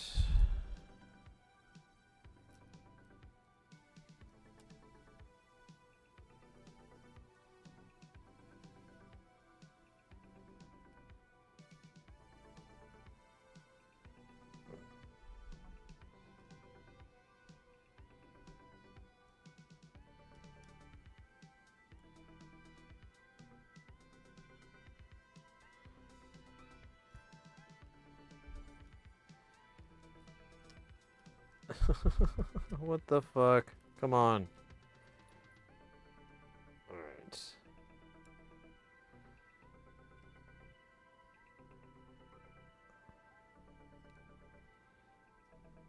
This is a level of suck. But sometimes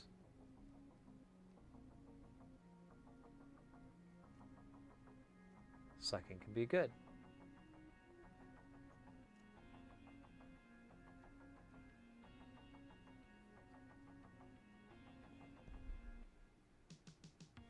God damn it. Quit going out of frame, you bastard.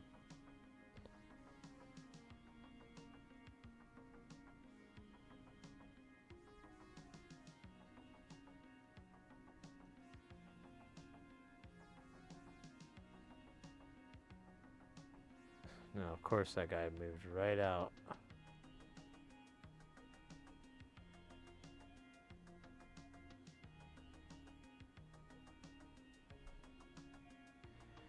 Let's take care of this one here too, since we've got the holder. The holder. Legend has it, it can hold things.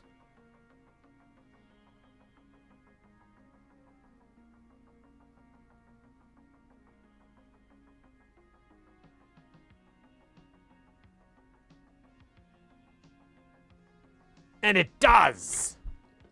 Truth be told, I am overwhelmed.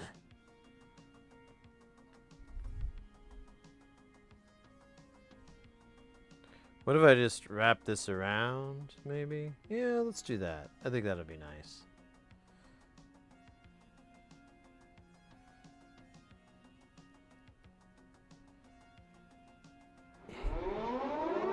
Guys, get ready because things are about to get heavy. Jump up because we're about to bump up and get down because there ain't no clown in this here town. We got another than Kyle Geiger coming in with that pipe and hot. Won't stop, skilly bop. Oh my god, freaking hot. You know it, baby. Ray!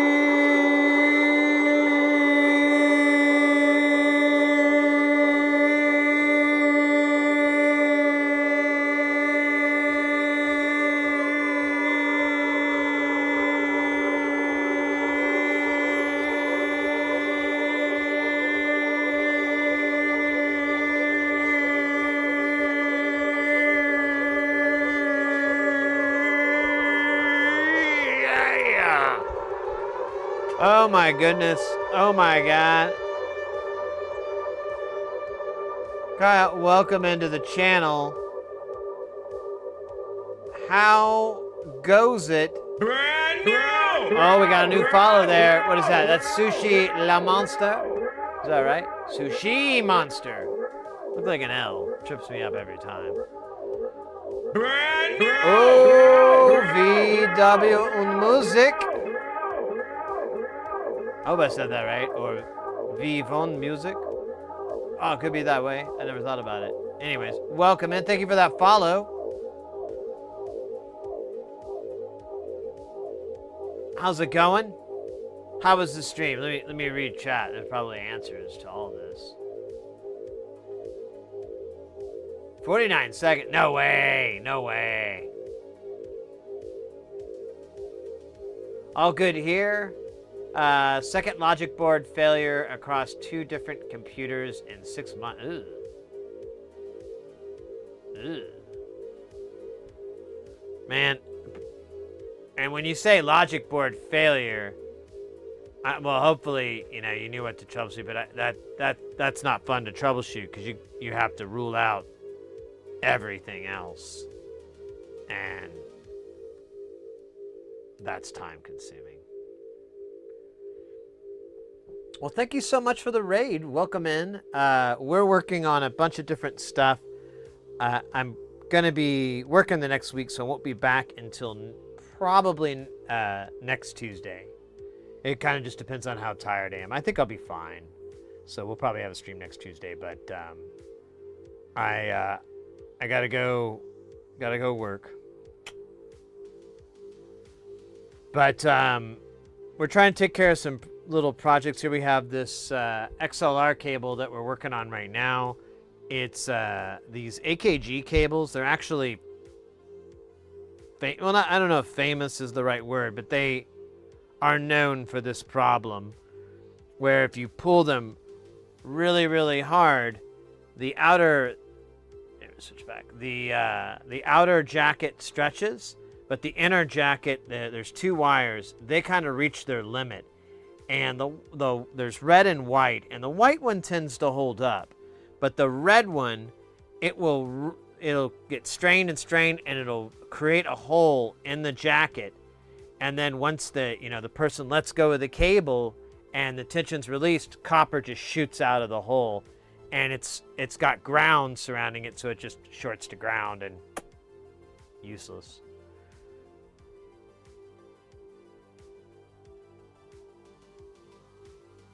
Oh.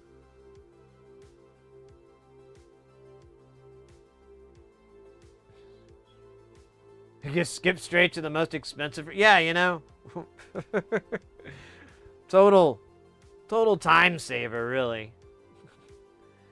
Fix It 42. Take care, mate. Have a good rest of the night yourself. Stay guile, and see you next time. See you next time. Hopefully next Tuesday, like I said. I might be able to do an IRL stream, but I've honestly kind of, I don't know, the landscape out there, it's a little bit rougher to do it. And, that's not fun. Oh, but I did, I guess the EU is suing them at the moment, as the EU is really pushing the right to repair law to protect consumers in electronic waste. Yeah, I figured out. My bad. Well, there's, some of that stuff is soldered to the chip, Like, they're just going to find an end around to, like, well, we'll just put everything on the die. This, and the argument, which would be impossible to win against, is speed. Like you would have you'd have a faster speed. It might be in the I don't know, what comes after nanoseconds.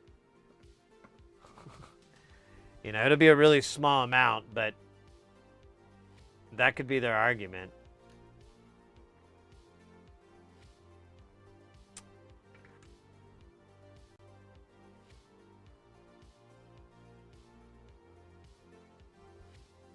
Yeah, I got a brand new MacBook Air to replace my old one. The old one was only it was a 2000 model, I believe.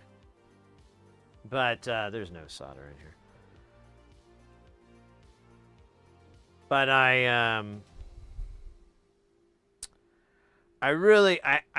got to buy okay with 8 gigs of RAM on the old one, but I don't know, just things are a little beefier since I got this new one, and 8 gigs of RAM. I have a little bit of buyer's remorse, but it's not that bad. It's honestly like, it's not even an issue if you get rid of running like a main browser.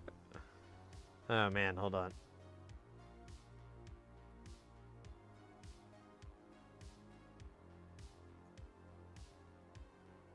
No, no, no, no, no, no. There you go.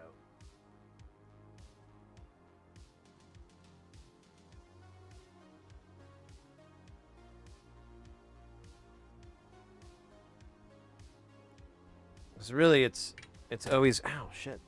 It's not Final Cut that's eating up all my space. It's Firefox.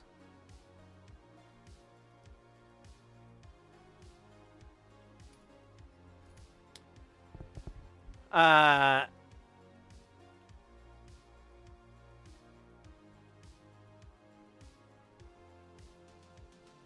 non-affordable functional computer. Sid, any thoughts on me getting my RAM maxed out on the third party on a 220 MacBook Pro, fully maxed out aside?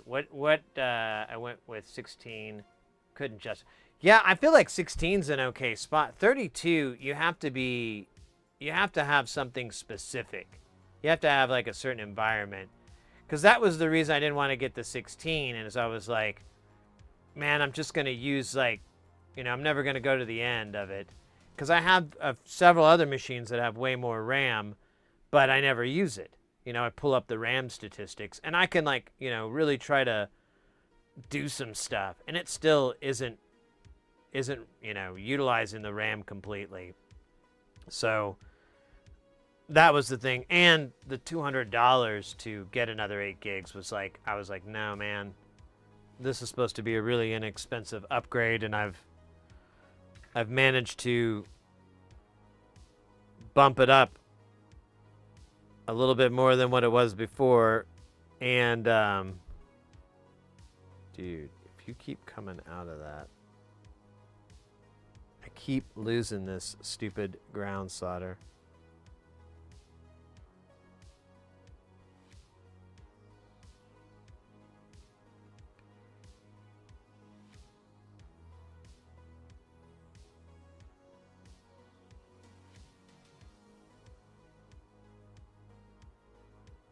All right, hopefully that looks really bad.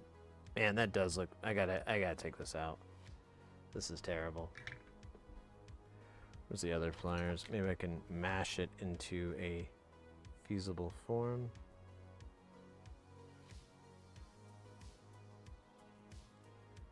No, it's kind of sucks. I could trim it. Let's trim it. Stand by. I know you guys can't see what the fuck is going on, but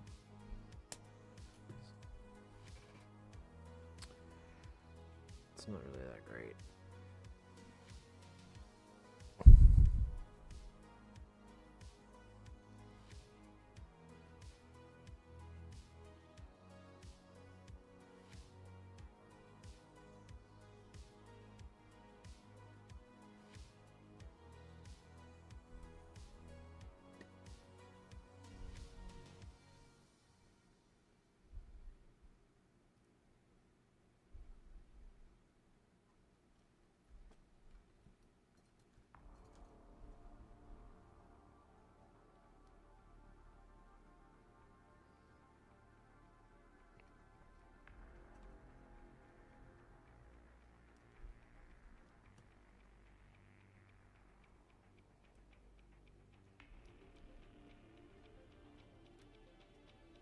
Can I get this stupid wire to twist into the spot I need it? And I don't know, I guess I could try. Yeah, I'm just going to have to do it this way. Damn it, so dumb.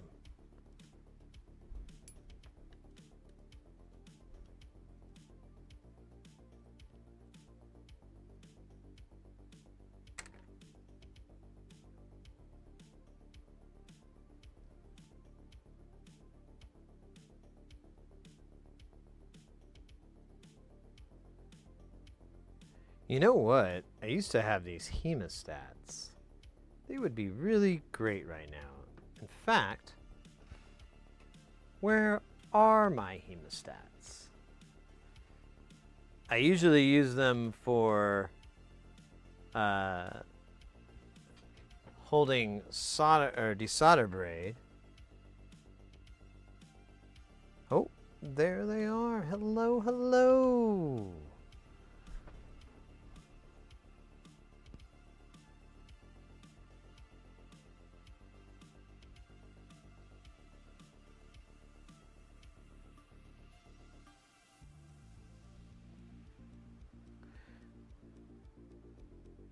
And execute. Nice.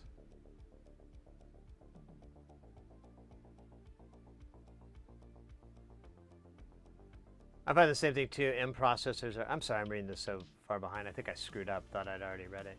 Are amazing, but I need to restart my M processor machine very more often. Yeah, I've kind of noticed on my newer one, I keep doing, I blame the OS though. I have a different OS. Yeah. I used to go like weeks and weeks without restarting, but lately, yeah, they keep having to go like, let me just reboot it, clear stuff up, make some space.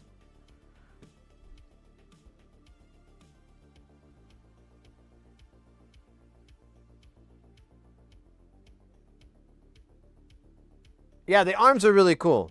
I really didn't think when I bought mine, I was just like, I just need a computer to hold me over for a bit, and I ended up really, really liking it. I thought it was super powerful, had a lot of great features, blah, blah, blah, blah, blah. So it became my daily driver and my preferred. I really, really enjoyed it. But it's, I mean, I make the joke, but it's like, it just started doing weird behavior, and I was like, I think I might have spilt too much water on this. Might need to trade this in before it just dies on me. And they had a good deal. I was able to get like over $400 for my old one, my 2000 MacBook. And then, so that took off a lot of the expense, and I just got a new one. I think the price before tax on the new one was $12, which is very high, I agree. But I got a larger hard drive. I got like 512, and that was about the only thing I felt like I really needed. I was like, I need a bigger hard drive space. Like applications just take up space, and putting an external drive is all well and good, but sometimes it's just nicer not to have these peripherals to give you stuff that you simply because you don't have enough room. All right, now I gotta wait on this fucker. So he's not. This is gonna be interesting.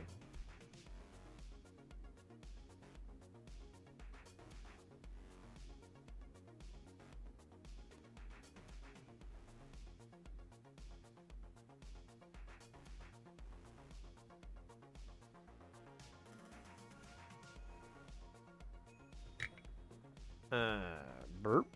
All right. Hopefully, I did a good job. I see some strands here. I'm just gonna snip those down. Snip those off. And let's give this guy the ocular pat down. Sid, not sure how many circuits you developed. Let's say I want 256 DAC on a 0 to 15 volt, 12 bits each.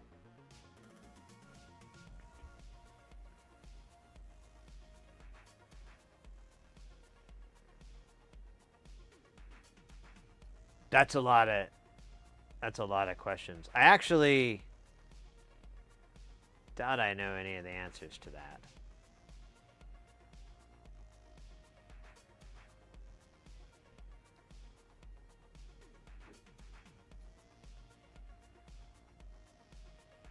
All right. Let's do a jazz test.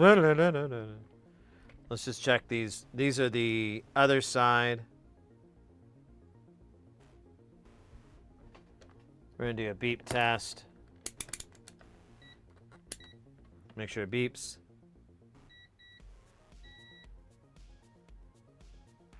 Okay, that's a good sign. Let's see if, well, cool, ground works. Let's see if all these connect before I put the, okay, that pin connects. I think that's pin 2 or pin 3. And then this is pin 2. Okay, looks like we've got all connects. Let's reassemble this and test it and then hopefully be done with it. How to multiplex a DAC.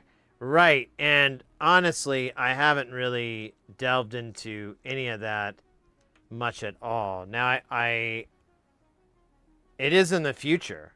It's something that's on the horizon, but not any, you know, I couldn't tell you how soon that's going to be.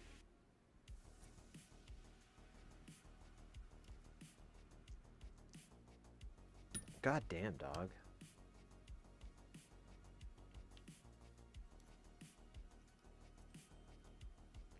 Oh, there's 2 logos there.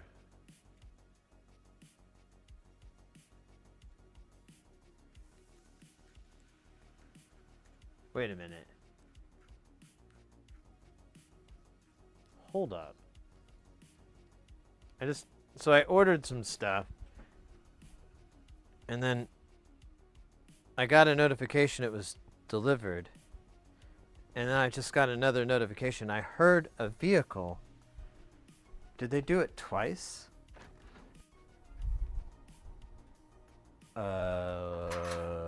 What?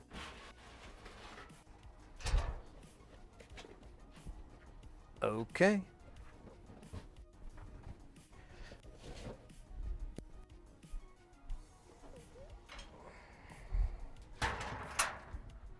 That's a lot of water. Cool. I guess they broke it up into 2 deliveries. I don't know what the hell's going on, but whatever.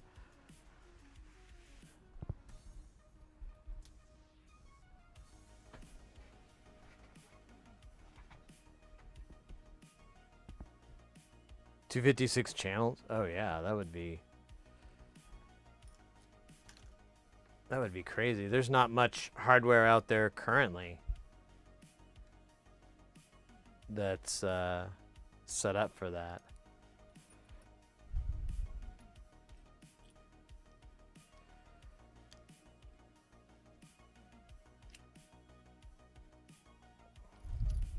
Remember, you got to put this in with it down so that the gravity feeds this little spring.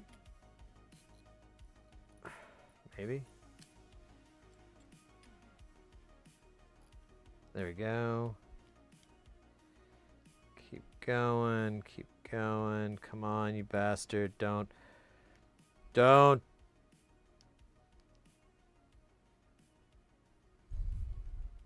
There's only one.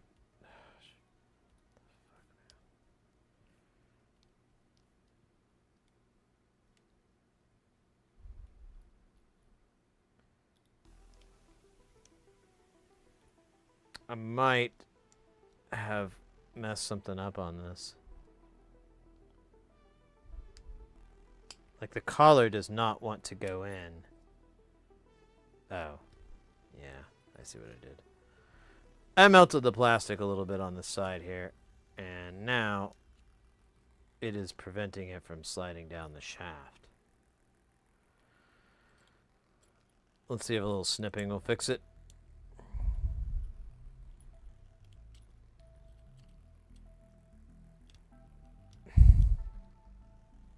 It works.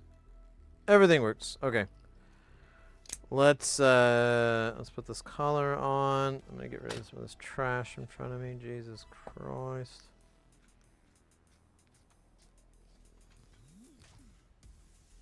Yeah, so there's a couple of AKM chips that are pretty amazing. And like their top spec is like 32-bit, true 32, so you actually get 20 bits but that's better than really anything out there. The rest of it has to be noise. But then, like the sample rate is something crazy, like 720. Of course, you don't use that 720, but when you're talking about multi-channels, I believe you can use that guy as a multiplexer. I could be wrong, though. Wish I could remember the name of the damn chip. ABC123, something like that. Oh, man. I need to find the fucking knob for this guy. Okay. There we go. Let's, that one actually wasn't... So that's like a switch. This switch is shitty. I hope. Maybe it wasn't in there all the way. Alright. Well, we've got a working cable now. So we set out for what we promised the client, which was a working cable.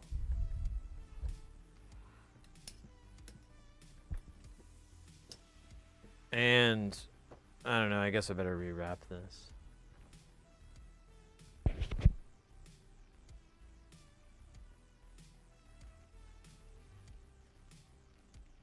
I'm not gonna do like a fancy pants job. I'm just gonna, well, honestly, it wouldn't hurt to pick some of these rolls up a little tighter, a little tighter, a little tighter. I'll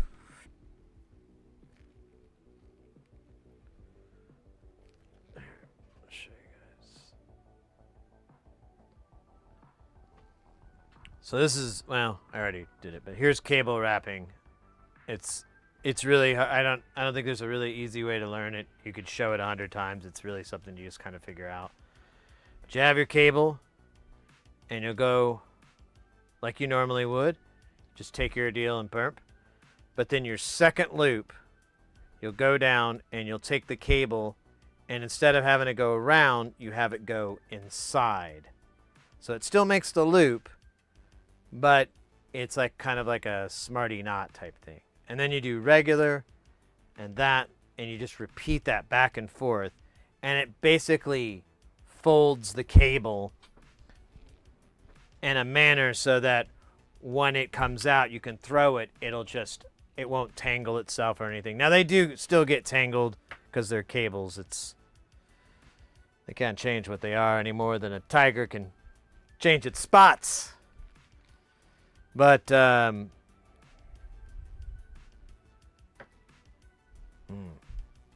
tigers. But like, as far as like putting the least strain on your cables and so forth, and this doesn't work for every cable. There's some, there's like multi-paired cables where sometimes, or spooled cable that's just, you have to put it on the, oh shit, sorry there, bro.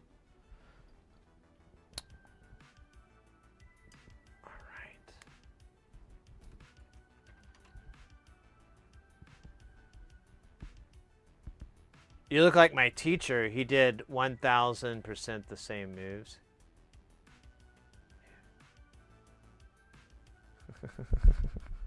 That's funny.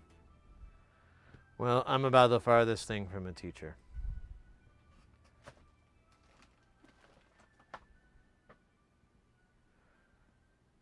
More of like a joker. Or a smoker. Midnight toker. But I've been playing my music everywhere.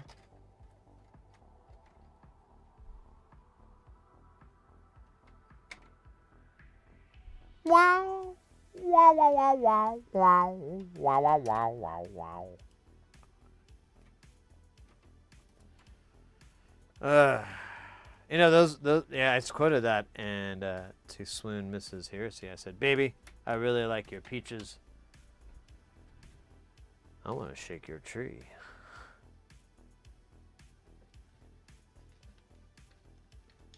Hours later, when she was actually awake, She had no recollection of that conversation.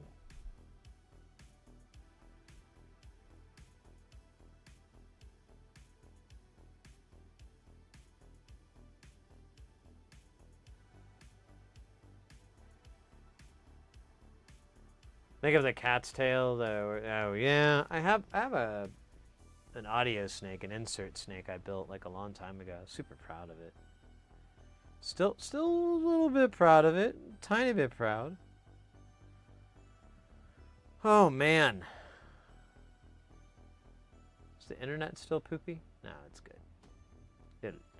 Little baby internet.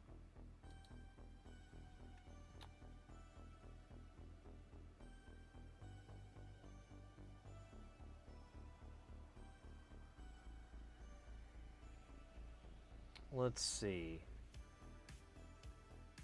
Yeah, let's work on, let me make sure there isn't anything else.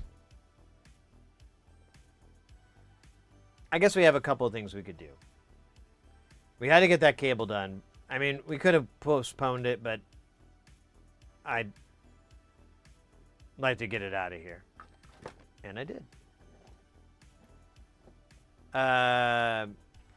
So we can work on KiCAD, and we can work on the Music from Outer Space sequencer.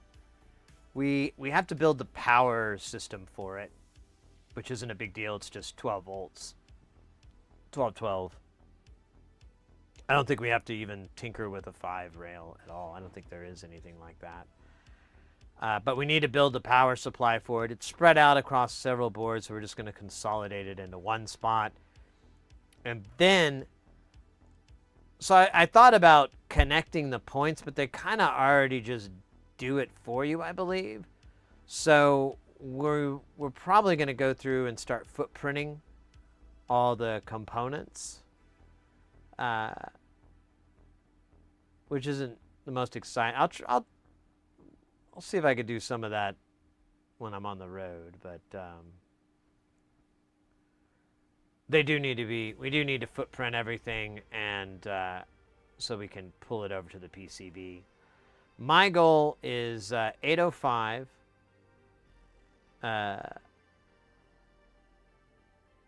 You know, none of the tiny footprint, whatever the T-SOPs or whatever the fuck. I'm none of that.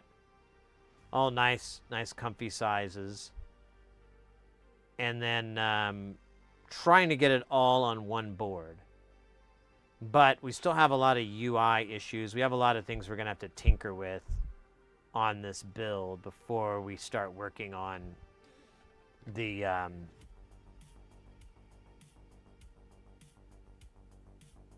hold on. Before we start working on that part. So still got things to do, little boring things before we can get into the fun part, which I honestly, PCB layout is my jam. I just fucking bark. Sorry, didn't mean to bark. It's supposed to be a meow. Anyways, that's one of our options. The other option is to repair a soldering job I did mistakenly. Yes. We put these sockets in for the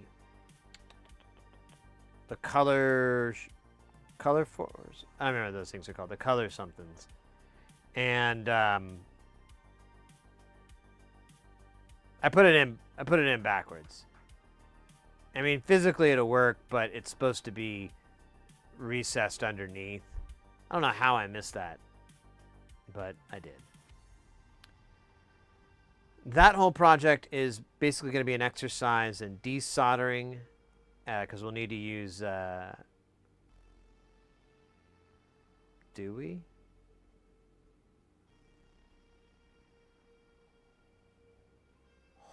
Hold on. Stand by. Okay, we might be able to do it without using low melt and all. We'll still have to clean up, but it won't be that bad. Maybe. I don't know. Yeah, this is definitely easier. We should take that thing. So the board, everything is mounted one way, and that's the mistake I made. These things actually have to be mounted on the other side. So we have to get them out. And in order to get them out, I was like, why don't I just shoot them with hot air?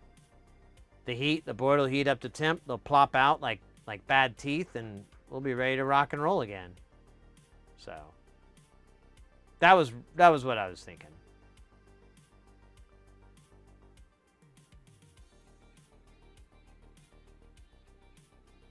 Paying Chat GPT 40? Like the beer?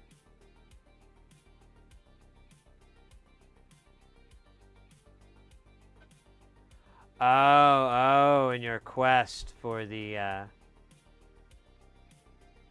Yeah, I don't know. I mean, did you look on Mauser? For like, for these parts? Mauser and DigiKey.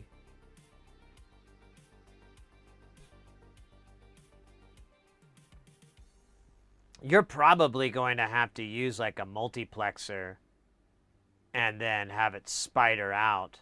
But you're going to have to do like multiple channels because, well, it depends on your bandwidth requirements. If you're doing, I think you said like 12-bit. So if you were doing 12-bit, yeah, 12-bit DAC, 15 volts, you could use was it an MCP or MPC 600 series? They run at a lower voltage, though, I think.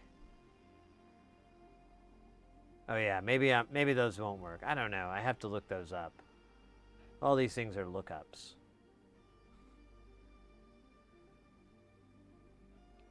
The beer sounds nice, though. Yeah, that's one thing I do when I'm on the road. I'll have some beers because I really just don't drink that much beer anymore. I like the tequila now, so I'm into tequila.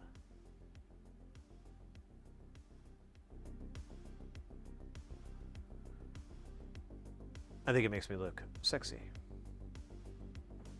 just like this hairdo.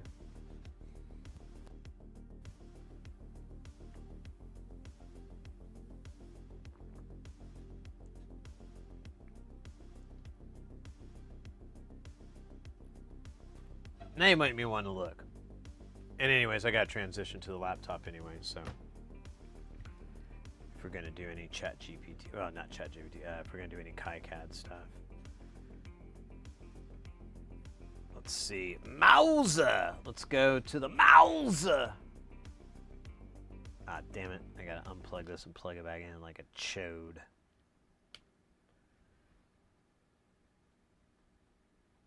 That's my insult that I've been doing a lot lately.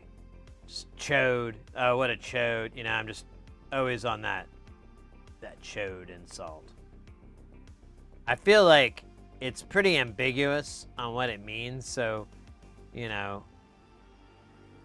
like, even if someone got mad, you could just start laughing when they're like, "Did you call me a fucking chode?" No, I just called you a regular chode. A fucking chode, that would be cool too. Have you seen those? Are they around? Are you an expert on the fucking chode? And then I'd promptly get my ass beat. It would be pretty rough.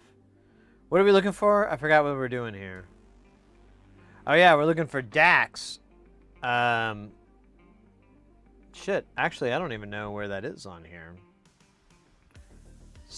No. Connectors, electromechanical, no. Embedded solutions. No.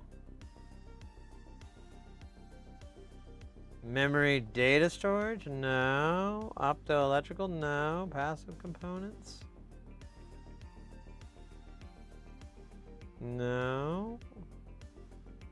Semiconductors? Yes.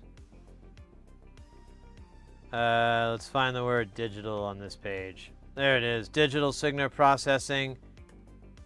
Digital potentiometer. Oh, that's it? Oh, no, I hit the wrong button. Nope, that is it. Nope, I keep hitting the wrong button. Oh, it's just those two. I don't think a DAC falls under that. Oh, yeah, that's what you should do, Nightfall. You should just get an FPGA. I mean, something with 256 channels can only cost like a few grand. What if it is abbreviated? DAC. Nope. All right, let's just find a DAC. Let's just see what happens when I do that. Digital analog converters. What subcategory? Semiconductors, data converters. God damn it. Got to get smarter someday. So you're talking about a 12, 16-bit. Oh, shit. That got real fast. Okay, that's... Let's never press that one again. That was terrifying. All right, so you said 12-bit, and then you wanted 256 channels. So the highest they go to is 96 on here. And we do have 196. Let's see if they have it in stock. Oh! So they do have a 12-bit 96 channel one. And it's a BGA, of course. And let's look at this rude boy here. This guy looks like a lot of fun. I bet he's fun to party with.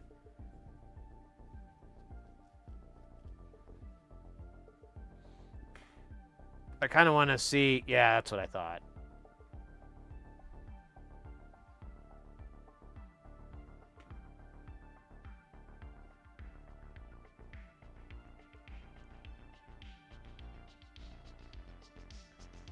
So I know of a company that makes their DACs out of FPGAs. Now I've talked with an engineer, an EE, who knows a thing or two on that topic, and they told me that is overkill, insane, but you can totally understand why they would do something like that. Let's see, let's bump it down to 32. Oh my god, that hurts. It's not the same thing, is it? Oh, look at that. Oh, I didn't even see what brand it was. This one's an Analog Devices. Ooh. Rawr. Ouch.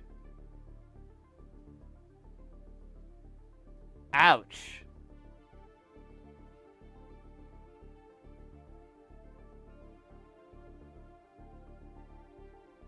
Maybe FPGA is going to be cheaper. This is an AD, but it's 12-bit, right? Yeah, 12-bit, 32 channel, 192nd or whatever. I don't even know what that is. Kilosamples per second? Yeah, that's what it is.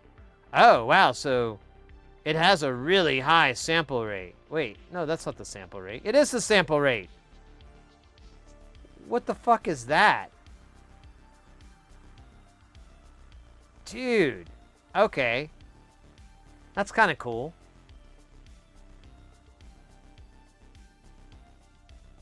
All right, let's get off this thing. Now I want to see that guy again, the 96 channel one. Real quick. I want to find out who made it. TI. All right. I mean, they are a company. 2.5 reference voltage, so you'll have to amp it up.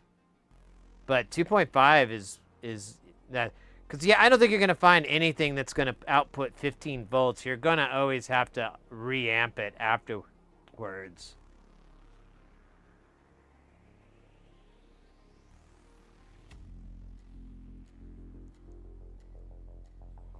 But 256 channels, 256 op amps. And then you're going to need another one to re-invert it back, unless you could do that in the software maybe, to have it automatically have it 180 degrees.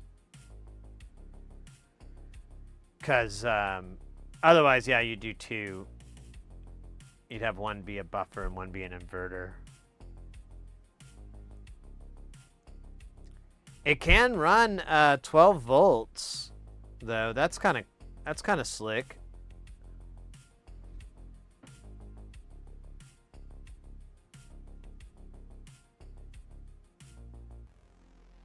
Oh, yeah, that's what it runs on. Well, what was this? Oh, the 2.5 is the rep. Oh, interesting.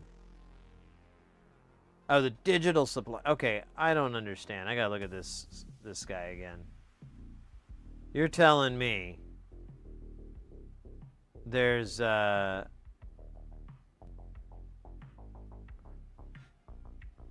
output, digital I/O, AVCC, DAC output, DAC output. Okay, so these are the different outputs. And then you have reference, a no connect, ground, and DVD. So that's these. And yeah, you're boxed in with ground, and then you have whatever the fuck AVCC. I thought I could figure it out, but I can't.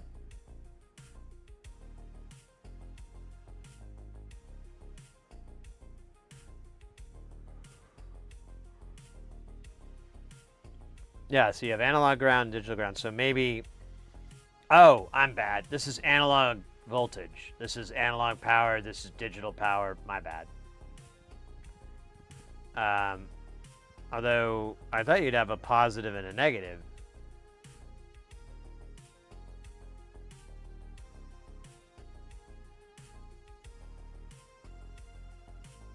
There's your reference. Let me zoom in on this guy. Oh, there we go. There's our negative rails. Okay. So we have a positive negative rail for analog and an analog ground. Then we have the digital juice and the ground for that. We have the digital I/O part. Yeah, DIO. So all that can go down an SD, or wait a minute, yeah. I wonder how much physical data that is. I doubt I'm going to be able to find that in like a little fucking table here.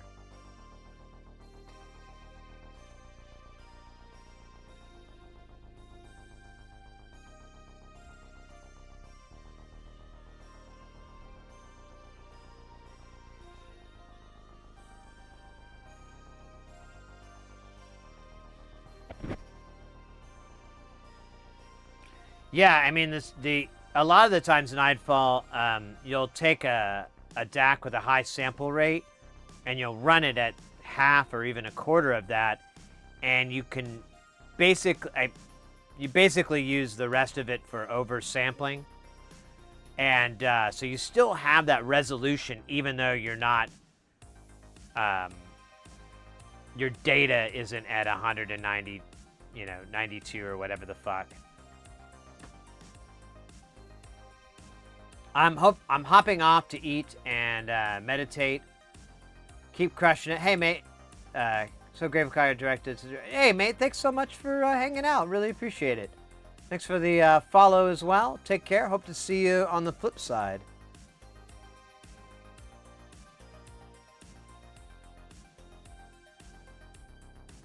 Yeah, I don't think it's going to tell me how much data goes through here. I feel like this was a stupid... This thing is massive, too. I just realized we're only that far into the damn thing. Alright, that's electrical time requirements.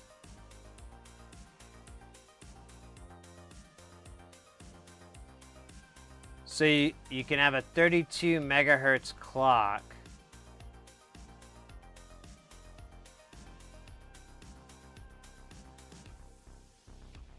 Interesting.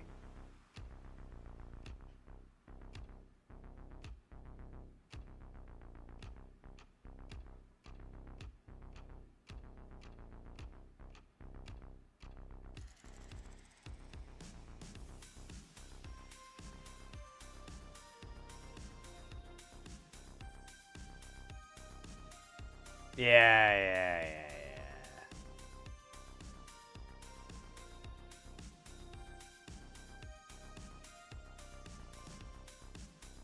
That's pretty cool that it uses SDI though. I'd party with that guy. It's crazy. It's a BGA though. What was the pin count on that? It was like 130 or something. Whatever.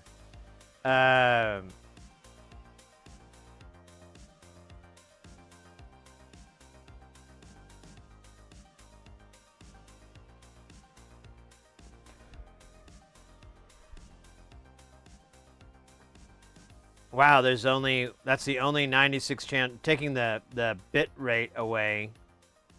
Let's go to 40 channel. There are 9 of those. There are 15, 32. I gotta see what these are real quick. We're gonna move along. We're gonna do other stuff. I promise. Curiosity. It's what cats crave. 14, 14, 16. So we've got some 14-bit chips here, like more than one. I don't know why that one didn't show up earlier. There's analog devices and analog devices. Devices! Hey!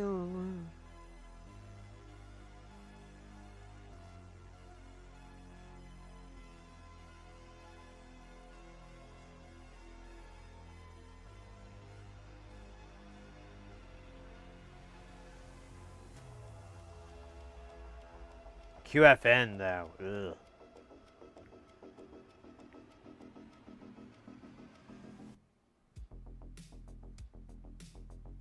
This actually looks like the cat's pajamas. $53?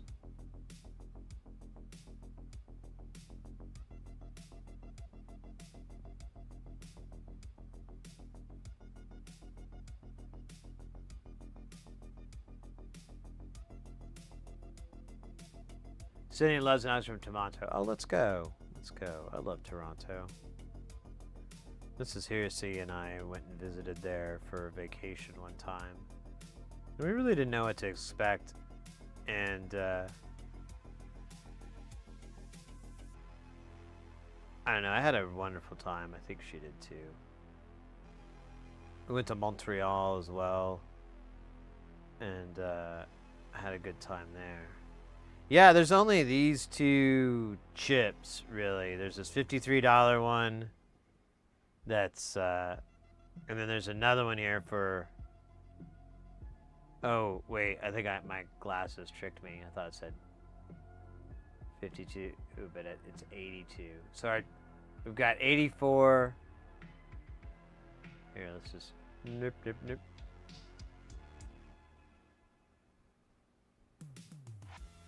Yeah, 82 is the next one up. That's a 12-bit one. Does have a slower setup, or quicker setup. But it's just a 100-pin QFN. Or QFP. Ooh.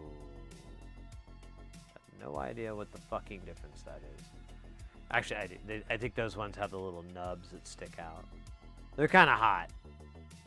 I'll warn you now. There's 14-bit. That's pretty cool. 3-wire. 16-volt. Interesting. Is that 16? Where am I? Yeah, no, 15. My bad. Yeah, I think it's time for me to get new glasses again. I just got them. Or my site is unredeemable. Probably going to be a little bit of that one. Man, Mrs. Hearsey is cooking up like something like delicious butter. I don't know what it is. It smells amazing. And it's leaking into here. It's coming in like a fucking cartoon pie smell. Like this leaping in like a big old fluidic and rubbing against my nose and trying to get me to like, you should eat some toast, Sid. Toast is good. Everybody loves toast. Oh, God. If only that were true. So yeah, anyways. I don't know. That'd probably be the best bet for DAX. You got 34 here. We got 16, 14. Let's look for your 14 now. 14 is available. And they are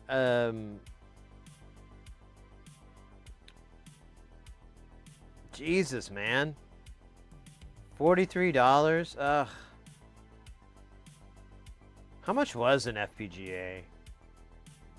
Where do we see those? Those were in semiconductors.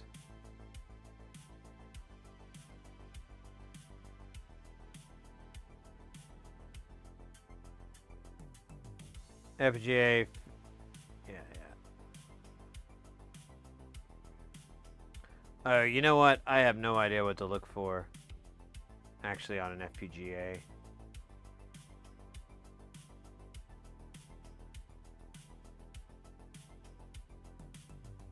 Well, let's pick big numbers here. Let's go with 96 transceivers.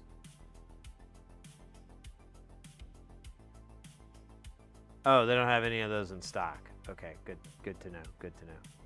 All right, 120. That can't be true. Oh, this is broke now. Son of a bitch, you broke it. Alright, we're gonna try again. This time with feeling. There we go. That is a big fat goose egg. 80 now. Oh man, it just won't let me fight for my right to party. It's weird. 80. Oh my god, that's insane. Why not?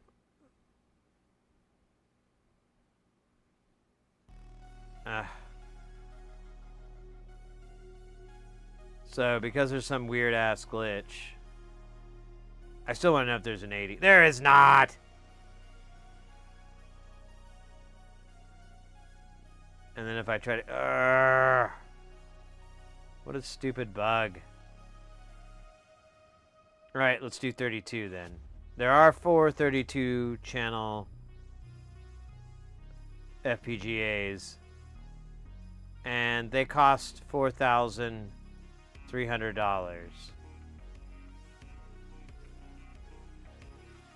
Maybe I don't know what I'm doing.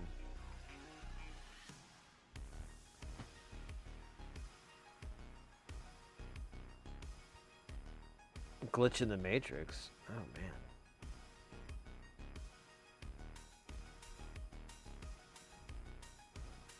That's a great comedy show. All right. Well, let's move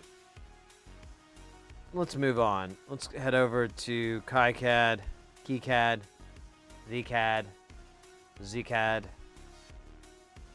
and let's look upon our work, ye mighty, and despair. Look upon my work, ye mighty, and despair.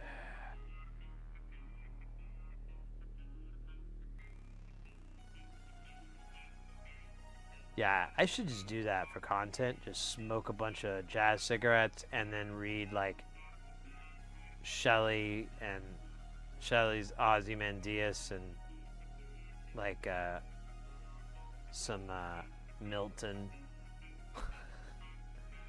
and just use the deepest voice I can manage. Not this voice. This is a dork voice. This is my dork voice. You can tell because listen to me. Jesus Christ.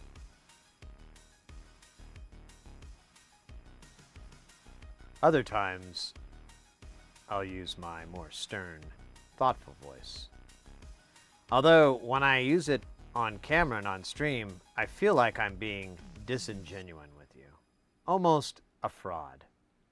And I don't like that. Doesn't make me feel good.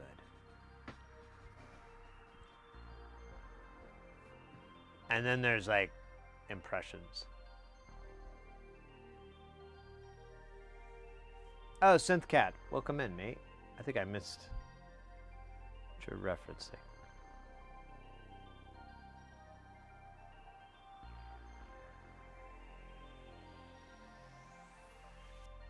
Oh my god, yeah. Payphones. That didn't age well.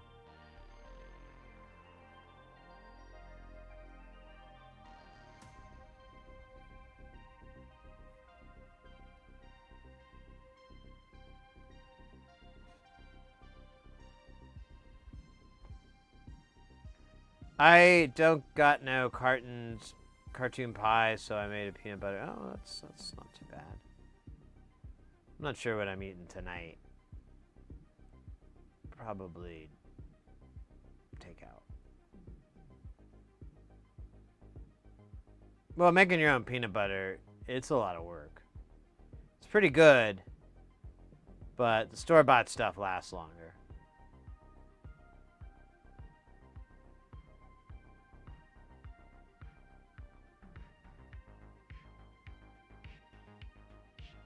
Just don't forget, it is impossible for honey to go bad.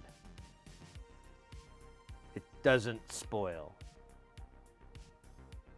It also cannot run for office. So, these are all facts I just wanted to make sure we're on the same level with. Alright, so we need to build the power supply that runs this whole dumb thing. We have these rails here and shit like that, but we need to make something beefy, something sexy. Now, part of me is like, you should just put this on another page, and that part of me is handsome. So I'm gonna listen to them. All right. God. Or whatever, man. Oh, there you go.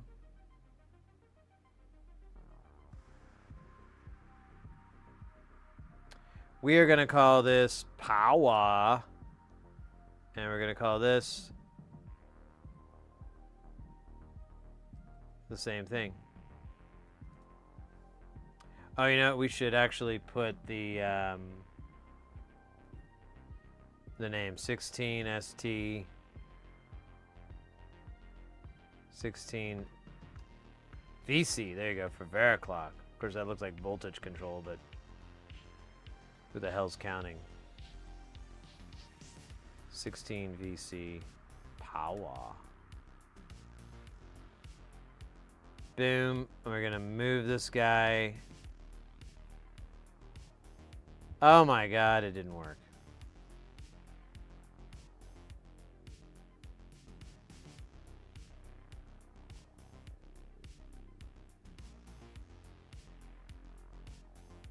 Oh my god, I did it again.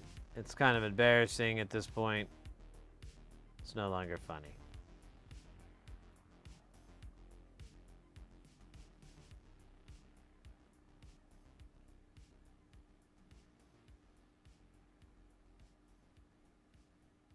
The Half-Life, there you go. Okay, let me pull some parts. We need one of these. Actually, let me just do. We need one of these. I need one of the negative versions of these.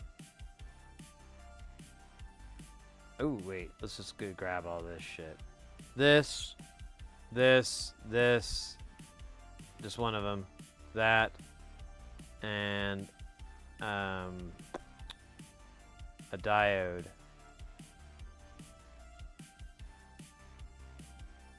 And what else do we need? We need power, cap, ground, diode. I think that's it, actually.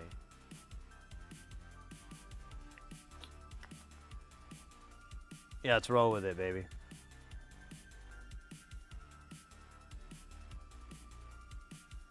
Nice.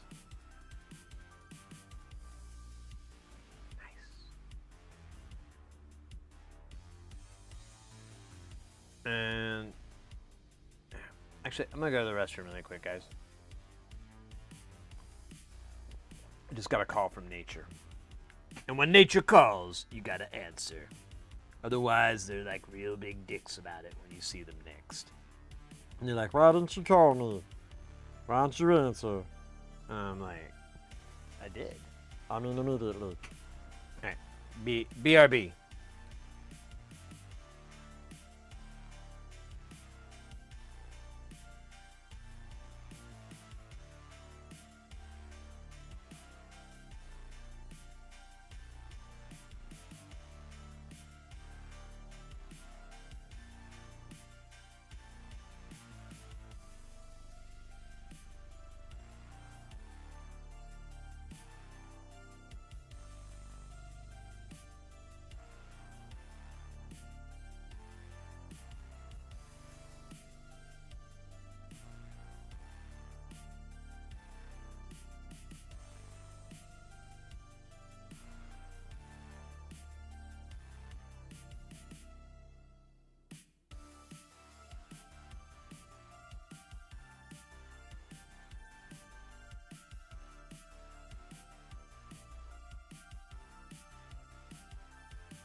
Alright.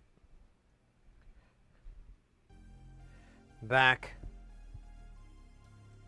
And ready for the attack.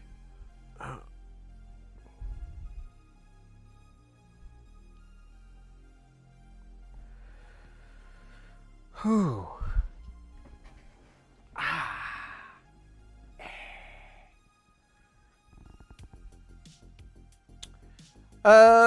Okay, so we're gonna do a power connector here. Or power supply here. We gotta do the power connector. Come on, my connector. Remember that? Okay, anyways. We're gonna look for IDC. IDC. Oh, wait, it's not in here? What the fuck? Yeah, it is. Let's go to connector. It is, because...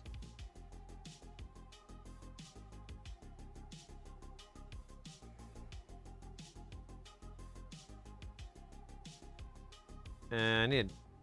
Well, I guess I could do it without pins, but I actually need the... Maybe that's the problem. I'm thinking of the footprint. I could just copy and paste this from another project, though. I might just do that, because this is a little stupid. Yeah, because IDC should be one of those. It should be a connector in there, but that's okay. Stand by. Let me go digging through the folders here.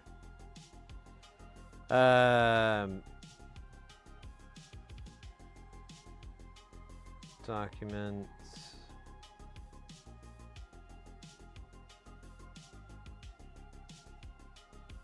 The fuck do I have that for?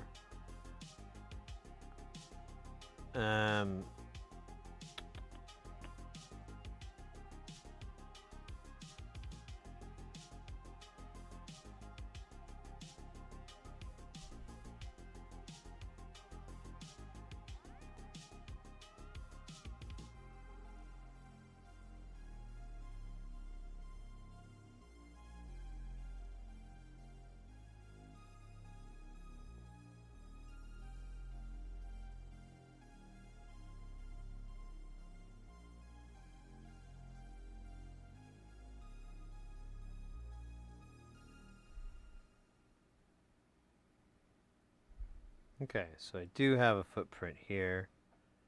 We're gonna copy this, see if it just magically pops in for us. It does. Footprint intact, footprint intact. Awesome. So we'll use this. Let me get rid of this. I guess we just close it. Don't save.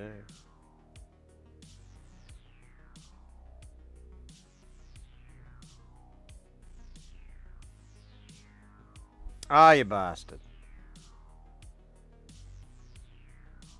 You know what? I should have left that open so I could copy and paste. Okay, just stand by.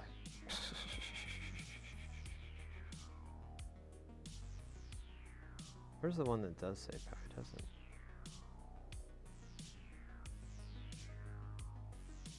Power goes. Let's just open that.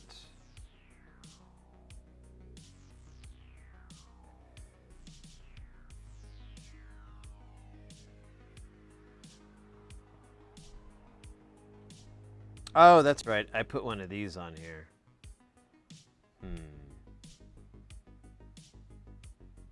We could do that.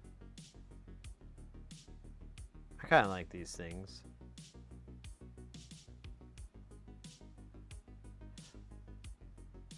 Oh, wait a minute. Maybe not.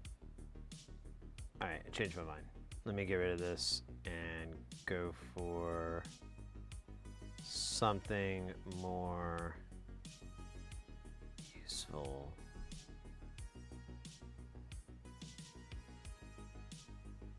To look at.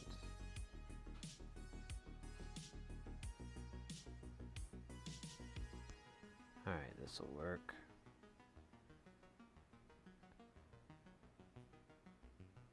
Alright. So we should honestly rotate this so that 1 and 2, which is the negative side, and 10 and 9 is on the positive. Bump, bump, bump, bump, bump, bump, bump, bump, bump, bump, bump, bump, bump, bump, bump, bump, bump. Oh wait, I don't need to pretend like I'm contrabass doing pizzicatos.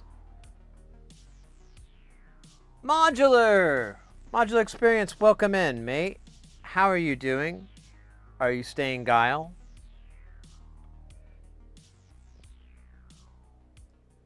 Are things guile for you?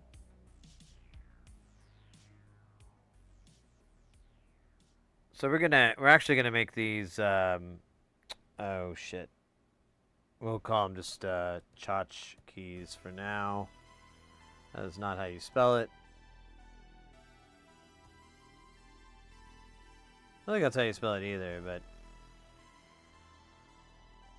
I'm not a guy for spelling.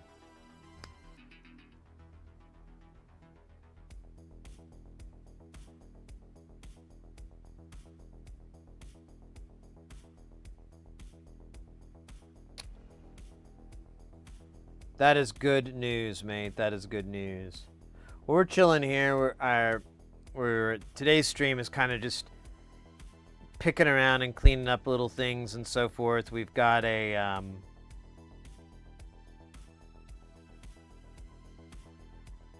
we got a lot done, honestly. And now we're just kind of working on this is a project I'm pretty psyched about. It's the it's a 16-step sequencer from Music from Outer Space, but instead of a regular 16-step where it's just counting through 1, 2, 3, 4, 5, 6, 7, 8, or whatever, you notice 1, 2, 3, 4, 1, 2, 3, 4. It's always, you can put note duration into the stages. So if you need the note to hold for a half step, quarter note, whatever, it's got you, fam.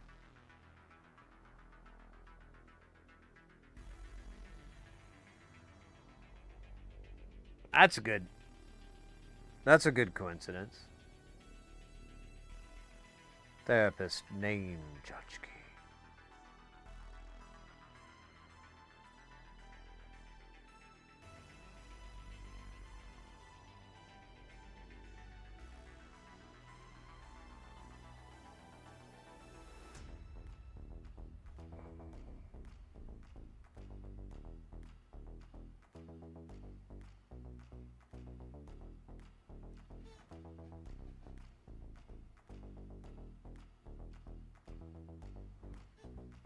Yeah, it's a cool idea. The problem is that it's developed. I don't know if you've ever messed with music from outer space stuff or are familiar with Ray Wilson, but he had a lot of stuff, and it was really cool. He was self-taught, you know, really kind of a bit of an inspiration for me, and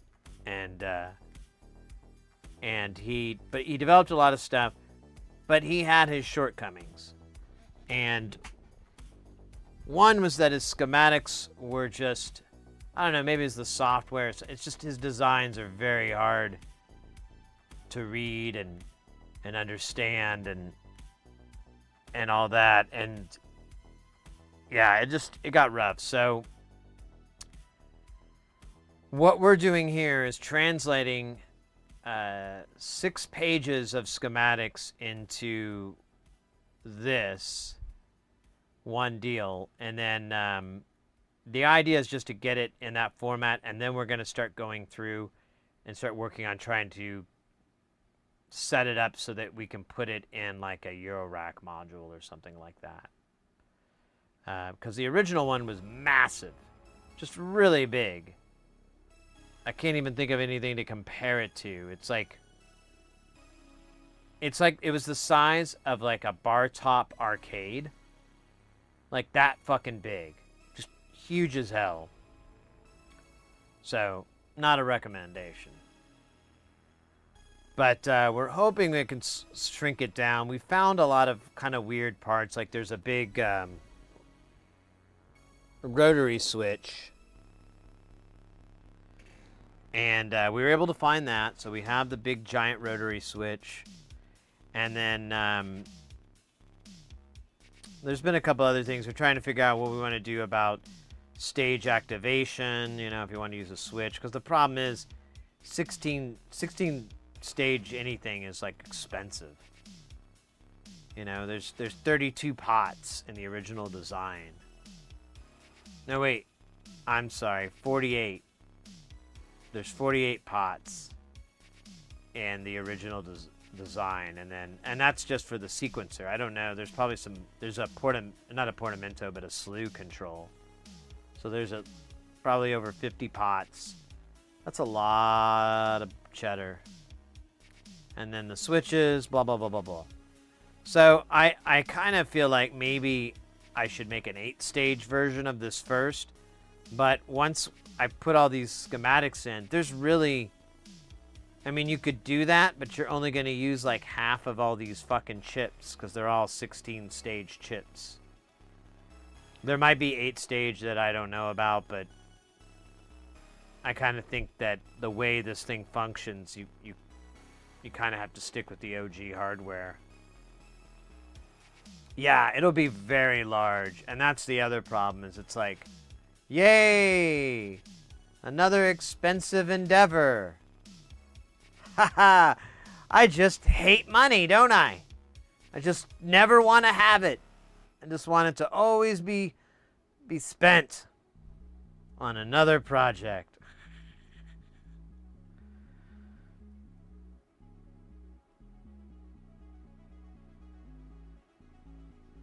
Alright, we need caps. Oh, I should have gotten...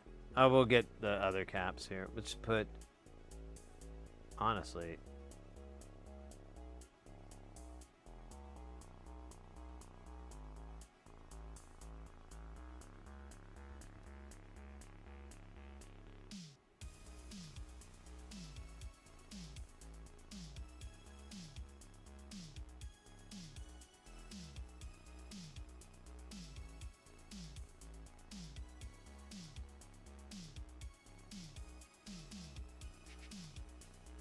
Money is the glue. Yeah, right. I love this approach of yours. Oh, thanks. Well, this idea, I came to it, but I found out it's not super original. Bald Engineer, aka James, aka Ad Ohms, he has a similar little repository on GitHub for classic computers, and because the schematics on those things are really rough to read, and some of them, you know, are just like photocopied a million times.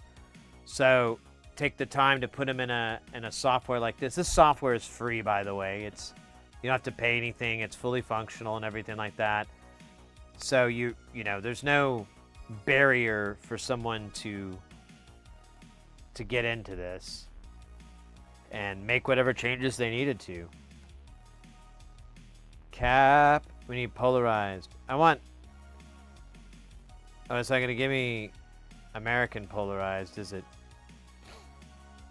Fine. Dude, that's huge. That's too big. Can we try? There we go. That's a time. Ah, there we are.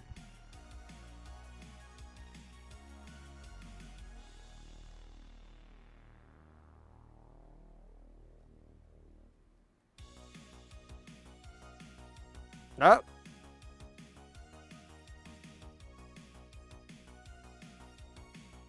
Alright, we need to change these values to 10 microfarads. 10 microfarads? No, farads. I don't know. 10 microfarads sounds way funnier.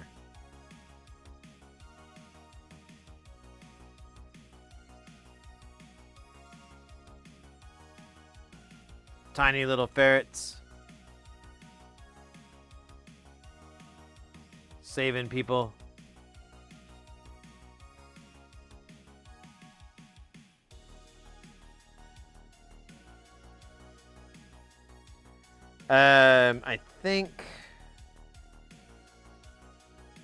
I think that's really all I need to do. Oh yeah, I was thinking about maybe putting ferrite beads in here. Do they have, they do. Let's put a couple of ferrites in there to make it sexier. You guys love the sexy ferrites as much as, well, any normal human being would. Sexy ferrites, baby. Ferrite to you. Working on a song about it.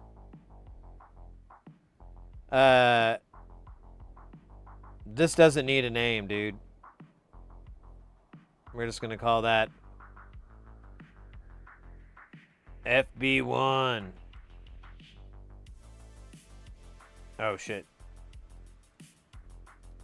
I'm gonna be FB2. This is amazing. Flip, flip, Flipadelphia. All right. I'm sorry. I'm being really dorky today. I don't really have an answer for you. Well, I don't have an answer that you want to hear. How's that?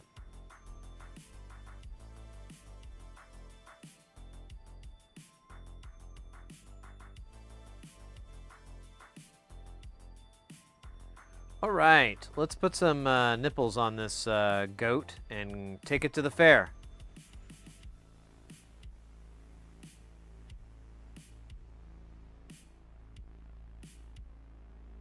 Oh, come on, you son of a...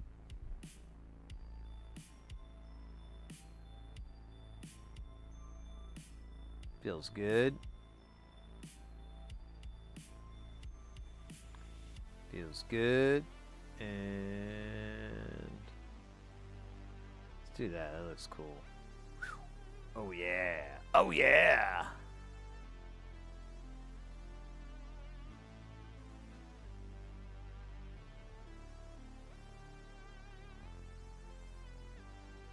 The power! I can honestly make this blueprint a little smaller so it doesn't look so weird. Can we get a smaller blueprint, please? Where is the blueprint? There it is. Yeah, let's go down to 148 there. That's gonna be hot. Oh, look at that. It's so cozy. We should put a picture of Ronald Reagan off to the side. No real reason. I don't really like Ronald Reagan. I just really feel he's obscure enough that we could do that. And it'll be funny.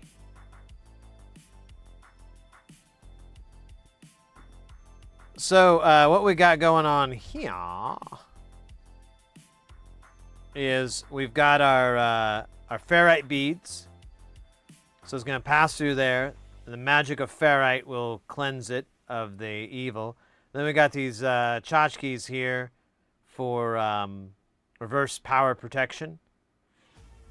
And then we've got these 10 microfarad. Oh. Yep. I'm glad we decided to talk about this so I could catch myself. Noot.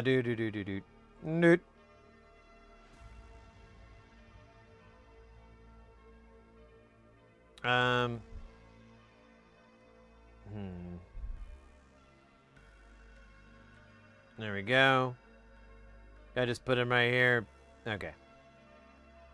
Same thing with you, Tonto. That sounded wrong.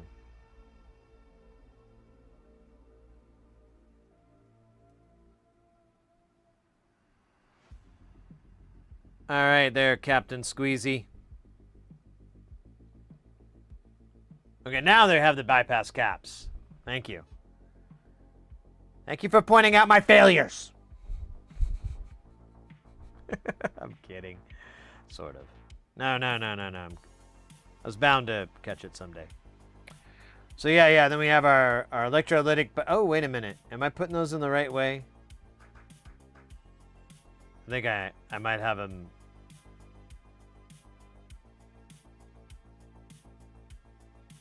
Oh, I never used that on this design, did I? Okay, well, whatever. I'm pretty sure they're right,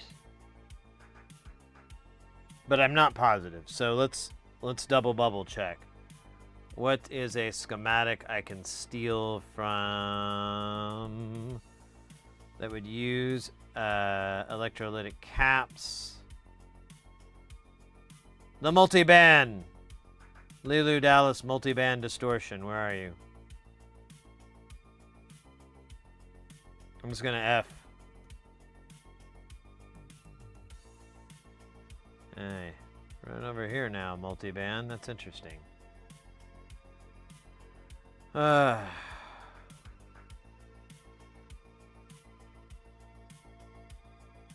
So plus to plus, minus to minus.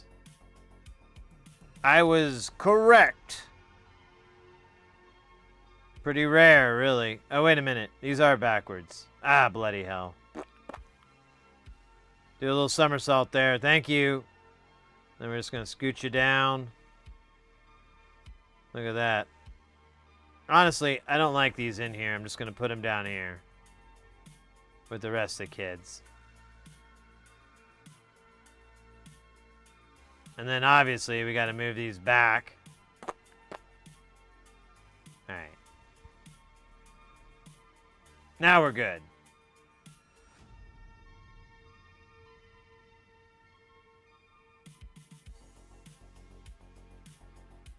I did? I thought so. All right.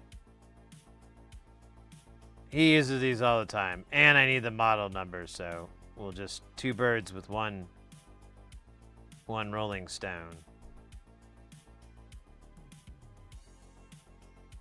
Oh, or he doesn't fucking bring it up at all in here, because that's right. Oh, wait, he doesn't use that in here for some reason.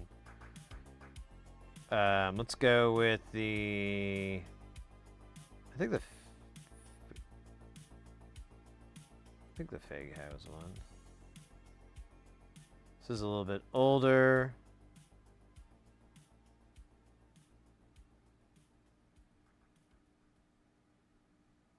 Who doesn't use the word?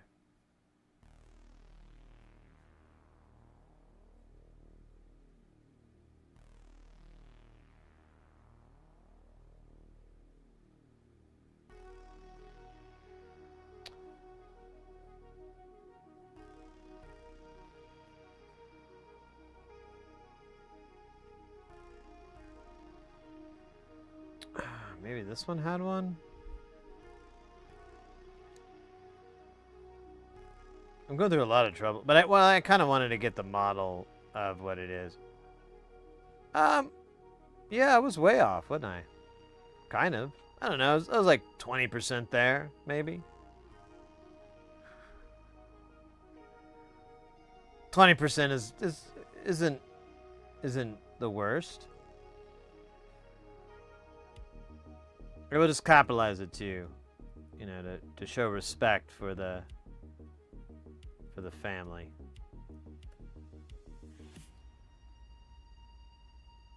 Oh, you. All right, fine.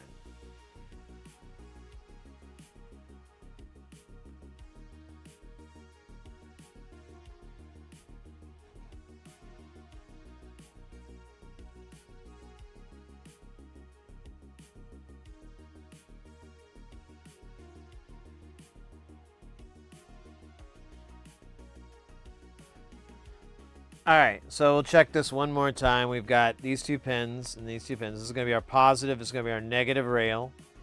Goes through here. We got the diode, so it's only going to do the negative side. We got the cap, only on the negative side. We got our regular bypass cap, just chilling. And then dumps out to here. Same thing is mirrored up top. We're going positive, positive, clean, clean. 12 from hell.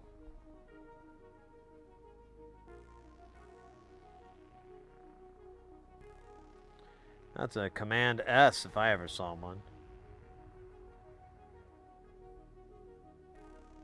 So now the question is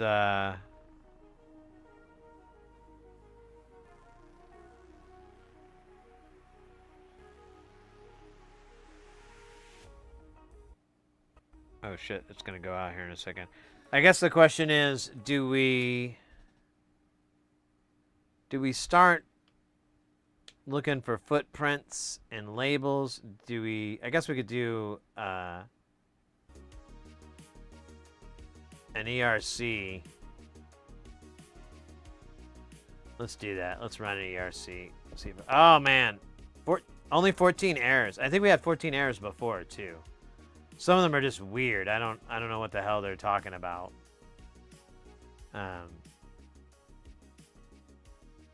Yeah, like I don't understand why it's a symbol power pin 1. This is fine, bro. Here, what do you think of that? Huh?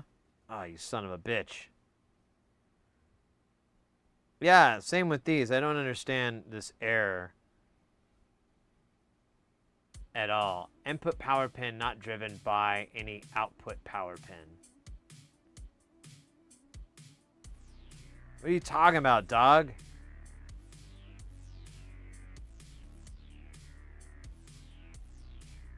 Pin 8 output inverted. What are you talking about?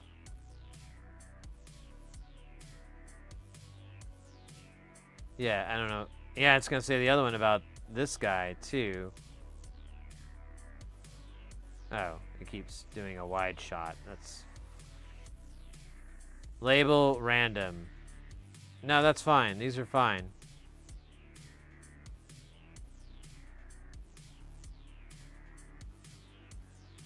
Yeah, I don't understand these complaints that it has. That's fine. That's fine. I don't care about these label issues. I don't care about those. Oh, we do actually need to address that, but as far as fixing stuff. Yeah, none of this, all these errors here don't make any sense. I don't understand. I've changed this to be a different, we'll try bidirectional. Run. It's still there. Oh, because I didn't hit enter like you're supposed to. Alright, let's run it now. No. And it's the same thing. It's like input pin driven by an output pin. But, you know, if I change it to any of these different states, the error doesn't go away.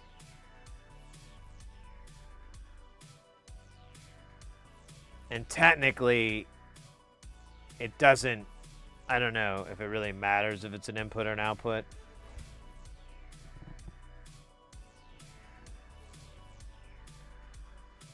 So, yeah, it's just going to be all of these as you go through them.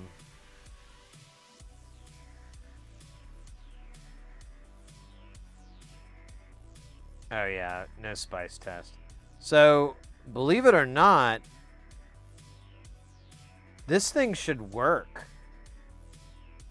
I'm pretty confident there's got, you know, well, wait, there's that, okay, there's that one spot that has the,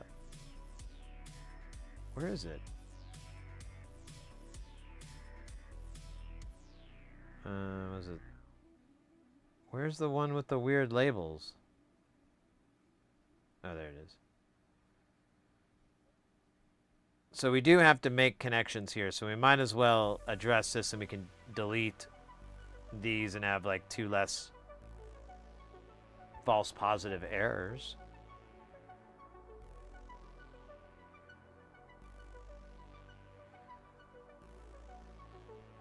U6C pin 5 on the M5 16 step. So this needs to connect. So we'll call this SBV1. We'll connect that to, oh shit, I don't know what the hell U6 is. I have to go pull the schematics out. And I think I closed them out because I'm a horrible idiot. All right.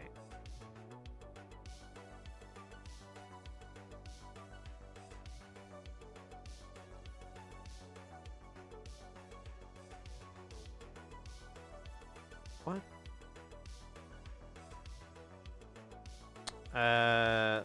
Second here.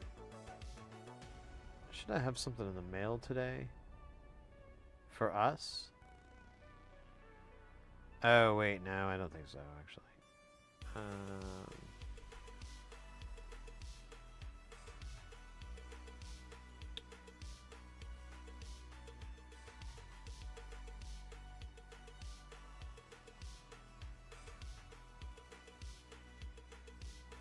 The order was shipped. That was yesterday, so there's... It's not even probably... Yeah, it's still in Burbank. Fucking Burbank, man.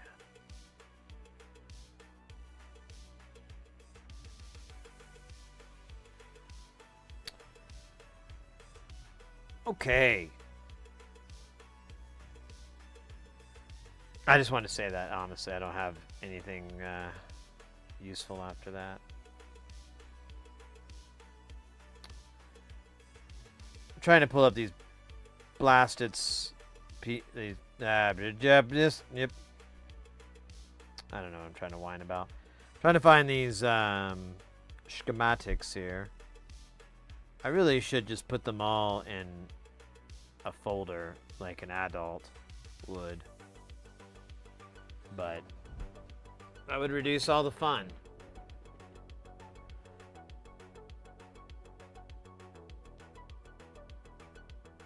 Oh, shit. Let's take a little quick break, though. Let's just chill. Let's talk about rabbits. How many have you seen at one time? Any given time? Like, in the same eye shot? You know, I mean, you could say millions, and I believe you. Because I have no frame of reference of what 1,000,000 rabbits looks like. But I trust your description of it.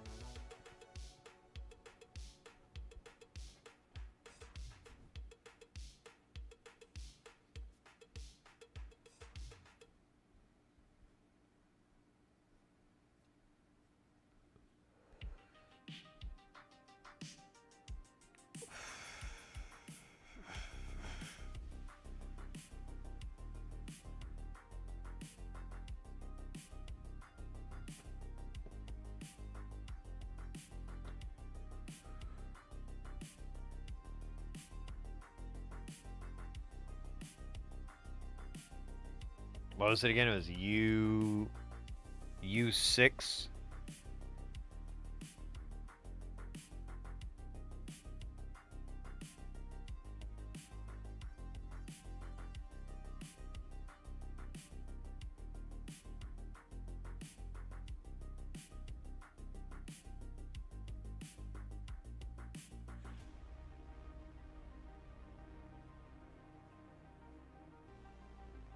There we go. There's U6. It's one of the Schmidt triggers. I've probably seen about 35 rabbits. Damn. That's a lot of rabbits. Were they in a confinement of any sort, or was it like a field of bunnies just hopping around? That's... I don't know about you, but that kind of sounds like what you could sell somebody at Heaven's like, and they'd be like, yeah, that's lit, fam. All right, I found the spot. It's kind of dumb here. And look, oh, now it all makes sense. So, SVG junction of D20 and D29 anodes of this.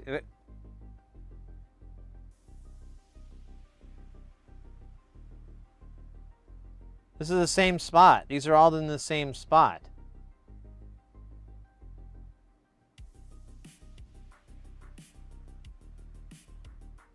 U6C, pin 5 of the MFOS digital sequencer. This is U6C, pin 5, right here. Then it says SBV2, junction of D28 and G29 anodes on the 6th. That is the exact same spot. Why is it listed that way? Why are we making this harder than it should be? Whatever, man. So where is it? SBV1 and S... But that... It's just going to feed to itself. Like, you could just link these two together then. And that doesn't even make sense.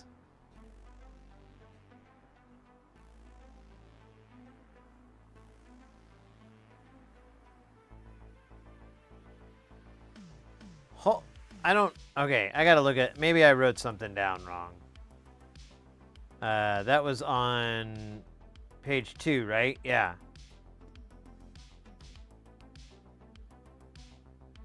Gate mode, normal and multi.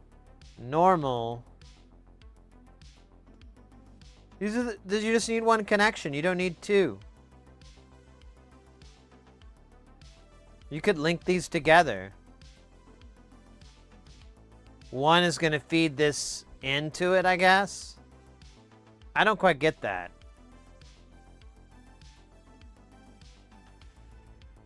Anodes on this, yeah.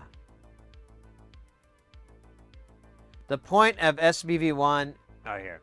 The point of SBV1 and SBV2 refer to two vias on the MFOS step sequencer digital PCB that are at the end of the trace that gets out. See the section entitled Integrating Quantizing Clock and MFOS to complete the details. So, I think this is like kind of a silly... I'm just going to put...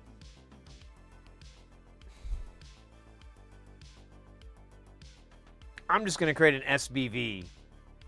And then I'll make a 1 and 2 later.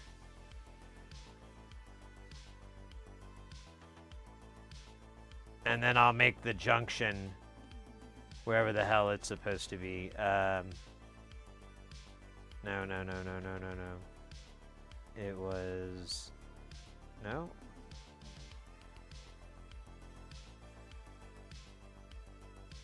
Oh yeah, actually it's going to be on this board. I got to find it.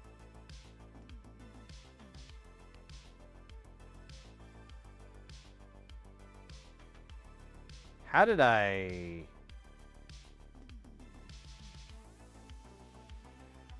Oh, I'm looking at the wrong thing.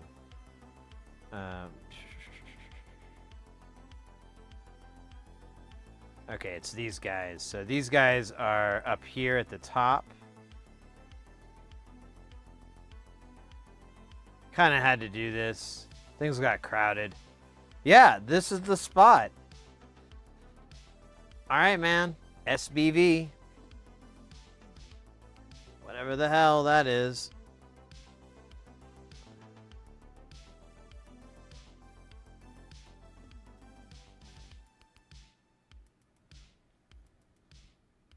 guess. I don't know, man. Okay, let's see here.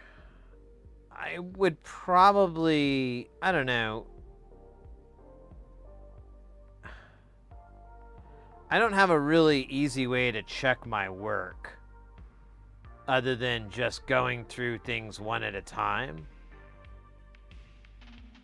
I mean, honestly, a lot of the parts here,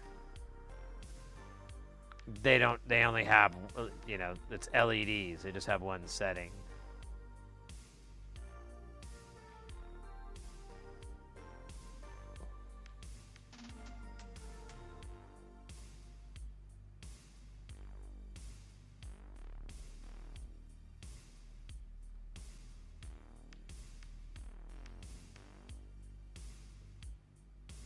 It's so weird to have these guys pointing down. I feel bad, but I couldn't think of anything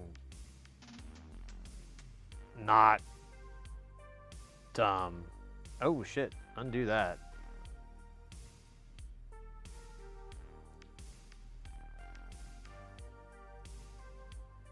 God damn it, I keep forgetting that I need to do this better.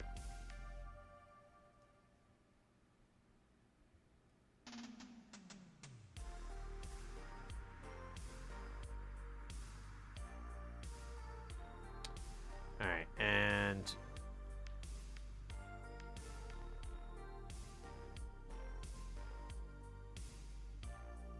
alright. Yeah, I mean, we could do cleanup work. I say let's not do that, and let's work on populating this build of materials list so we can have footprints and stuff. Footprints are cool, man.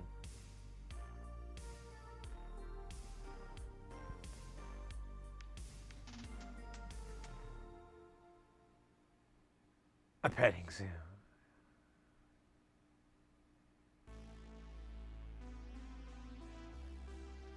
Not a rush. Yes, we're doing a little KiCADing here. We're working on this. Oh shit! I should renumber everybody. Let's do that real quick before we get really into this. I forgot how you do it though. It's like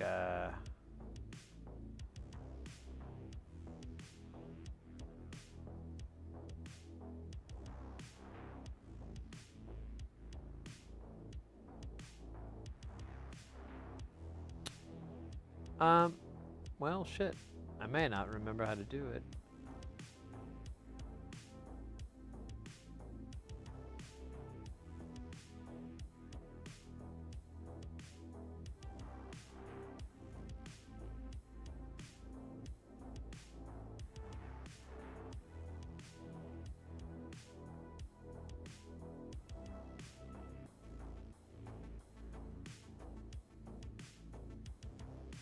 Alright, I saved this, so I'm going to do the re-annotation. And let's make sure. Yeah, this is cool. Okay, cool. So, yeah, we're going through. This is like a really big design that spans like six or so pages. But the pages are, I mean, they look like this. This one's actually not a bad example. Let me give you some rough example. Like this guy. It's a little raw. He or she has been turned into this guy. Not a whole lot better, but not a lot worse. So shut up, damn it. Leave me alone. Now, this is a little bit easier to work with, and there's that, for example, is oops, let's close this out. That is going to be, I think it was page 2 of this. Yeah.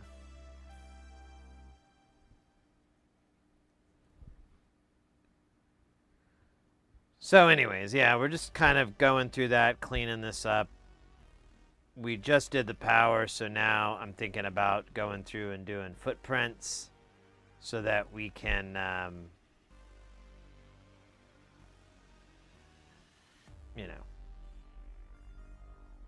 have all the things we footprint for.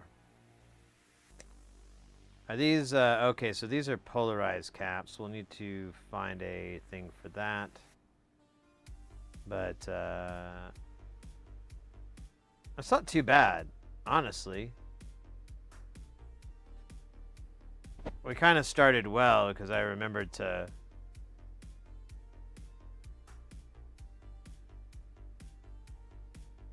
RV. Oh, weird. Okay. And then that's a resist. I don't know why I cling these two together. It shouldn't have. Whatever. Alright, we'll fix it. Is there any other mixed values here? Let's find out. Oh, yeah, there's another RV. Okay, I guess because of how it labels it, it does that. Shit. Yeah, there's like RV. Oh, there's a bunch here. Alright, well, we'll solve this. It's a bunch of copying and pasting. It's pretty awesome. Yeah, with that, let's see here. Let's do our electrolytic caps here first. We're gonna do cap. And let's see. Can we do... There we go. Can we do the 5.5s? I like that. 5. I think it's 5.3. Doesn't really matter. It's the stupid height.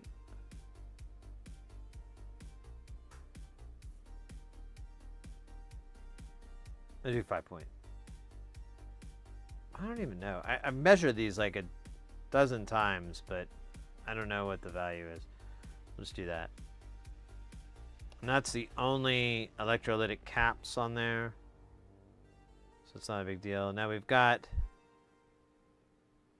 this diode here. Oh, this is an LED. So I don't know what to do about...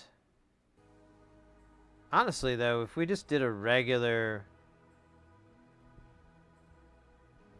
Let's try 3mm LEDs and see if we can get...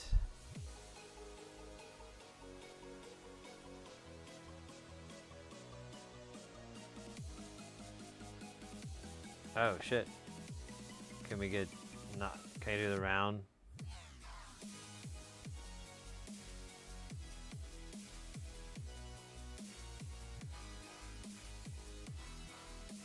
I don't need...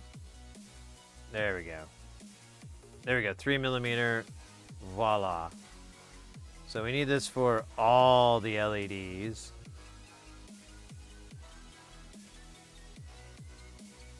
Ah, you son of a bitch. Control. There you go. And then what is this? This is... these are ferrite beads. These are... I believe these are 805. We'll just do 805, so we'll just do the same footprint for a resistor.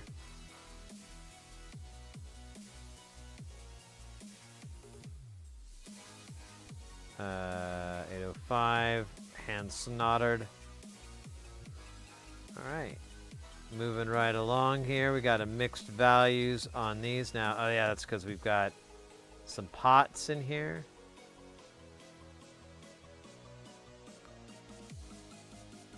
Now what is this pot value that... Okay, I'm really just making it worse. I'm gonna... RV2. I don't know what that is. And then I just zone out of it.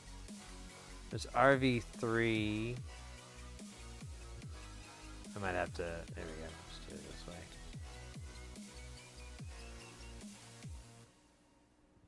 Well, I still lost RV2 though.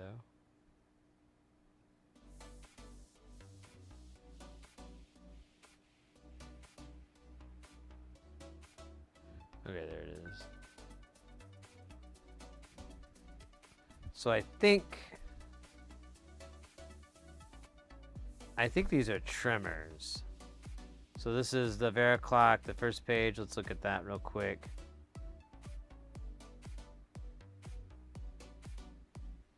Trimmers. Where the hell is it? Honestly, I don't. It's part of the.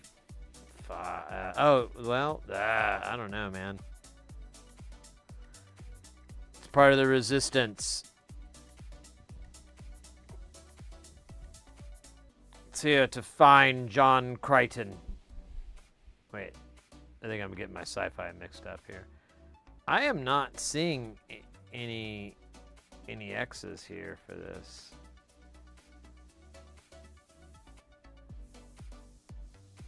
I'm not seeing any trimming. Oh wait, shut up. So that's span trim next to DV. We'll probably want to label that.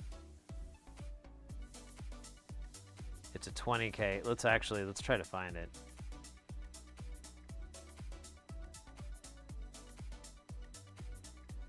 So next to DV. Am I even on the right page? I swear, none of this. It says Verilog 1.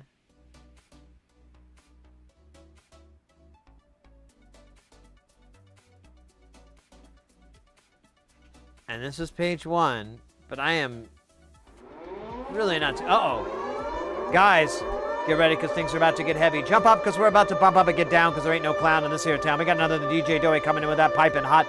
Won't stop, skilly bop. Oh my God, freaking lop. Oh my lot.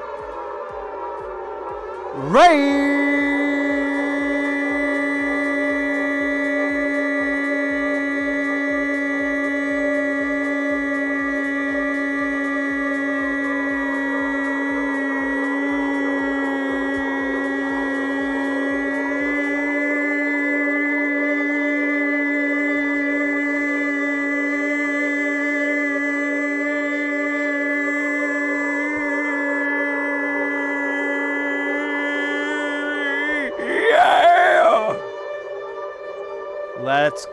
Let's go. Guys, if you're not familiar with our buddy, our pal, and all around super guile cat, then you're not familiar with our friend DJ Doey. And we're going to change that with the schnout out.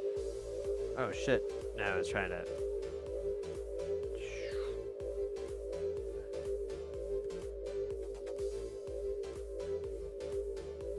Oh, already got the shout out in there. Dunka.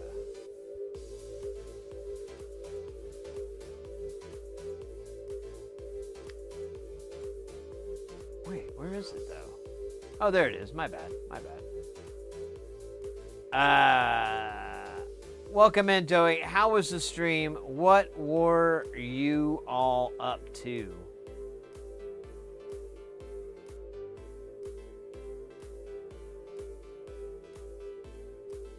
What? The thing being backwards isn't a big deal, and it was actually really nice that you could just easily fix it by flipping the chip. But elaborate, if you will.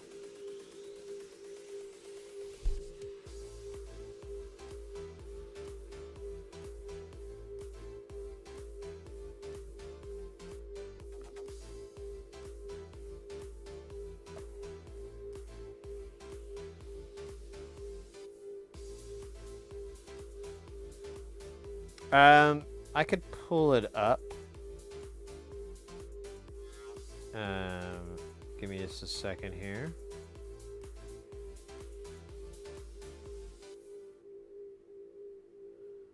Let's see. Chat, Doey. Oops. Copy a link. Paste. All right, mate. I'm in here. What foobar did you do? Oh, I see it. I see it. These are the wrong way.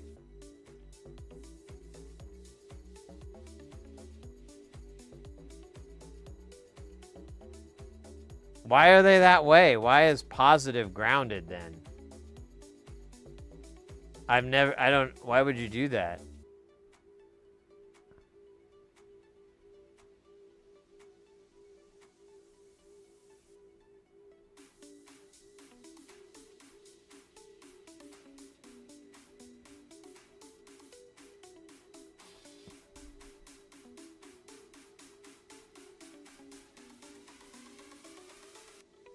What, the actual LM13700? I'm not sure what you mean by VCA.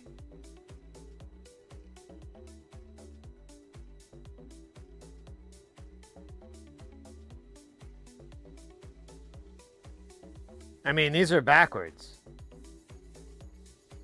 That's what I'm saying. Like this shit's backwards. This isn't gonna work.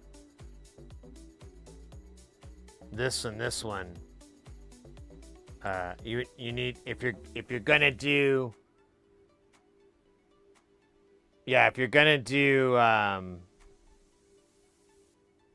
op amp, you like in this format where you have a bipolar power supply, you have to take the non-inverted and put it on ground.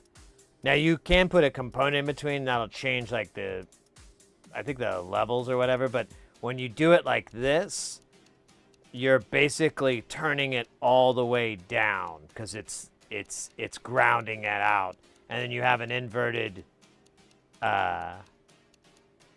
setup on it.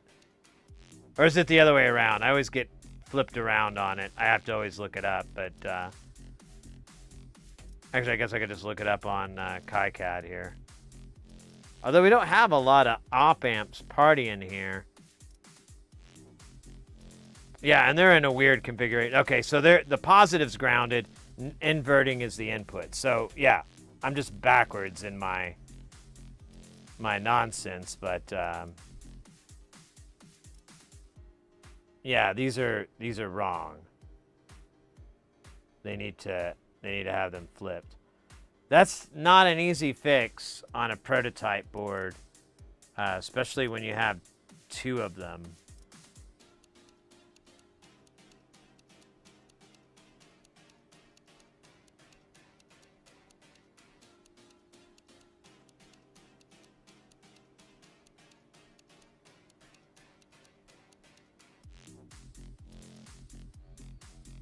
Yeah, I think, you know, yeah, you might have, your interest might have gotten the best of you there a little bit. Excitement, but,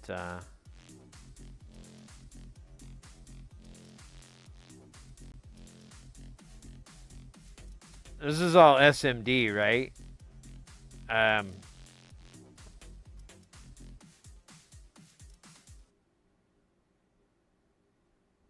Man, there's really no easy way other than to cut the traces leading up to it, tan them back, and like pretty far, depending on what's the space you had on the PCB, tan them back pretty far, and then run wires, and then coat it.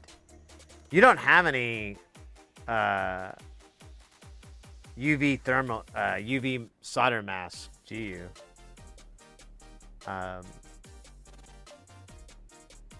It's a mixed blessing, that stuff, because like it's great for sealing things in, but you have to clean the hell out of the area. If there's flux, if there's any residue, it won't grab to it, and it just slides off.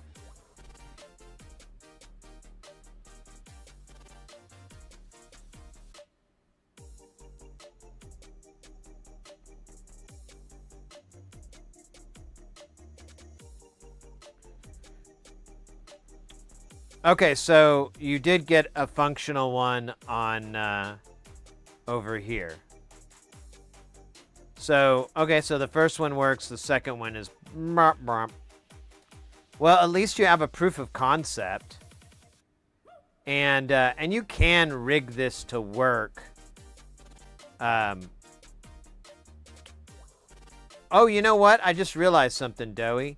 So this will kind of make things a little bit easier. You really just need to connect one wire. You need to like cut the trace on the PCB, like I was saying, and then tan it back, and then connect it to, cut this one and then connect it to here. This ground, you can just pull that from wherever the hell you feel like it. And that won't, that'll be an easy, like, little jumper wire or whatever to run to it. You may have, if you don't have any enameled wire. Oh, you know what? You don't have any enameled wire, but I bet one thing you do have is Cat 5, Cat 6 wire. And you might have some Cat 5, Cat 6 where the core is solid on the wires, on the little wires inside. Northridge Fix put me onto it, and they are fantastic jumper wires if you're in a pinch. Because, like, some of them you can get really, really small, and, like, diameter-wise, and then if you cut it back and everything, it all, Because I remember the wire that you had before was pretty fucking gigantic. And I mean, you made it work, but I was like, good God, just don't fart too hard. It'll stop working.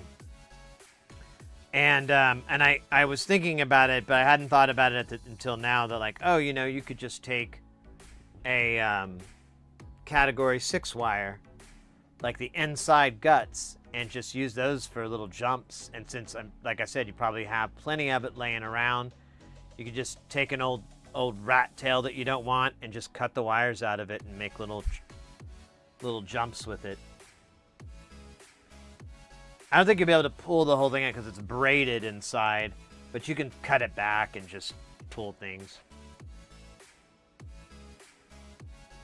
As a jumper wire, yeah, I noticed. Yeah, mate. And that's weird, though, that U1 was the one that was backwards, though, for power. Oh, wait, that is the one that's backwards. My bad. So U1... Oh, weird. So U1 is... Oh, it's a 4-channel. My bad. Oh, shit. Still, these are all on one side. You could get it working. It's just going to be a big pile of suck, is all. Make sure you're, like... You might just do it on your own time, So you don't have to worry about anything. Be a little less stressful, you know what I mean? Because all you're doing is creating a couple of bodges. You're not fucking doing any... I mean, it's up to you. But you might be more... It might be more advantageous to do that repair offline. Otherwise, this is I don't know, I like this design. It's pretty straightforward.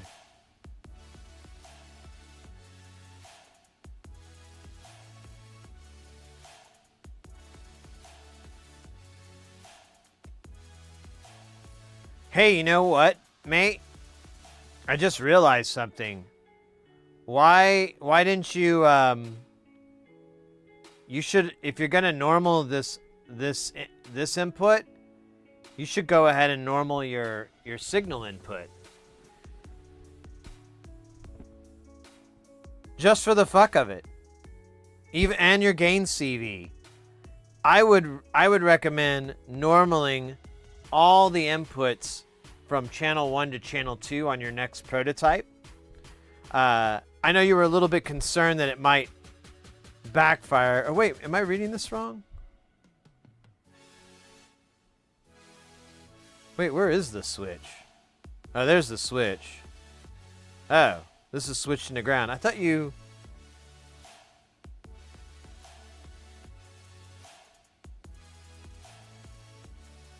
Okay, never mind. I'm reading it back. I'm sorry. I'm reading this backwards. So the switches are going to show up here on this side. So yeah, you could switch all three of these. It might be advantageous for you just to make the module more of a utility, because you could set a signal in and have basically have a stereoizer.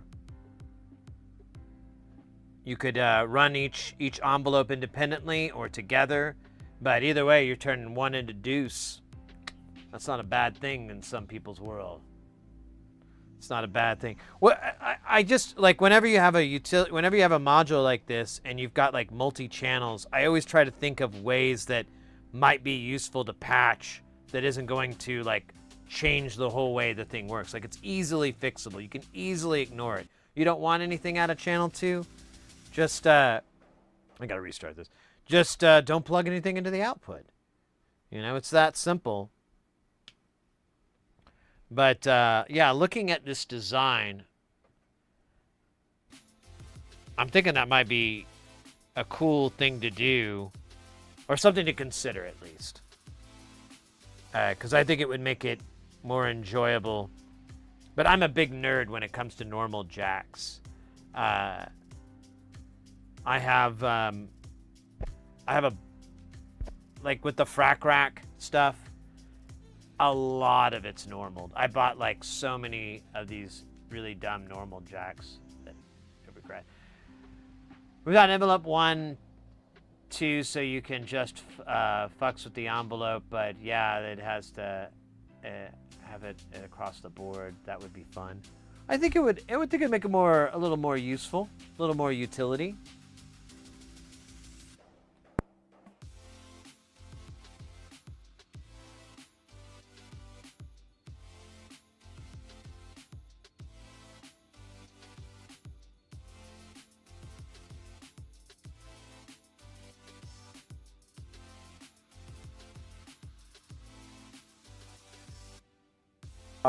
Hello, hello, hello. Cello. Yeah, yeah, exactly. So all you're doing is interrupting the CV feed, so you'd still have this attenuator for each one, so you could easily just turn the input all the way down for that gain structure. And yeah, and the input would just dip over. It's something to try, I would say. And if there's going to be any kind of problems like bleed over or whatever, you can at least address how much you want to dick with it. I honestly don't think you're going to have that issue. If you have these two inputs link up, huh.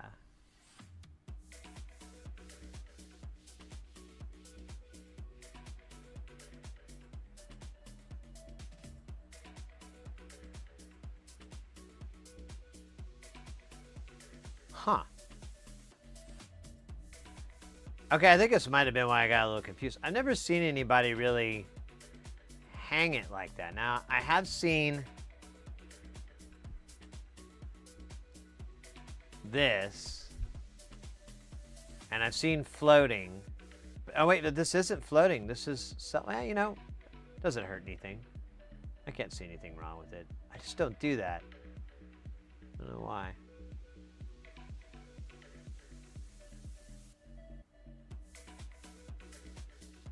Just hope the switch doesn't like half connect while inputs are in.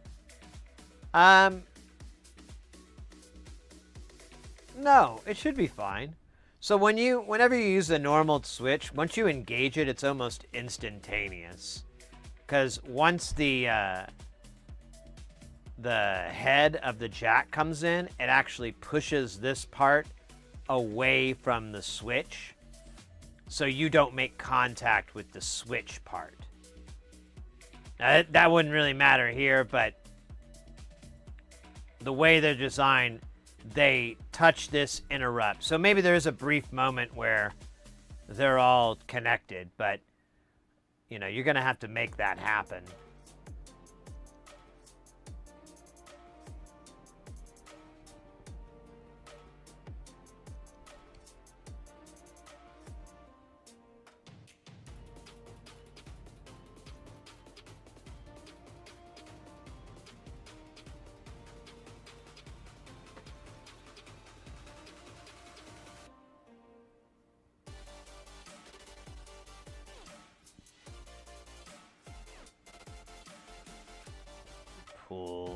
our project back up here.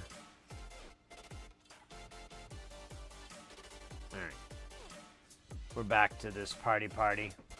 Thank you for the feedback. Oh, you bet, mate. Anytime. I love trying to help out on stuff like that.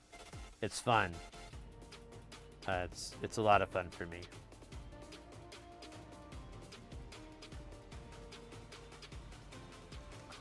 All right, so, oh yeah, we were trying to solve the mystery of this trimmer. All right, let's figure this one out first. This one connects to CL, and it's on the back end of all these op amps.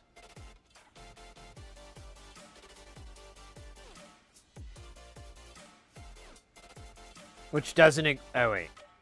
No, really doesn't exist on this board. I swear I'm on the wrong screen.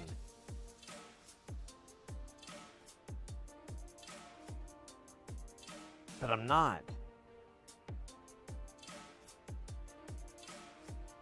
Oh wait, here, ah!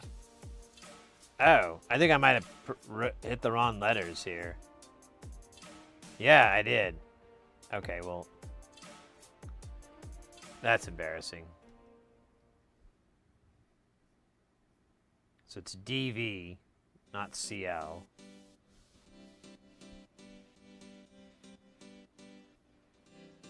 And so to label this is span trim.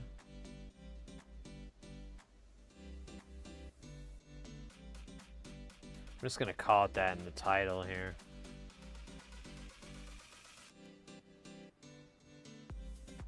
You are no longer RV3, you are span trim. Take your new moniker and go forth. Alright, so this is going to be a trimmer pot. And I lost it.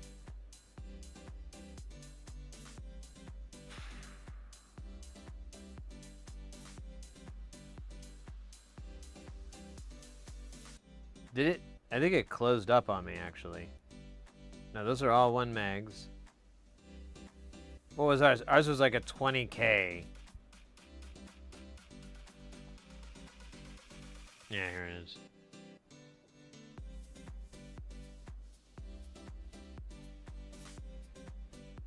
The fuck am I? Oh, is that it?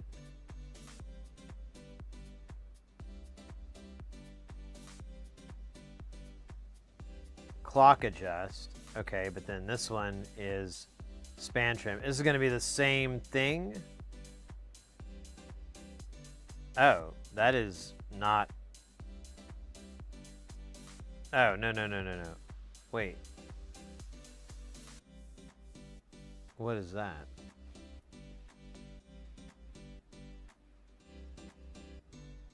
Alright, whatever, man. Let's go for trimmer.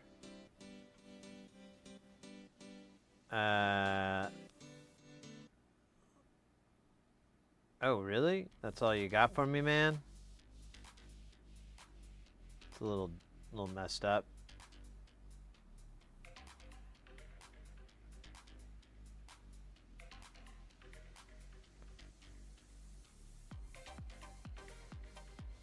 What's a brand I'm trying to think of? I kind of wanted to put a dummy light on it for like envelope status, but that would require 5-volt source then. Why do you say that?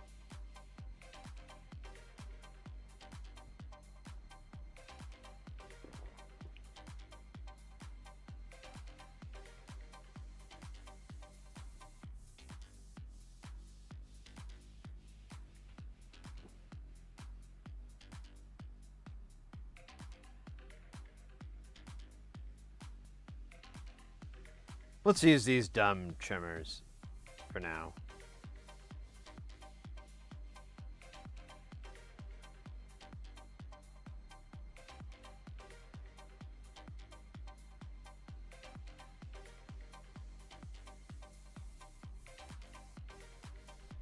Oh shit, let me use that again.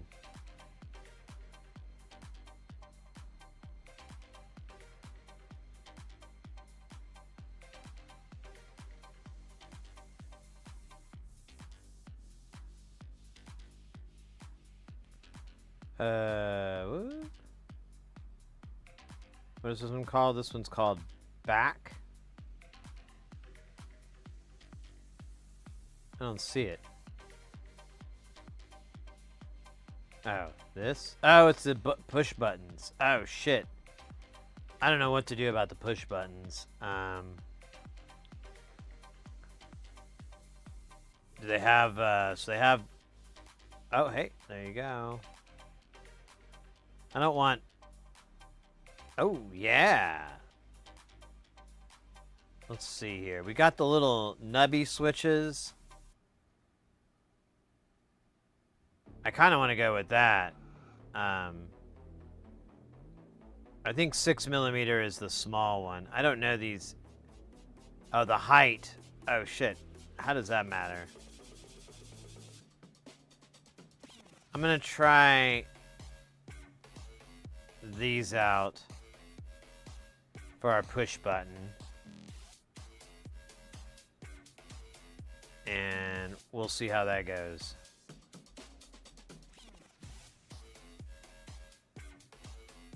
This is a switch. We're going to skip that for right now. Oh, and step count is a switch too.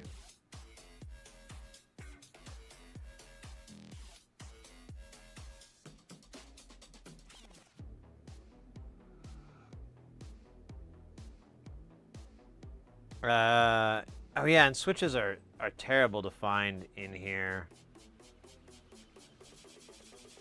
Like the footprints for them. I usually have to go and hunt some down. Maybe we have something that doesn't suck, but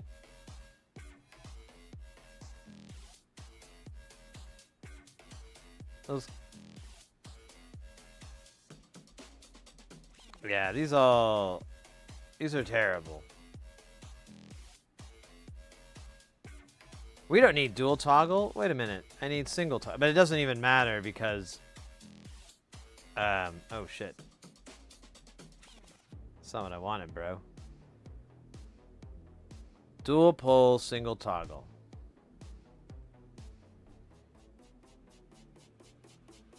They don't have anything like...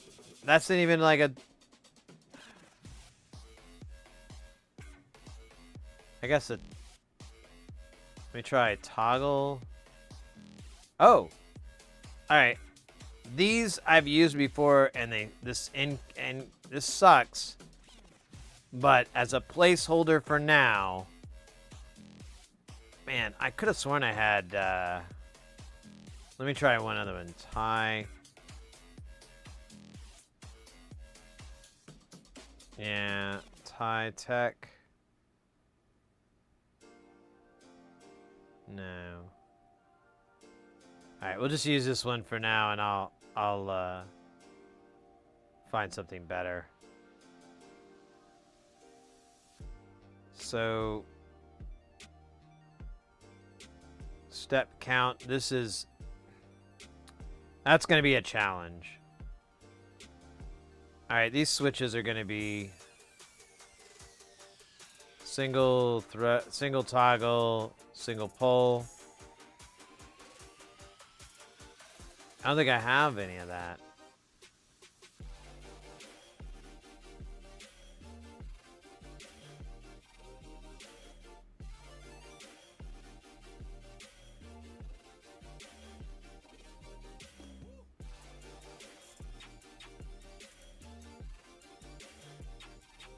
Dude, come on. Like, just a regular toggle switch, brah. It's like they don't... I don't want to do that.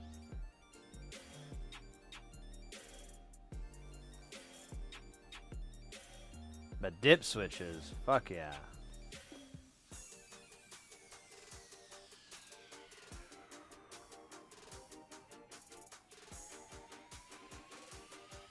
More dips.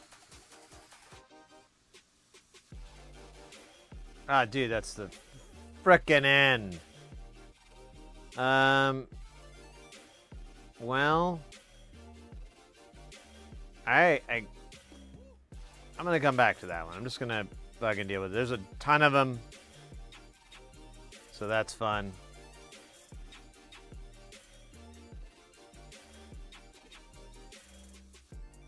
Gate mode. Oh, yeah.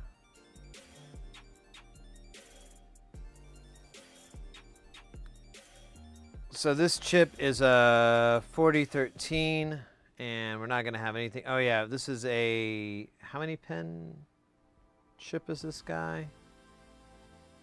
I forget. He's a 14 pin, so let's just do...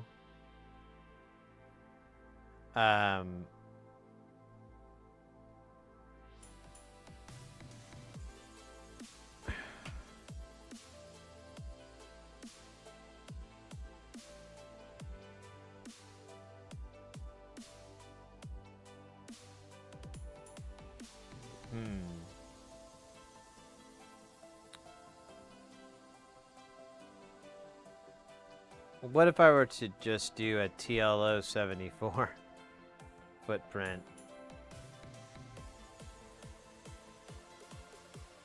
Oh, can I not do that?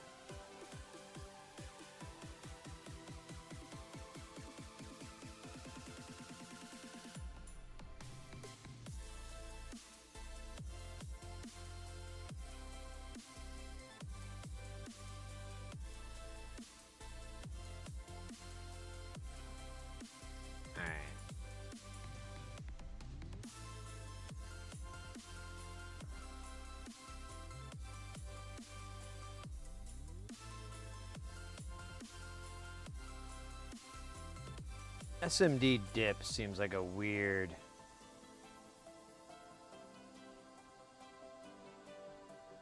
Let's do... It's SOIC 14. SOIC. There we go. SOIC 14. That's what I need.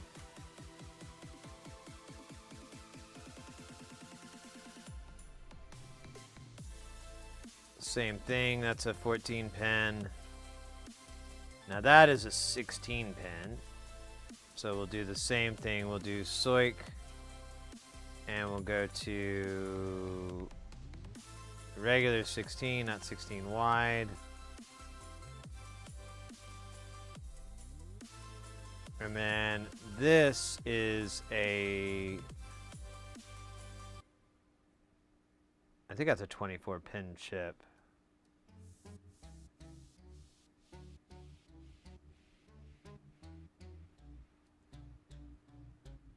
And I honestly don't think I'm going to find this. I don't know if I'm going to find this chip in a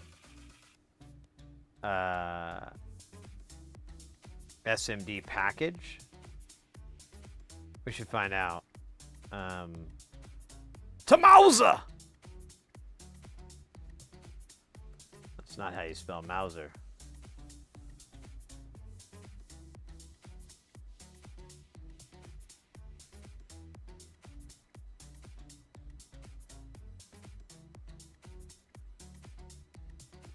Nice. What are we doing again? I forgot. Hey, AOTA Vidya. I just now saw you there over on YouTube. This is so far above my head. Jesus Christ, also dab count. Oh yeah, we should keep that thing rolling.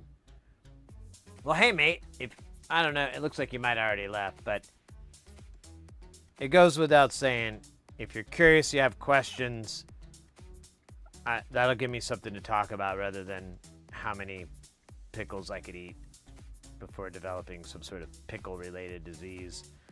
We are looking for the, I forgot now, the 4515. That CD 4515. I don't feel like, oh my God, are you kidding me? That is a real fucking thing, and we can buy it $1. Hell yeah. All right, then let's do SOIC 24.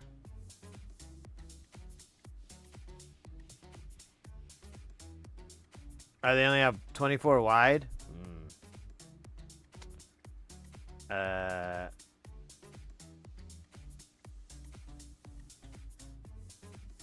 the pitch, so it's 7.5 by 15. Let's look on here. I think that's going to be fine. Well, this says just SOIC 24. Do we have some chip dimensions here, baby? Hook me up with physical dimensions. I don't think that's ours. Where's the... There it is. So... 7.9 by 4.5. I don't think that's right.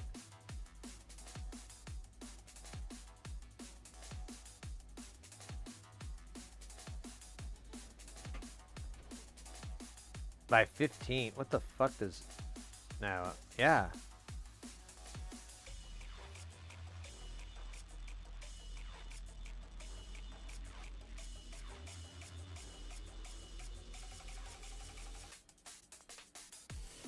Where the fuck is 15 coming from? Is that its...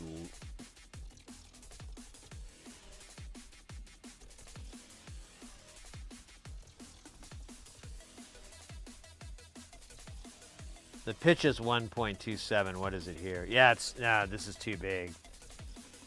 I wonder if there is... well, it said it's like 24.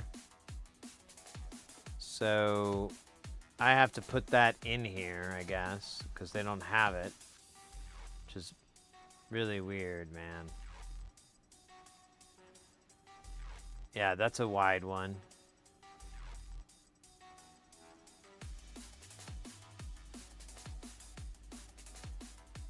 That's weird. That's up 24. Oh, that's 20. Let's see, we got 24. That's... I think that's not gonna work.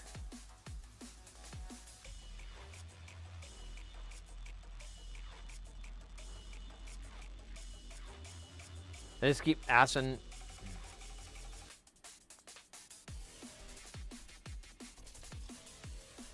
That's T-SOP. Or maybe I was looking at the wrong thing. Oh, no. It's good.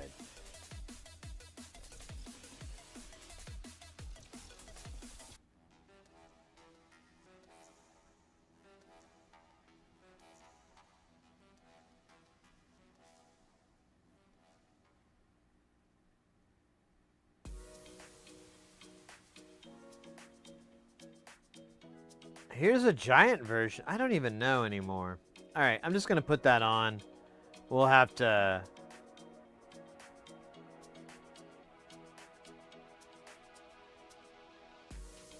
I don't think I can get away with SOP. We'll just do the 24 wide for now.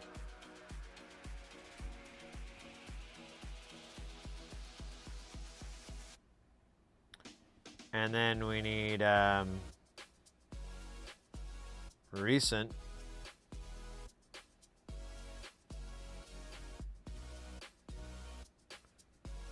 And then what are you, buddy? 16 pins. What do you get? Another day older and a deeper in debt. St. Peter, don't you call me, 'cause I ain't home. I owe my soul to the company stone. TLO 74 again? What kind of nonsense jackal did this? And then a 4042, which is a 14 pin. So we could literally just copy and paste this. Bump, bump, bump.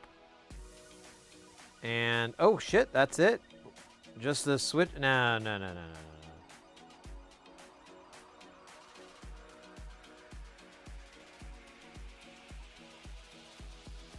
Yeah, we got a couple. Ah, here we go. Here's a couple of sneaky Sams.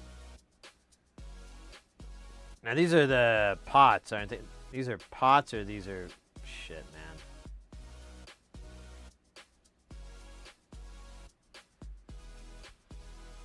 I should label what the hell this does.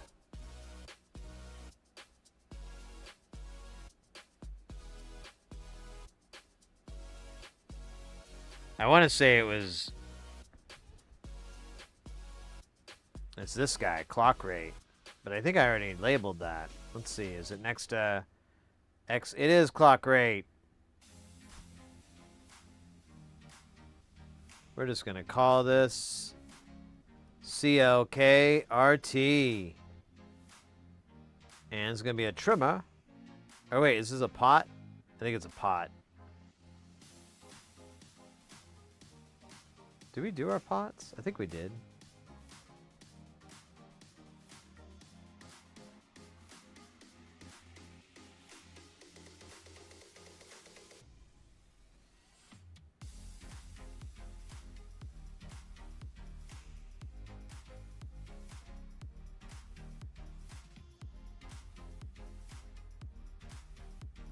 I don't think we have.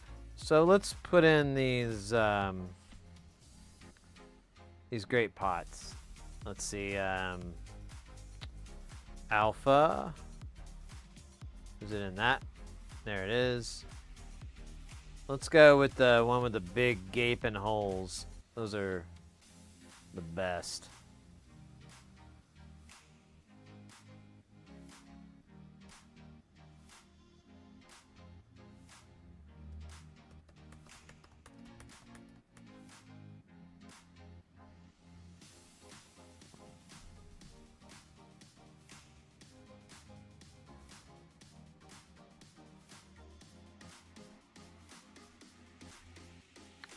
All right, that was that. Let's do these kids up here.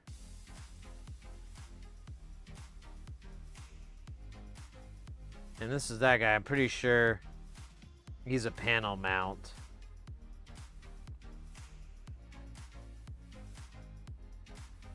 Dude, that's so weird. I don't have the fucking, like a switch.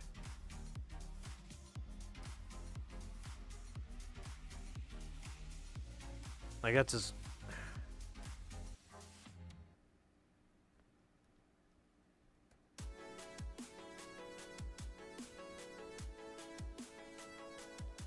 Like, none of them are single...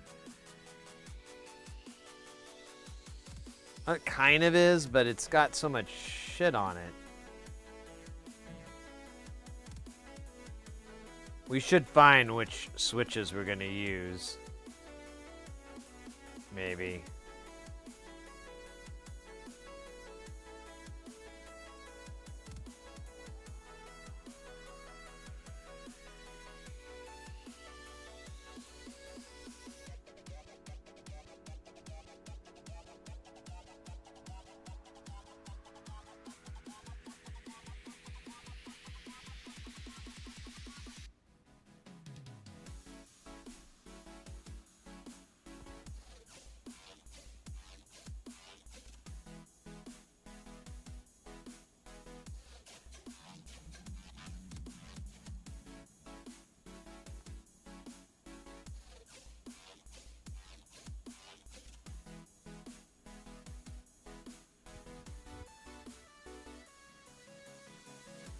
What?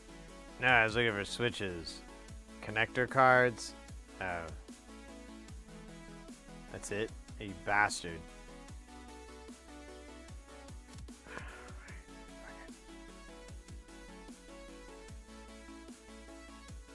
That's insane, but let's not let it affect us. All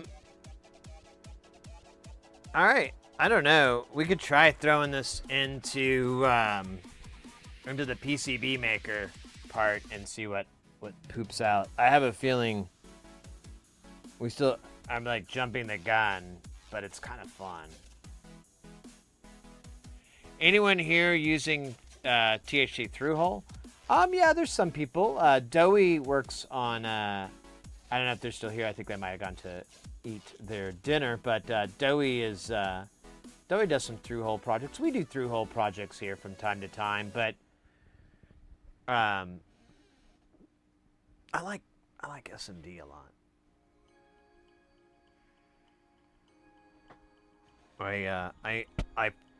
I find SMD to have several benefits that kind of blow away any other options that I have.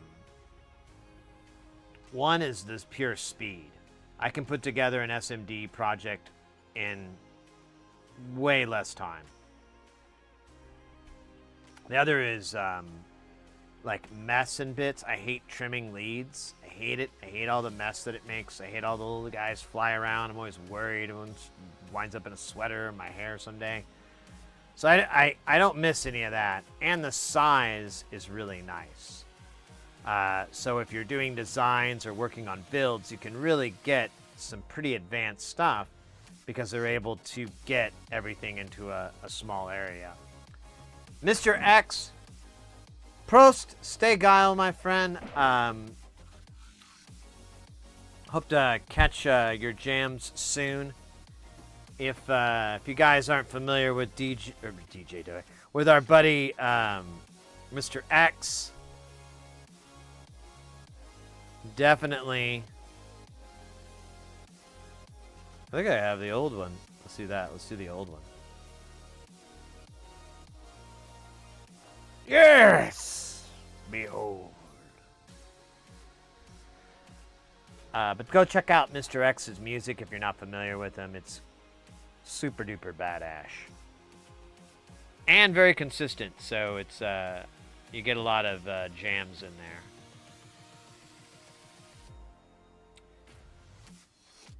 Through-hole parts are harder to store too. Well, not more difficult necessarily, but well, yeah, because I mean, you can see I have these guys behind me, and that's a lot. But you know, I can hold way more in an SMD book and so forth. So there's little benefits like that,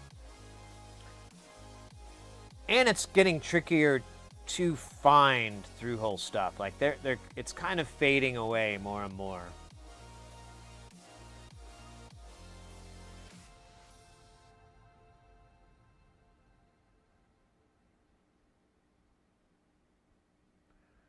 So, I don't have too many things that will use like fancy film caps. I do have a few through. I had to buy some Wimas. Oh, I think we're in an ad. Hold on.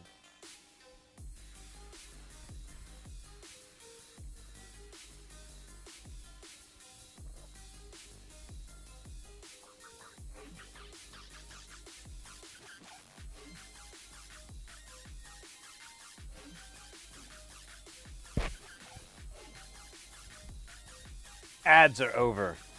Praise commerce. Okay, so Berta Mill. Is that Berta Mill? Yeah.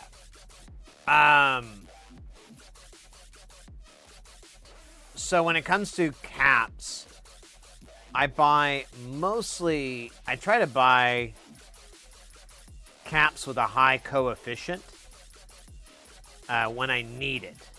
And it's kind of tricky, so I'll show you what I'm talking about here. So let's go to components. Hopefully I'm answering the question here. And we need caps. We're gonna go to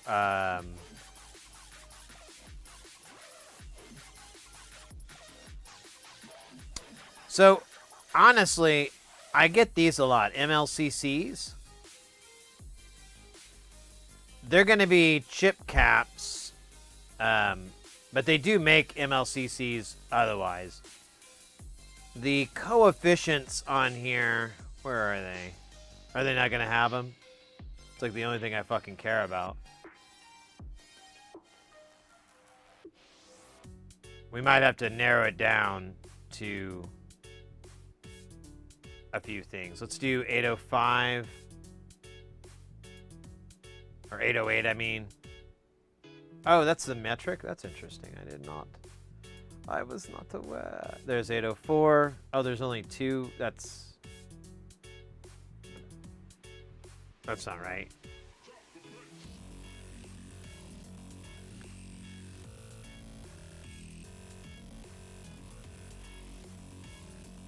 All right, let me reverse this. Let's do, so you want to do, so in picofarads, it's not going to really do too great, so we have to go into the nanos here. So let's do classic 100 nanofarad. In stock active, clear that out, and then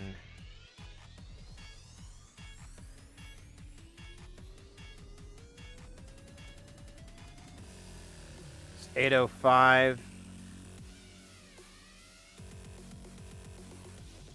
and then there we go. So here's our different coefficients, and that will kind of helps as far as like a quality thing.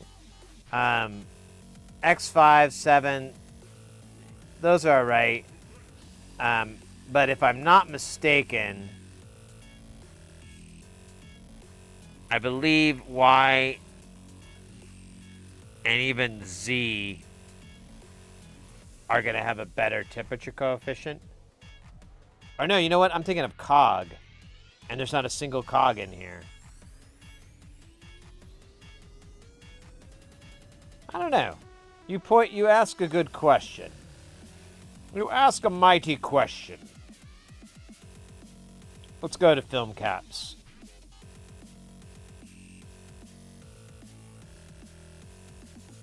So these are all going to be... Oh, they do have SMD. I'll be snookered. Not a shit ton, but who needs a shit ton? So you can get film caps in SMD. Ooh, they look sexy. I'd buy that for $1. Oh, Jesus Christ. And I will be. 53 cents, $5. Oh my God. Yeah, well. Wait, what value? We didn't pick a value yet. Hold up. Let's pick, let's do 100 nano. I thought we had, but I think I cleared that out like a goober. And then, can we do the footprint 805? Oh, I bet it has its own fucking footprint. They do have 805. There's 3. Boom. Good Lord. That's a one purchase. I wouldn't buy a lot of those.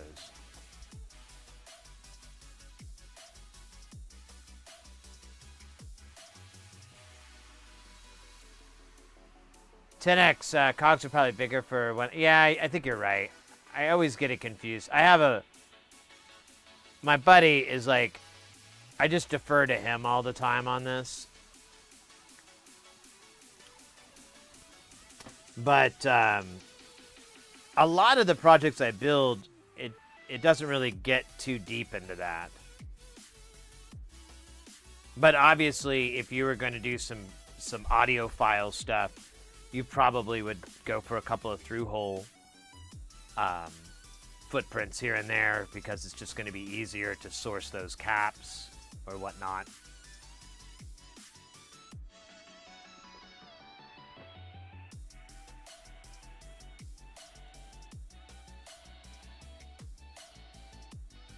All right.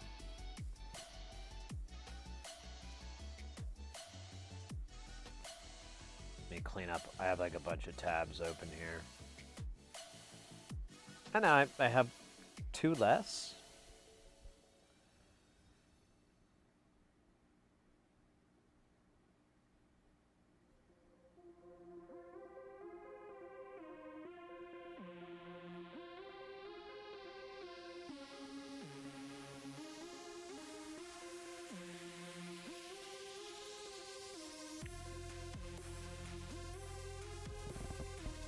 Yeah, exactly. That's what I was thinking, like a bypass cap, I'm probably barking up the wrong tree.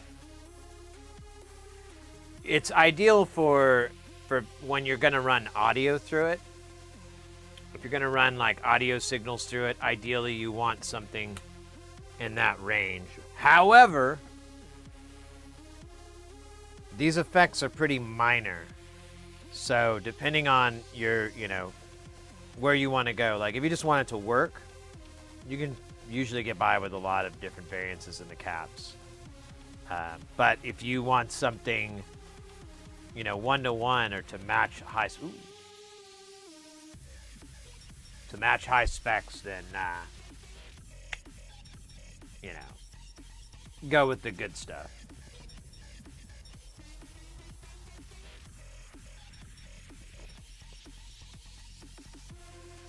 My future plans consist of the Roland drum machine Euro module and some polyphonic synths with 3340.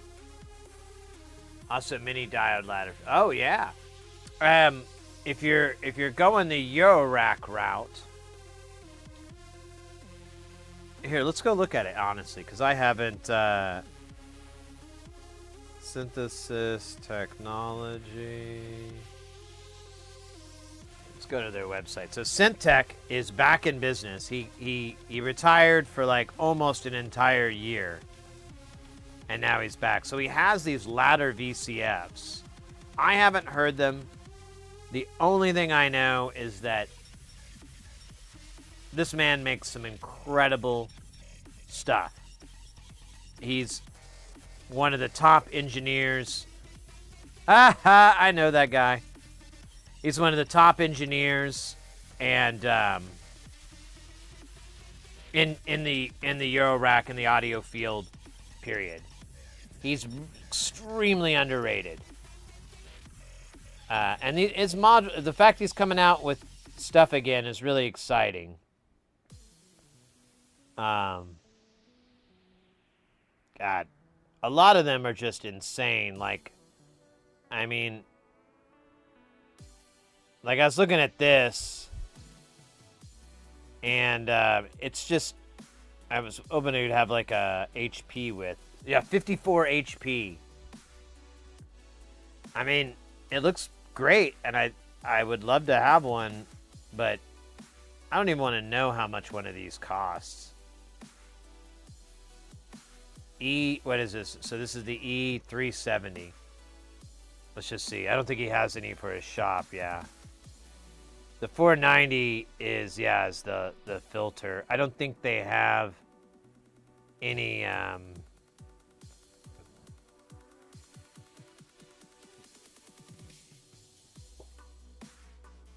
let's find out. Syntech E390, is that what I said? I think so. 370, you boob.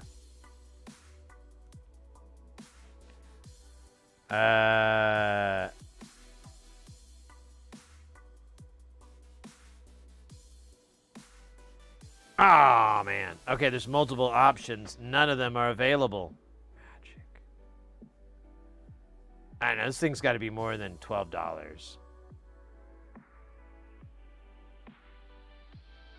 Why do I have? Oh, it's the documentation.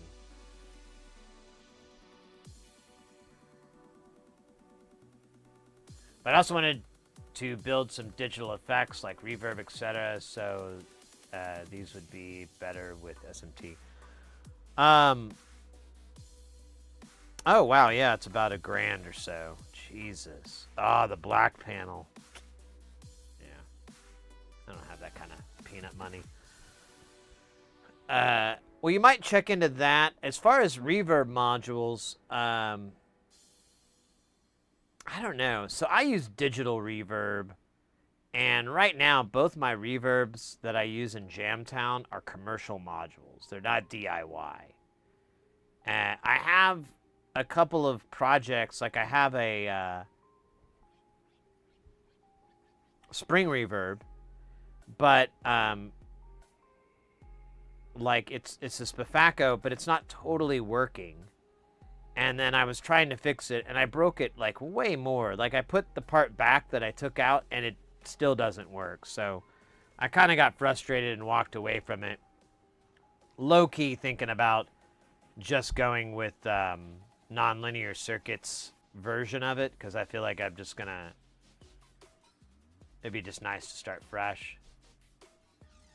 If you have to ask for the price, it's too expensive.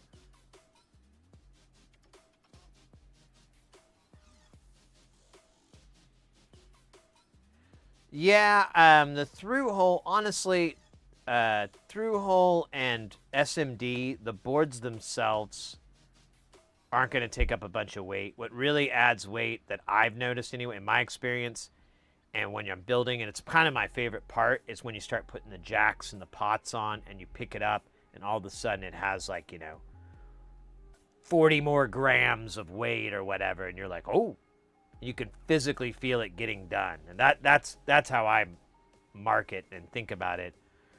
I don't think through hole is going to add a lot more weight, but I do highly recommend to people to look into, don't be scared of SMD soldering. Oh! An anonymous user gifted a tier 1 sub to Enrich. Anonymous gifting that sub love to I'm Rich!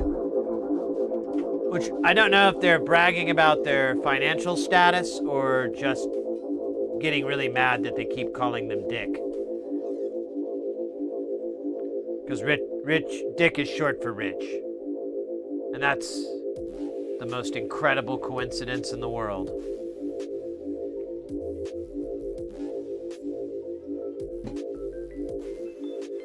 Thank you, Anonymous. Much appreciated.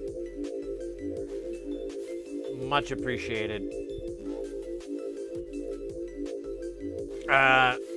What was I doing? Oh, yeah. So to do SMD, you just need a good amount of flux. I recommend. There's other ways to do it that use less flux. But, I mean, whatever. It just makes the job easier. So a good amount of flux, and really most of your iron tips, like a chisel tip or so forth, should be more than sufficient. As far as being able to see it, I have a couple of recommendations that you could do.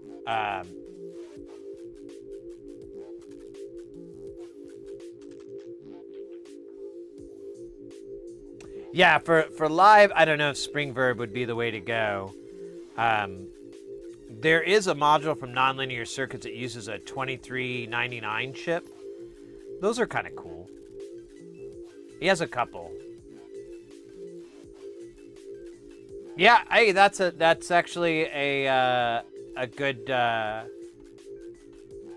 Okay, the VF1, the spin. So I know it as the spin. Yeah. I didn't realize what that was at first. Yeah, I have. And that thing's pretty cool. And there's really some great projects out there. I haven't built any myself, but I've seen other people build them. And it's pretty cool how multiversatile. Yeah. Yeah, that would, and I think that would be a much better option than just doing, 2399s. But oh yeah, I'm sorry, I keep distracting myself. So with the as far as SMD soldering, you just need some way image magnification of some sort. So I use this microscope. It costs around $1,000 or so. I don't recommend that route. It's great if you can afford it, but obviously it's kind of silly to get something like that just to do some soldering and whatnot. Prior to having the scope, I used a stereo microscope that I got from a friend of mine. It was really, if you look around, you can get these like stereo microscopes for pretty cheap. If you live near a university or anything like that, vocational schools, anything that has like labs and whatever, you can usually find them. You might just hunt around on eBay. The main thing you're looking for that you need to pay attention to is your objective height, because there's a lot of microscopes that expect you to have a slide, so the distance is like in millimeters, and when you're working with something like this, the distance is in centimeters or inches or whatever. It's quite a bit larger, and so you want to look at that. There's different ways to calculate what the objective height is and so forth, and I don't remember what they are, but that's something you just want to be knowledgeable of. Much easier, cheaper thing is to get what I call the nerd goggles, which are there's a band that fits over your head, kind of looks like a welder's helmet, and it comes down and it brings magnifying goggles over, and they're like a good fist or so away from your eyes. And the one I had, you could change the magnification, like you could drop it down and it would do 10x or whatever. And if you the movie Ghostbusters, when Dana's cleaning the painting and she looks up and there's that goofy face, that's what those are. Same thing. And the benefit to those is that you have a nice objective distance when you're soldering, because you don't want to have your face close to it at frame drop. You don't want to have your face close to it at all. The flux will splatter. The smoke is bad. You want to have a comfortable distance, and those goggles will give you that distance. They're not perfect, but I used them for a very long time. And that's just if you're wanting to do one leg at a time soldering. You can also do reflow, where you basically you just solder everything on, kind of half-ass. You just get it on there, like the resistors. You make sure that it's both sides are sitting over the pads, and you just heat up one of them so it sits on there and it doesn't fall off. The caps, you have to kind of get both sides, but you don't have to make them look pretty. And then once you've got everything soldered in place for the most part, a couple of things you'll have to place, but you can put it on these hot plates that you can get for well under $100. Like I got mine for $70. I've seen people get them for cheaper. And you'll heat it up to 220C. You don't even have to go that high. Usually you can just go to about 200, 210, and then let it cool back down. Everything will reflow. The solder will come alive. You can reflow it that way. And that fixes all the burp. Now, you will have to tap things. You may have to fix a couple of things. It may cause more trouble than it solves, but it's definitely a really great technique. I teared apart one of the teenage engineering calculators there, just using a standard 24-bit audio codec and a cheap STM32 microcontroller. You can do anything with it. Yeah, so 10X, a really popular, the STM F103 for, there's the F103 and then there's the F4, I don't know, I have them all over here somewhere. Those are really popular in mutable instruments. She uses those a lot, and I've learned a lot about those STM chips. They're pretty sweet and pretty versatile. Not a lot of power. They're dope. So yeah, definitely a common thing to see in the field. Absolute soldering is not a problem for me since I am experienced with that. My goal is, I thought someone said they were. My goal is to use the parts I have now. I've got an old storage. Oh, I see. Okay, I misunderstood. I thought you were apprehensive about doing SMD soldering because, the challenges involved with it. Why'd you let me go on so goddamn long? No, I'm kidding. Kind of.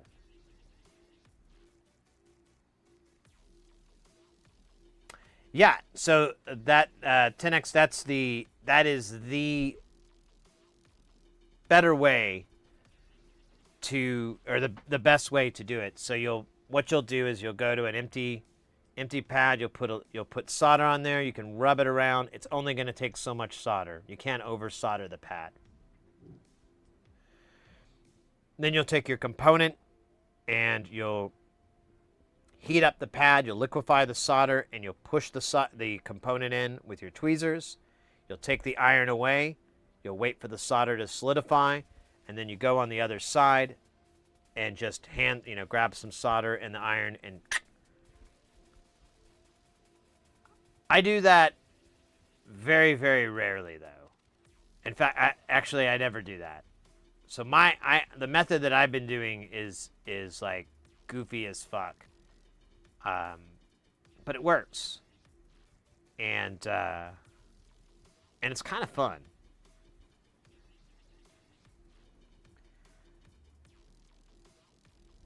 But what you're talking about with the one pad at a time, with that whole method, that is the way to do it. And that's why I tell people when they're looking into getting into SMD soldering. I'm like, well, this is the way you're supposed to do it. I highly recommend you try that for a while, and then if you want to do the weird ways I do it, go right ahead. Just make sure you got plenty of solder lube. Do you use preheaters or heat guns?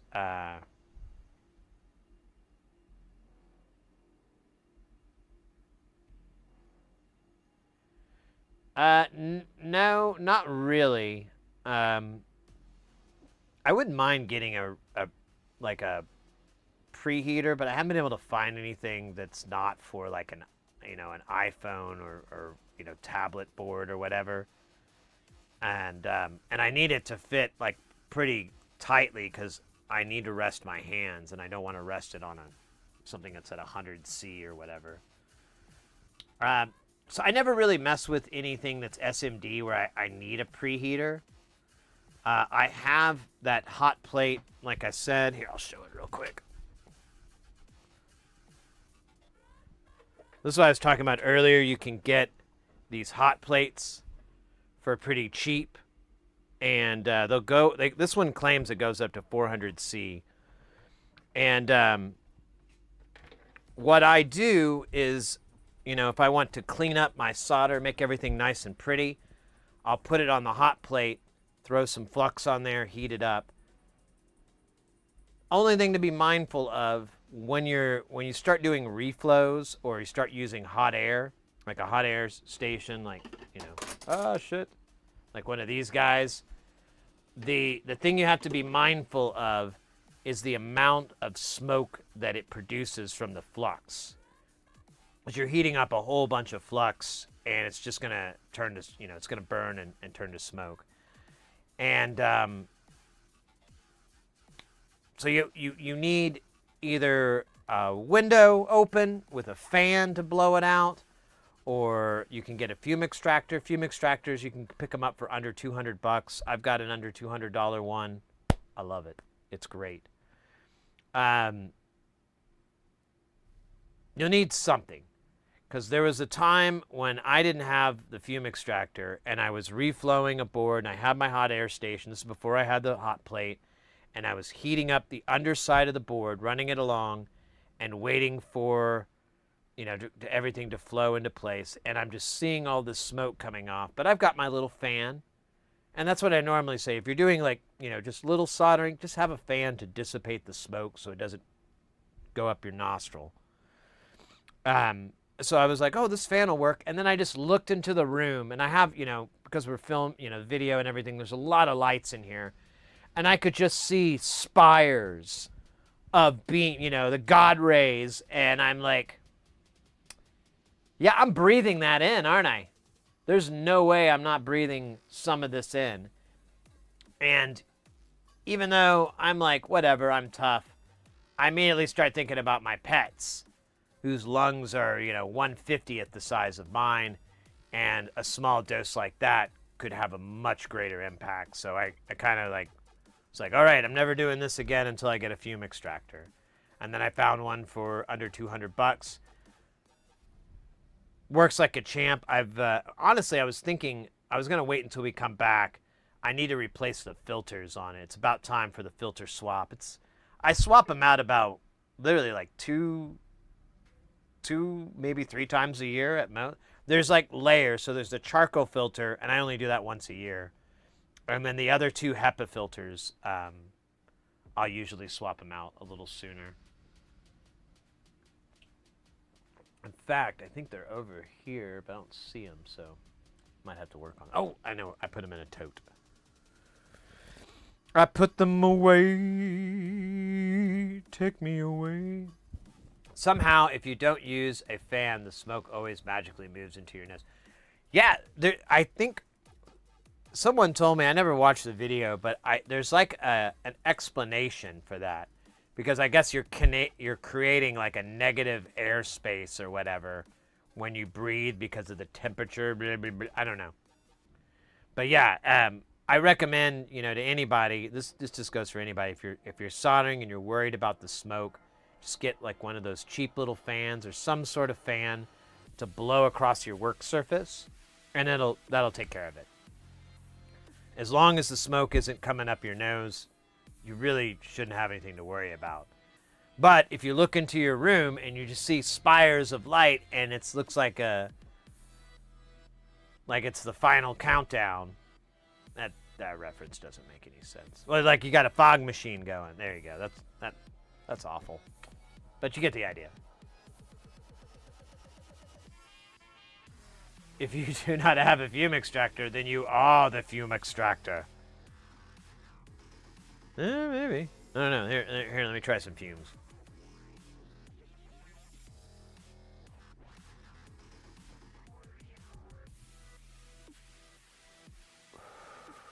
Ah, look at that. Nothing. Nothing.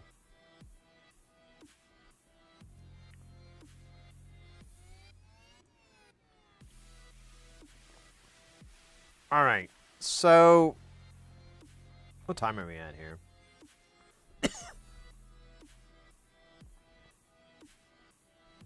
7.5 hours. Let's. Well, what do I want? I'm trying to decide if I want to work on some soldering or do a little bit more work on the MFOS or what?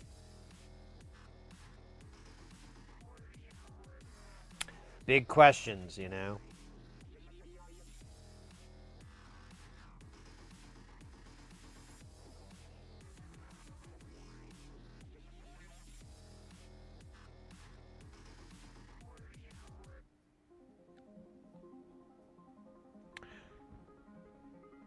So I'm gonna get these modules.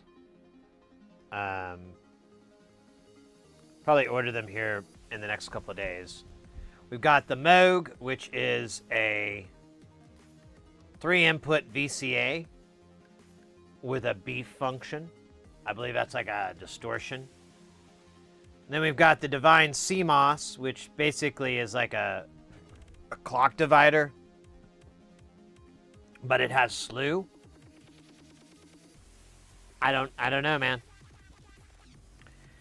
And this guy is Carp Lust Wrong. This is a pluck sort of burst generator oscillator. I just realized there's like no 1VN, so it's always going to be kind of detuned. Encephalo adjuster, which is the most beautiful phaser I've ever. It's so beautiful. It's. Here, I'm going to show you. I gotta show you how beautiful. I know I'm gonna interrupt my whole thing. Oh, is it not gonna let me? Okay, fine. We'll move on. VCAs, there's 3 VCAs, but the last one has a distortion.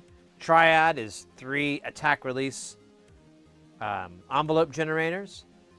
And Valmorphication, which is a slope generator, and I got 2 of them so I can have a dual slope generator. If we go to this guy, I don't know why it won't let me clip on it.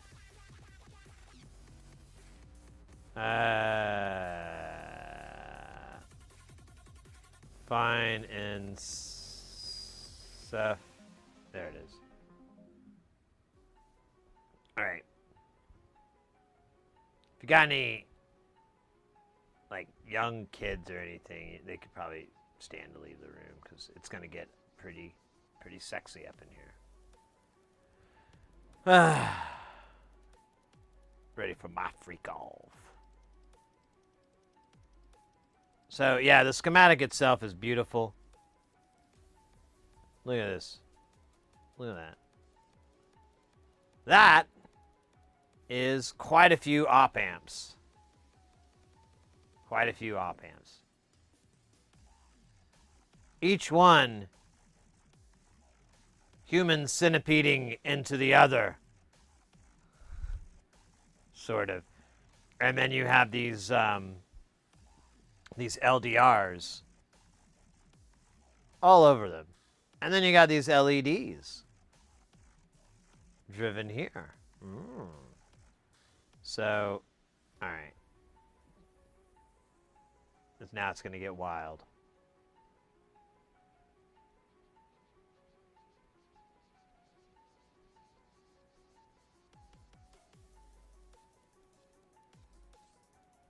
I tried to warn you. Yeah.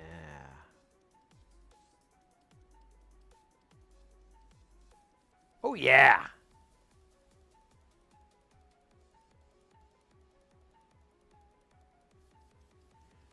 Hey-o!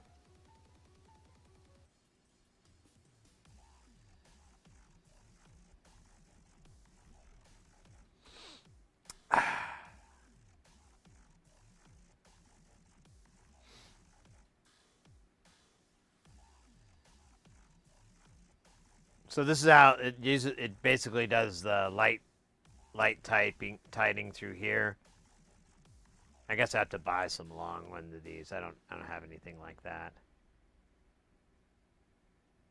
And then it sandwiches, and then that sandwiches on that sandwich to create a multi-sandwich. Look at this sandwich. Look at this. Oh my gosh. Someone was mentioning case depth earlier. This would be a little deep. I mean, look at that little trimmer just sticking out like a wart. Sexy wart. But yeah, this thing is absolutely fucking insane. And I must have it. I must. This looks like an album cover. For the phaser. That's what this is, by the way. It's a freaking phaser. Didn't see that one coming. Well, maybe you did. Maybe you read it. Yeah, we have input, we have a wet-dry mix, we have the phase, and then we have the regen. And it's all done by running through these LEDs, driving all these guys. Oh, Jimmy. That's good stuff. Oh, so regen just feeds into there? Where's the pot? I don't understand. Oh. Oh, there. Oh, yeah, there is.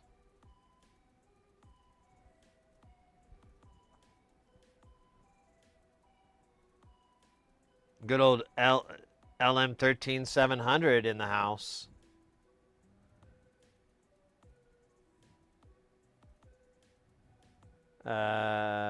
So initial and CV.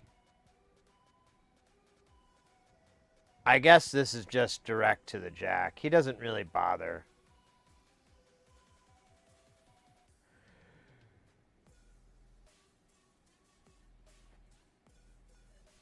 What is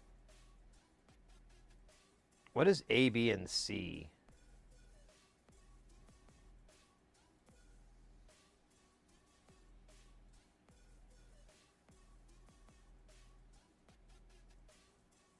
I don't get that part.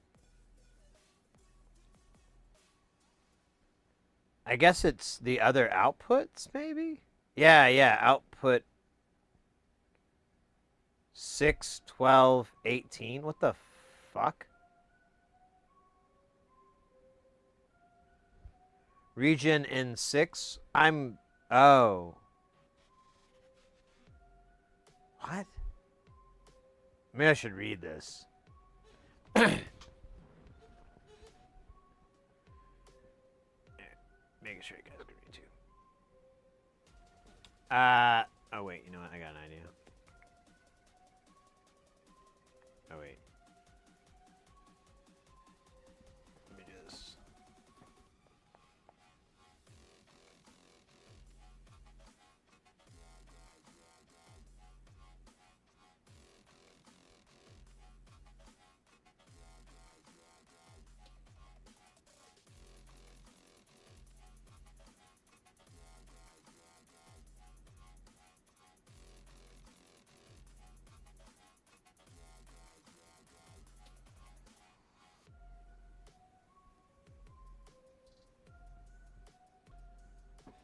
All right. So, according to the words Encephalo gesture build and run. This module is a 24-stage phase shifter using LDRs in a black box. It is a little more complex to build than usual, but most of the... Uh-oh.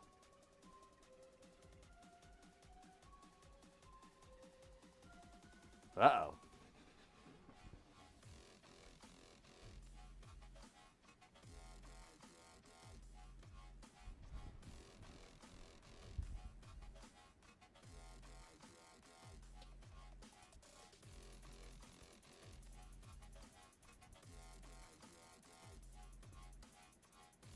La la la la la la la la la.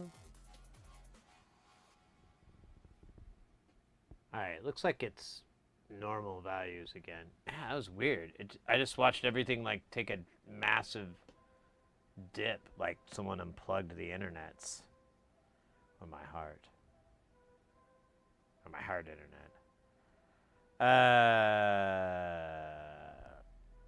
Weird. Wait a minute. Where's the thing I was looking at here?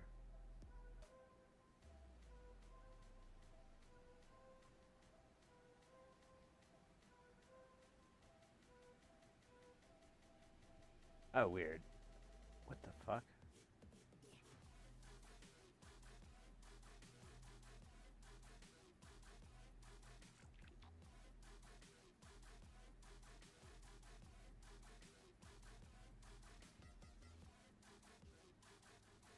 Oh, okay. That tripped me out. All right, I think we're back. It looks like all the network connections are happy.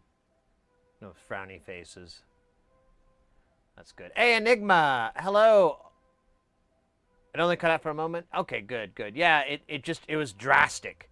It like went from fine to burp. And I was like, oh, that sucks. All right, I think we're back in business. Let's get back to the business at hand. Reading out loud. I will do it while drinking a beverage. And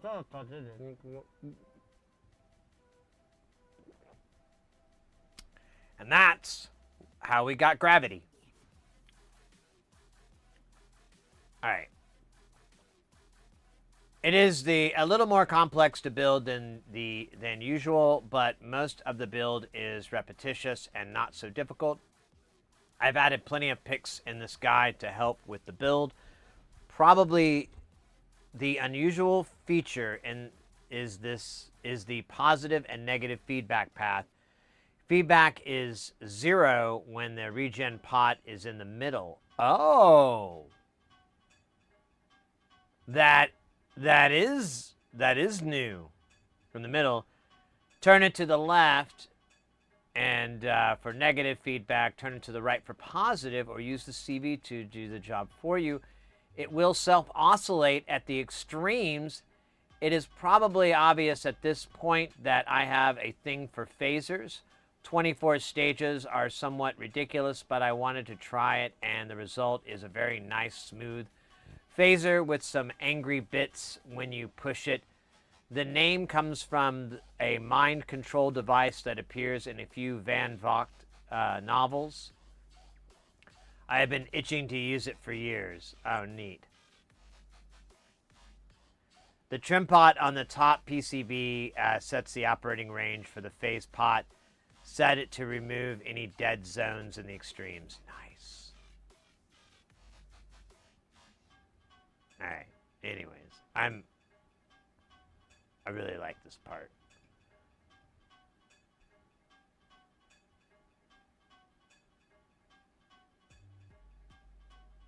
It draws air in, and if your body as the arms are blocking one side, it draws from the opposite. And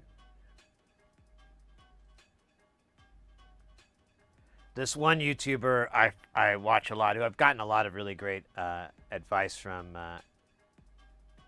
what's the name? HDD Recovery Service is the name of the YouTube channel. It's not the best, but he he was trying to mount a fan onto his scope so that when he's working, there's always a fan right here blowing down on his work surface so that, you know, it would never come up towards him.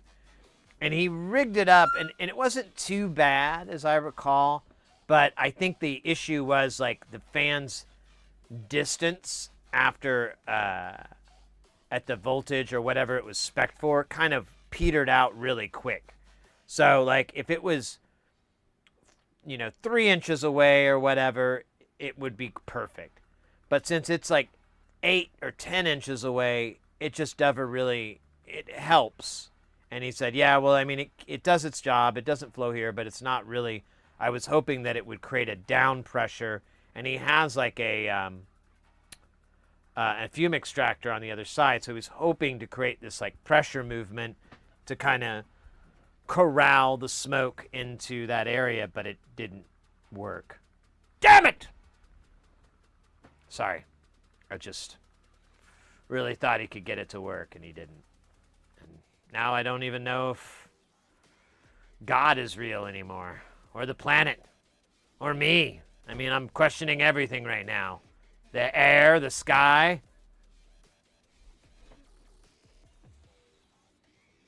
Flaming hot Cheetos. Those are really flaming hot.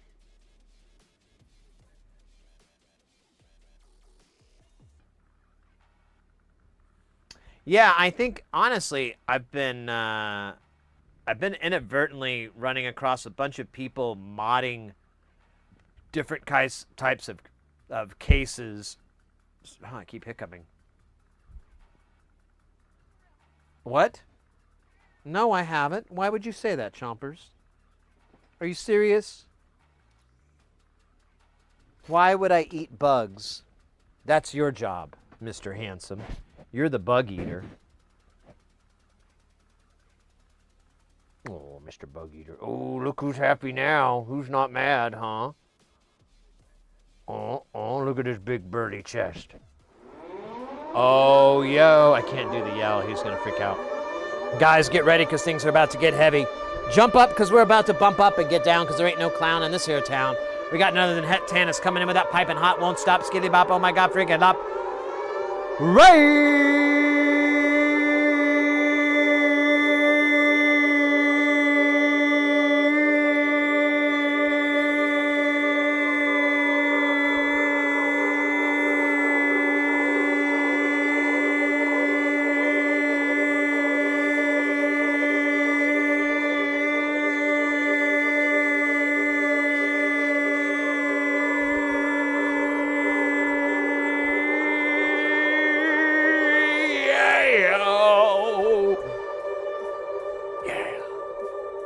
Mates, if you are not following Het Tannis, that can be changed simply by following the links. Cyber Rat, thank you for that follow. Welcome into the channel. Welcome in Raiders. Welcome in Het Tannis.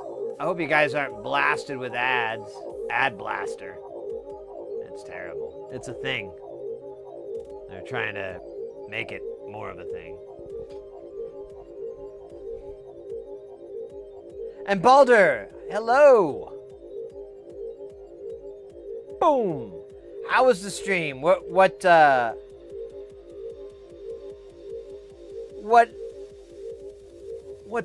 rabbit hole did you go down?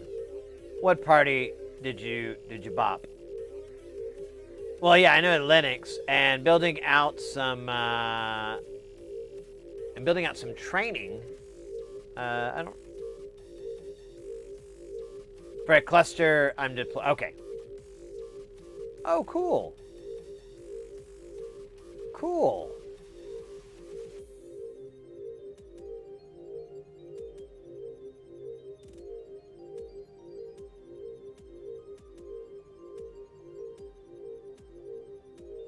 Oh dear, don't get it.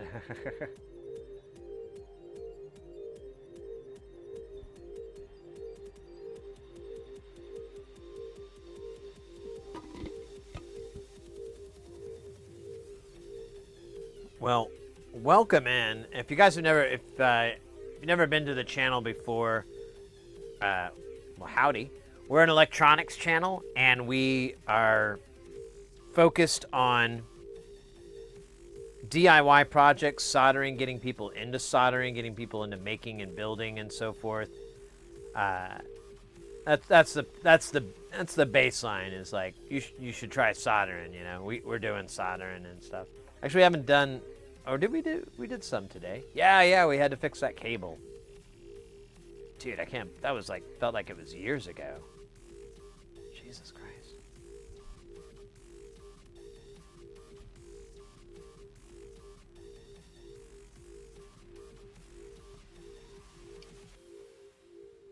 Maybe a oh, you guys are talking about that. Right on. Anyways, welcome in, mates. It's good to see you. We've been working on a bunch of little goofy sort of projects here and there.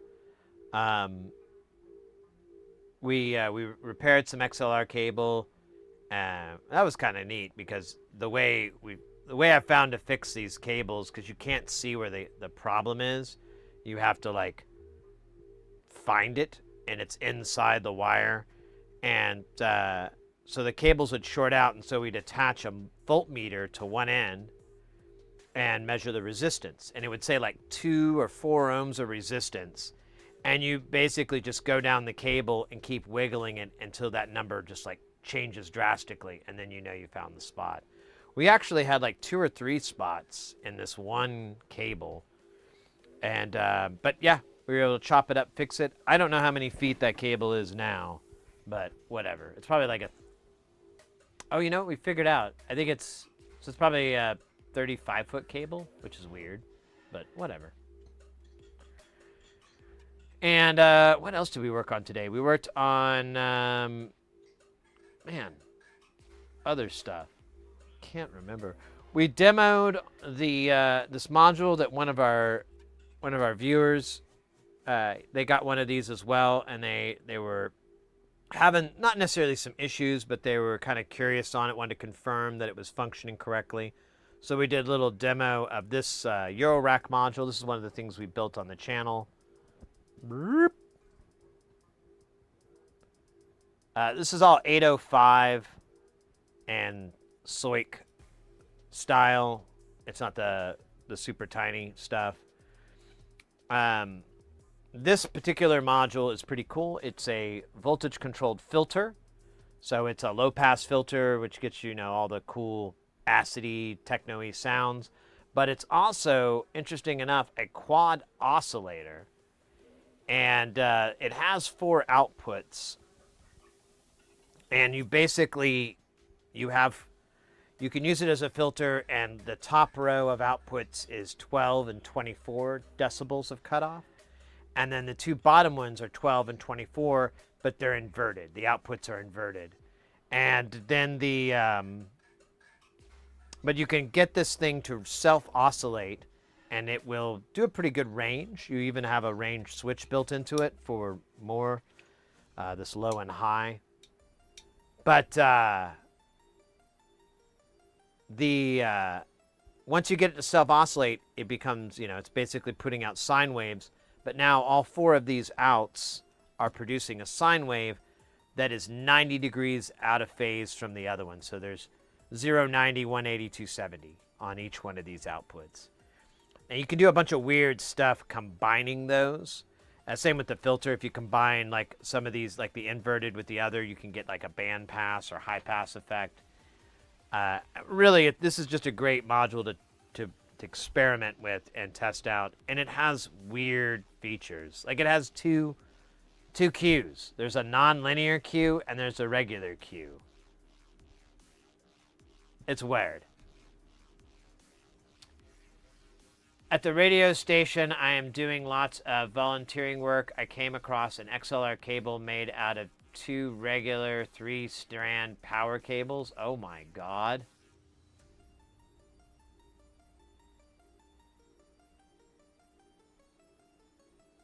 Yeah, because that cable, so one of the things that occurs as well in an audio cable, maybe we still have pieces of it. Well, kind of ripped it up. So you can see here, you've got the two jacketed pieces, and then there's this ground, and the ground swarms it.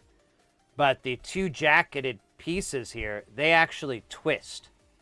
And that twisting pair motion is really a pretty good part of the balancing noise canceling effect that is built into these cables. So for those who don't know, like, so balanced audio cables will send two signals down the line. And they're basically inverted, just like I was talking about the filter earlier. They're inverted. And when they get back to the source, one of them is flipped back and combined.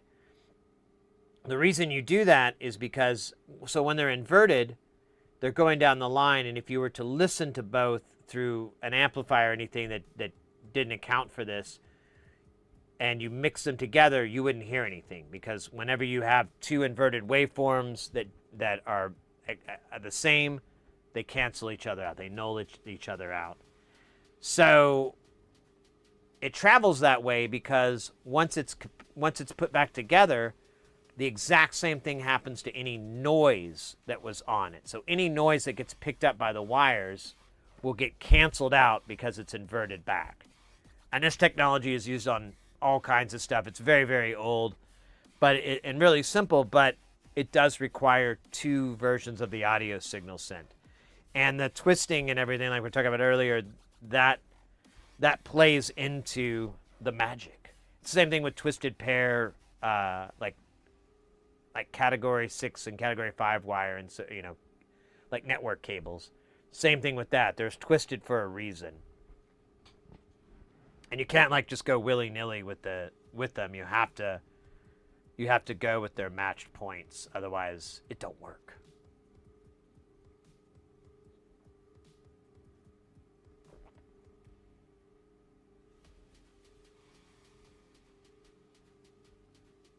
Yeah, right, because if it's a power cable. So, you know what, though? I don't know if it's a UL thing, but power cables do have a twist, but the ground is twisted with them. That's not really awesome for audio, because then the ground... well, maybe it's the other way. Well, honestly, because the ground will kind of act as shielding. But when you have it like that, there's really no shielding. Yeah, you don't have a plane of any sort. Yeah, that's got to suck butt. That's got to be terrible.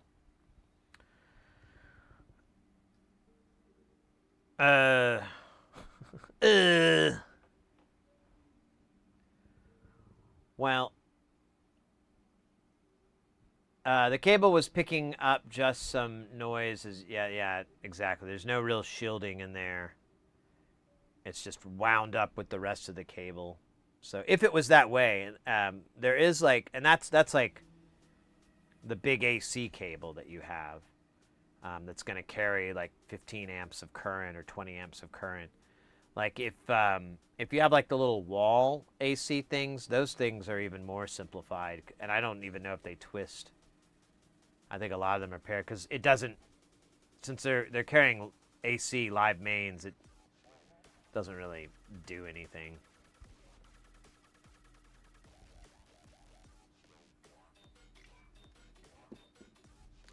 I gotta change his jams.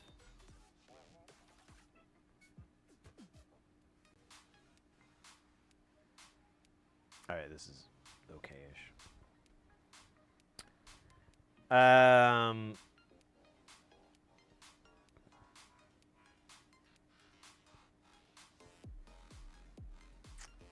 Let's see.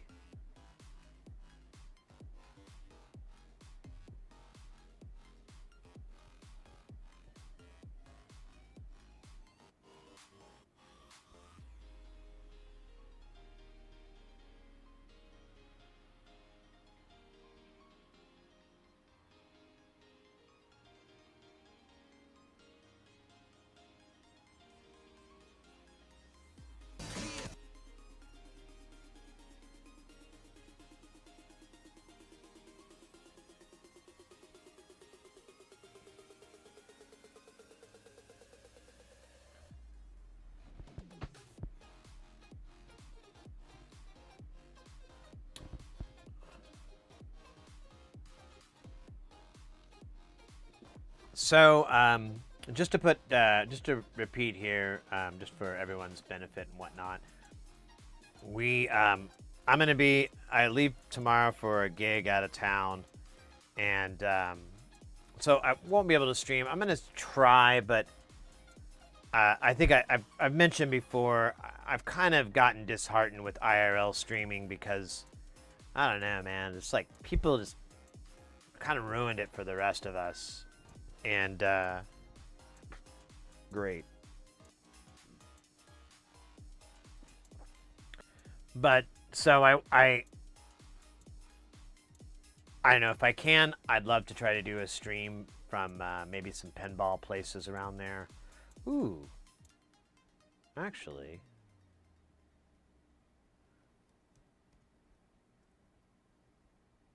let's see here. I forgot where I'm going again. Long Beach? Yeah, Long Beach. So Dana Point, let's see, Dana Point, California. All right. Search. Let's go to it. Oh my God, it's worse than I thought. Are you kidding me? Oh my God, I'm gonna... Oh man, this is gonna suck.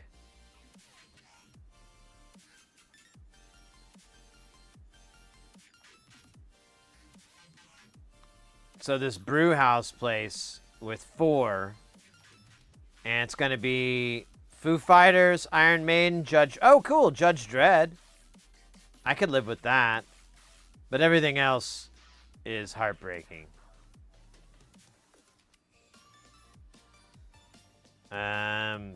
The Pizza Port has Pirates of the... I bet they don't even... I wonder how well they work. Jaws, Venom, meh. Gamecraft Brewing, John Wick, The Mandalorian, Oktoberfest. I like John Wick. I'd like to level up on him. I'm at like level 11 or something. What kind of gig do you do? Oh, so I don't know. My profession, I don't know how you call it. My main source of income, there you go, is I'm an audio engineer. I do, I mainly focus on conferences, conventions, meetings, stuff like that. And as of the last few years, I've kind of just mostly focused on what's known as general session, which is usually the big part of the conference and so forth, and then they'll break out into little tiny things and whatever. But I generally do the GS. I can do the breakouts, but I kind of got tired of it, and so I just do that. And I'm basically the audio dude. This show is really small, and with this one, I basically just put up like. Usually gives me 10 speakers. One is for a fold back, one is for center, and then I can put like 2 and then a single delay or something, or I can do 3 in a row or whatever. He's usually really good about getting me speakers, so because I told him the more the merrier, the more the better. And but those are really small. And then I also just finished a show last week that was, I'm pretty sure, the biggest show I was ever the lead on. Like, I've done some pretty big shows, but I was just, I was the A2 or something like that, and I wasn't really in charge of making sure the PA was good. But this one I did, and it was a pretty massive system. It was 8 hangs of 6 speakers and a line array. So each line array, so there were 8 line array hangs, and it was 3,000 person ballroom, or that was the seating that we were set for, was 3,000, and really, really big production, really beautiful. It was cool, and but that was a lot. That took 2.5 days to build. The show that I'm doing tomorrow, or the show I'm flying out to this week, I will get it done in like, I'll get everything done in like 5 hours. I'll have everything set up and done by lunch, and then I'll just sit and fucking like do my little tweaky things until he cuts me. He's like, "Oh, Sid, you're just sitting around. Why don't you go home?" He's English, by the way. Why don't you go ahead and go back to your room? Are you sure, man? Yeah, I'll see you at 6. See you at 6, you know, or whatever the call time is. And so big difference. Well, it looks like there's some places. I don't know where my hotel is in relationship to all this, but it is probably not right next to any of these places. I don't even. Here, now I'm kind of curious. I'm gonna look on my.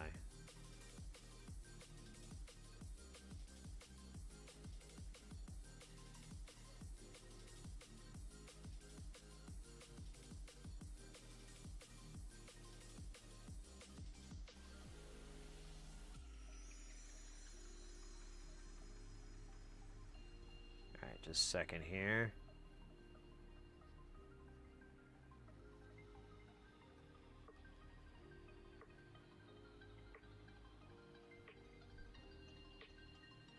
Okay, I think I know where I'm at.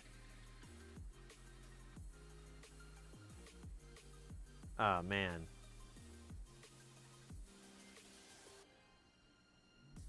There's just 2 places.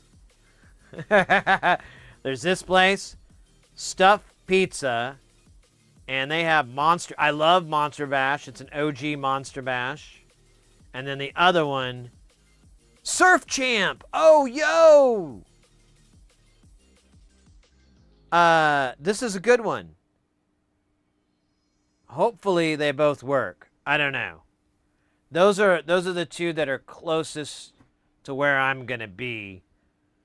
And I may even be able to walk it. Everything else is an Uber ride. And I don't get reimbursed. So, you know, if it's $20 there and $20 back, I really got to justify burning $40. Well, it's not that hard of a justification. There was one time I was in Palm Springs, I think it was last year. And I was in the most boringest part of the town. Like, there was just nothing. Everything was a car ride. And so I found, like, the main drag of town, and I'm like, I'll just take an Uber there. It was $60 fucking dollars. And that was early in the night. So I could only imagine that it was going to be more than that to get back. And I'm like, dude, I'm not spending $160 to go drink, you know, and God knows what the cost of the drinks were. Those have got to be, ugh. So anyways.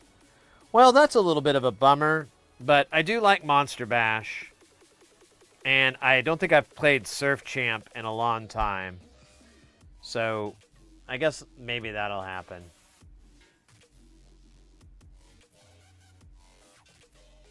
Oh, the video froze? Shit. Crap. I don't know why it's been janky lately. It's kind of weird.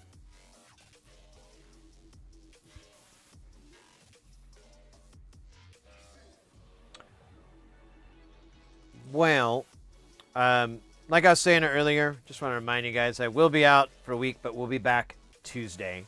And then, so next week, next Tuesday, we'll be able to stream Tuesday, Thursday, and Saturday. And then I have I have like 11 days straight of work. And I will be going out of town for the later half of that. So I might be able to IRL stream. I think that's Chicago. So yeah, I'll be going to Chicago. So I will really try to IRL stream that because there is some incredible pinball up in Chicago.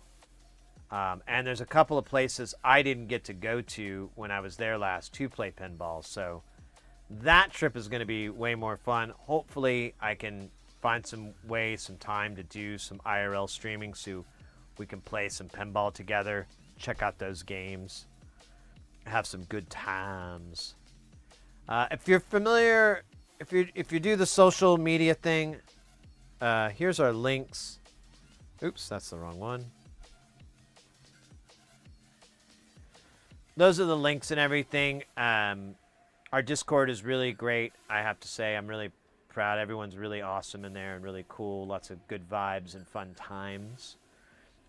I've also, since I'll be gone for the next, I'll be kind of off and on for the rest of the month, I have set up the YouTube channel as well as Instagram and TikTok to have content every day.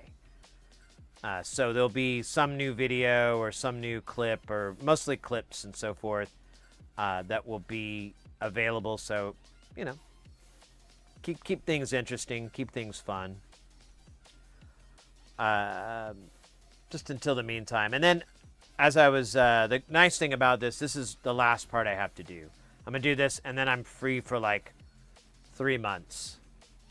So, really looking forward to it. Kind of had my mini vacation. Would now like to have the mega vacation in a nice, cool Phoenix, because now I can go outside. Well, not yet. It's still, how hot is it right now? It's 95 degrees outside right now. It is 7:20. The sun is set, and it's still 95 degrees. That's not cool, man. That's not cool.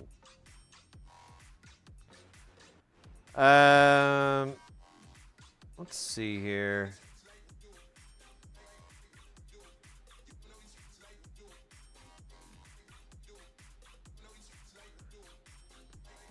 Yeah, I think that's gonna call it for the night.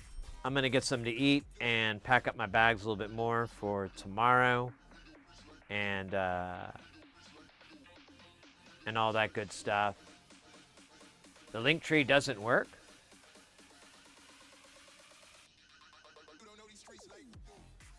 Works for me. What's not working for you? Is it the Discord link? I thought I fixed it. No, it's working. Yeah, it's. Oh, where you're located at. Like it's not available. It gets blacklisted or whatever. Okay, well, there's also the links below on our Twitch page. The Twitch page itself. Huh.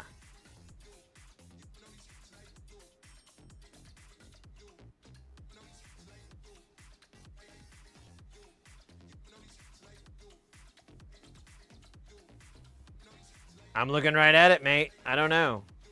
Is it, that's weird. Should be linktree/Sid Heresy.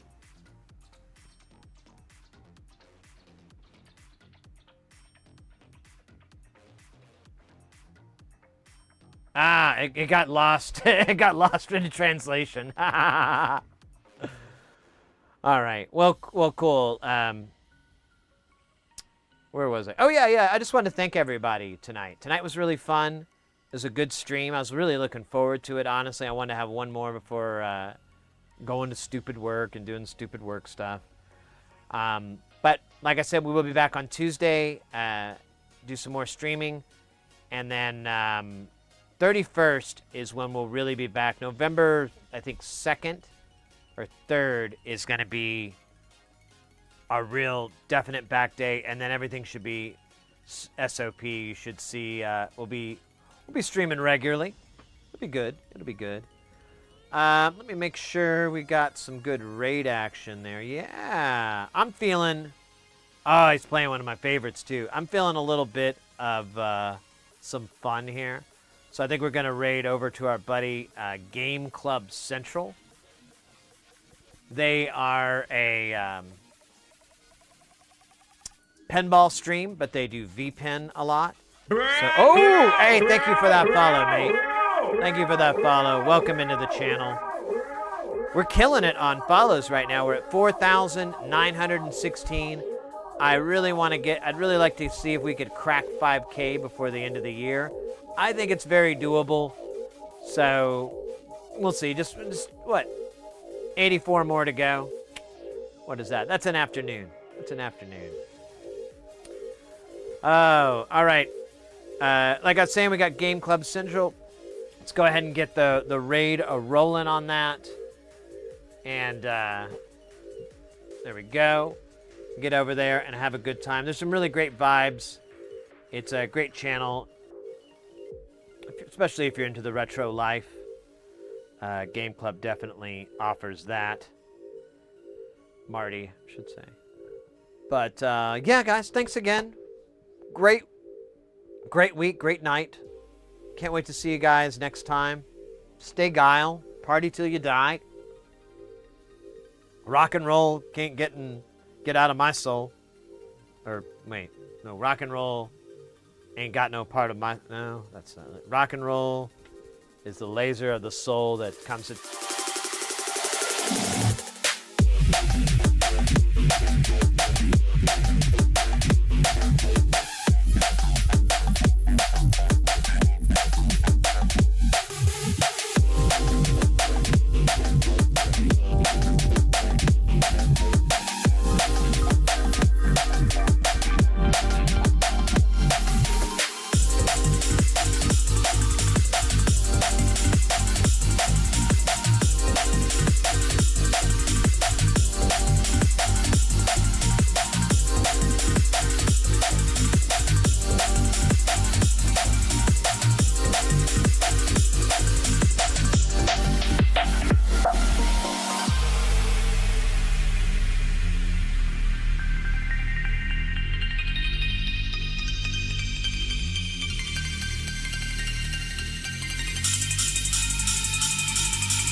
Sold separately. Action!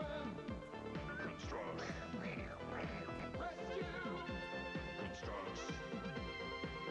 Mission accomplished! Constructs. Constructs.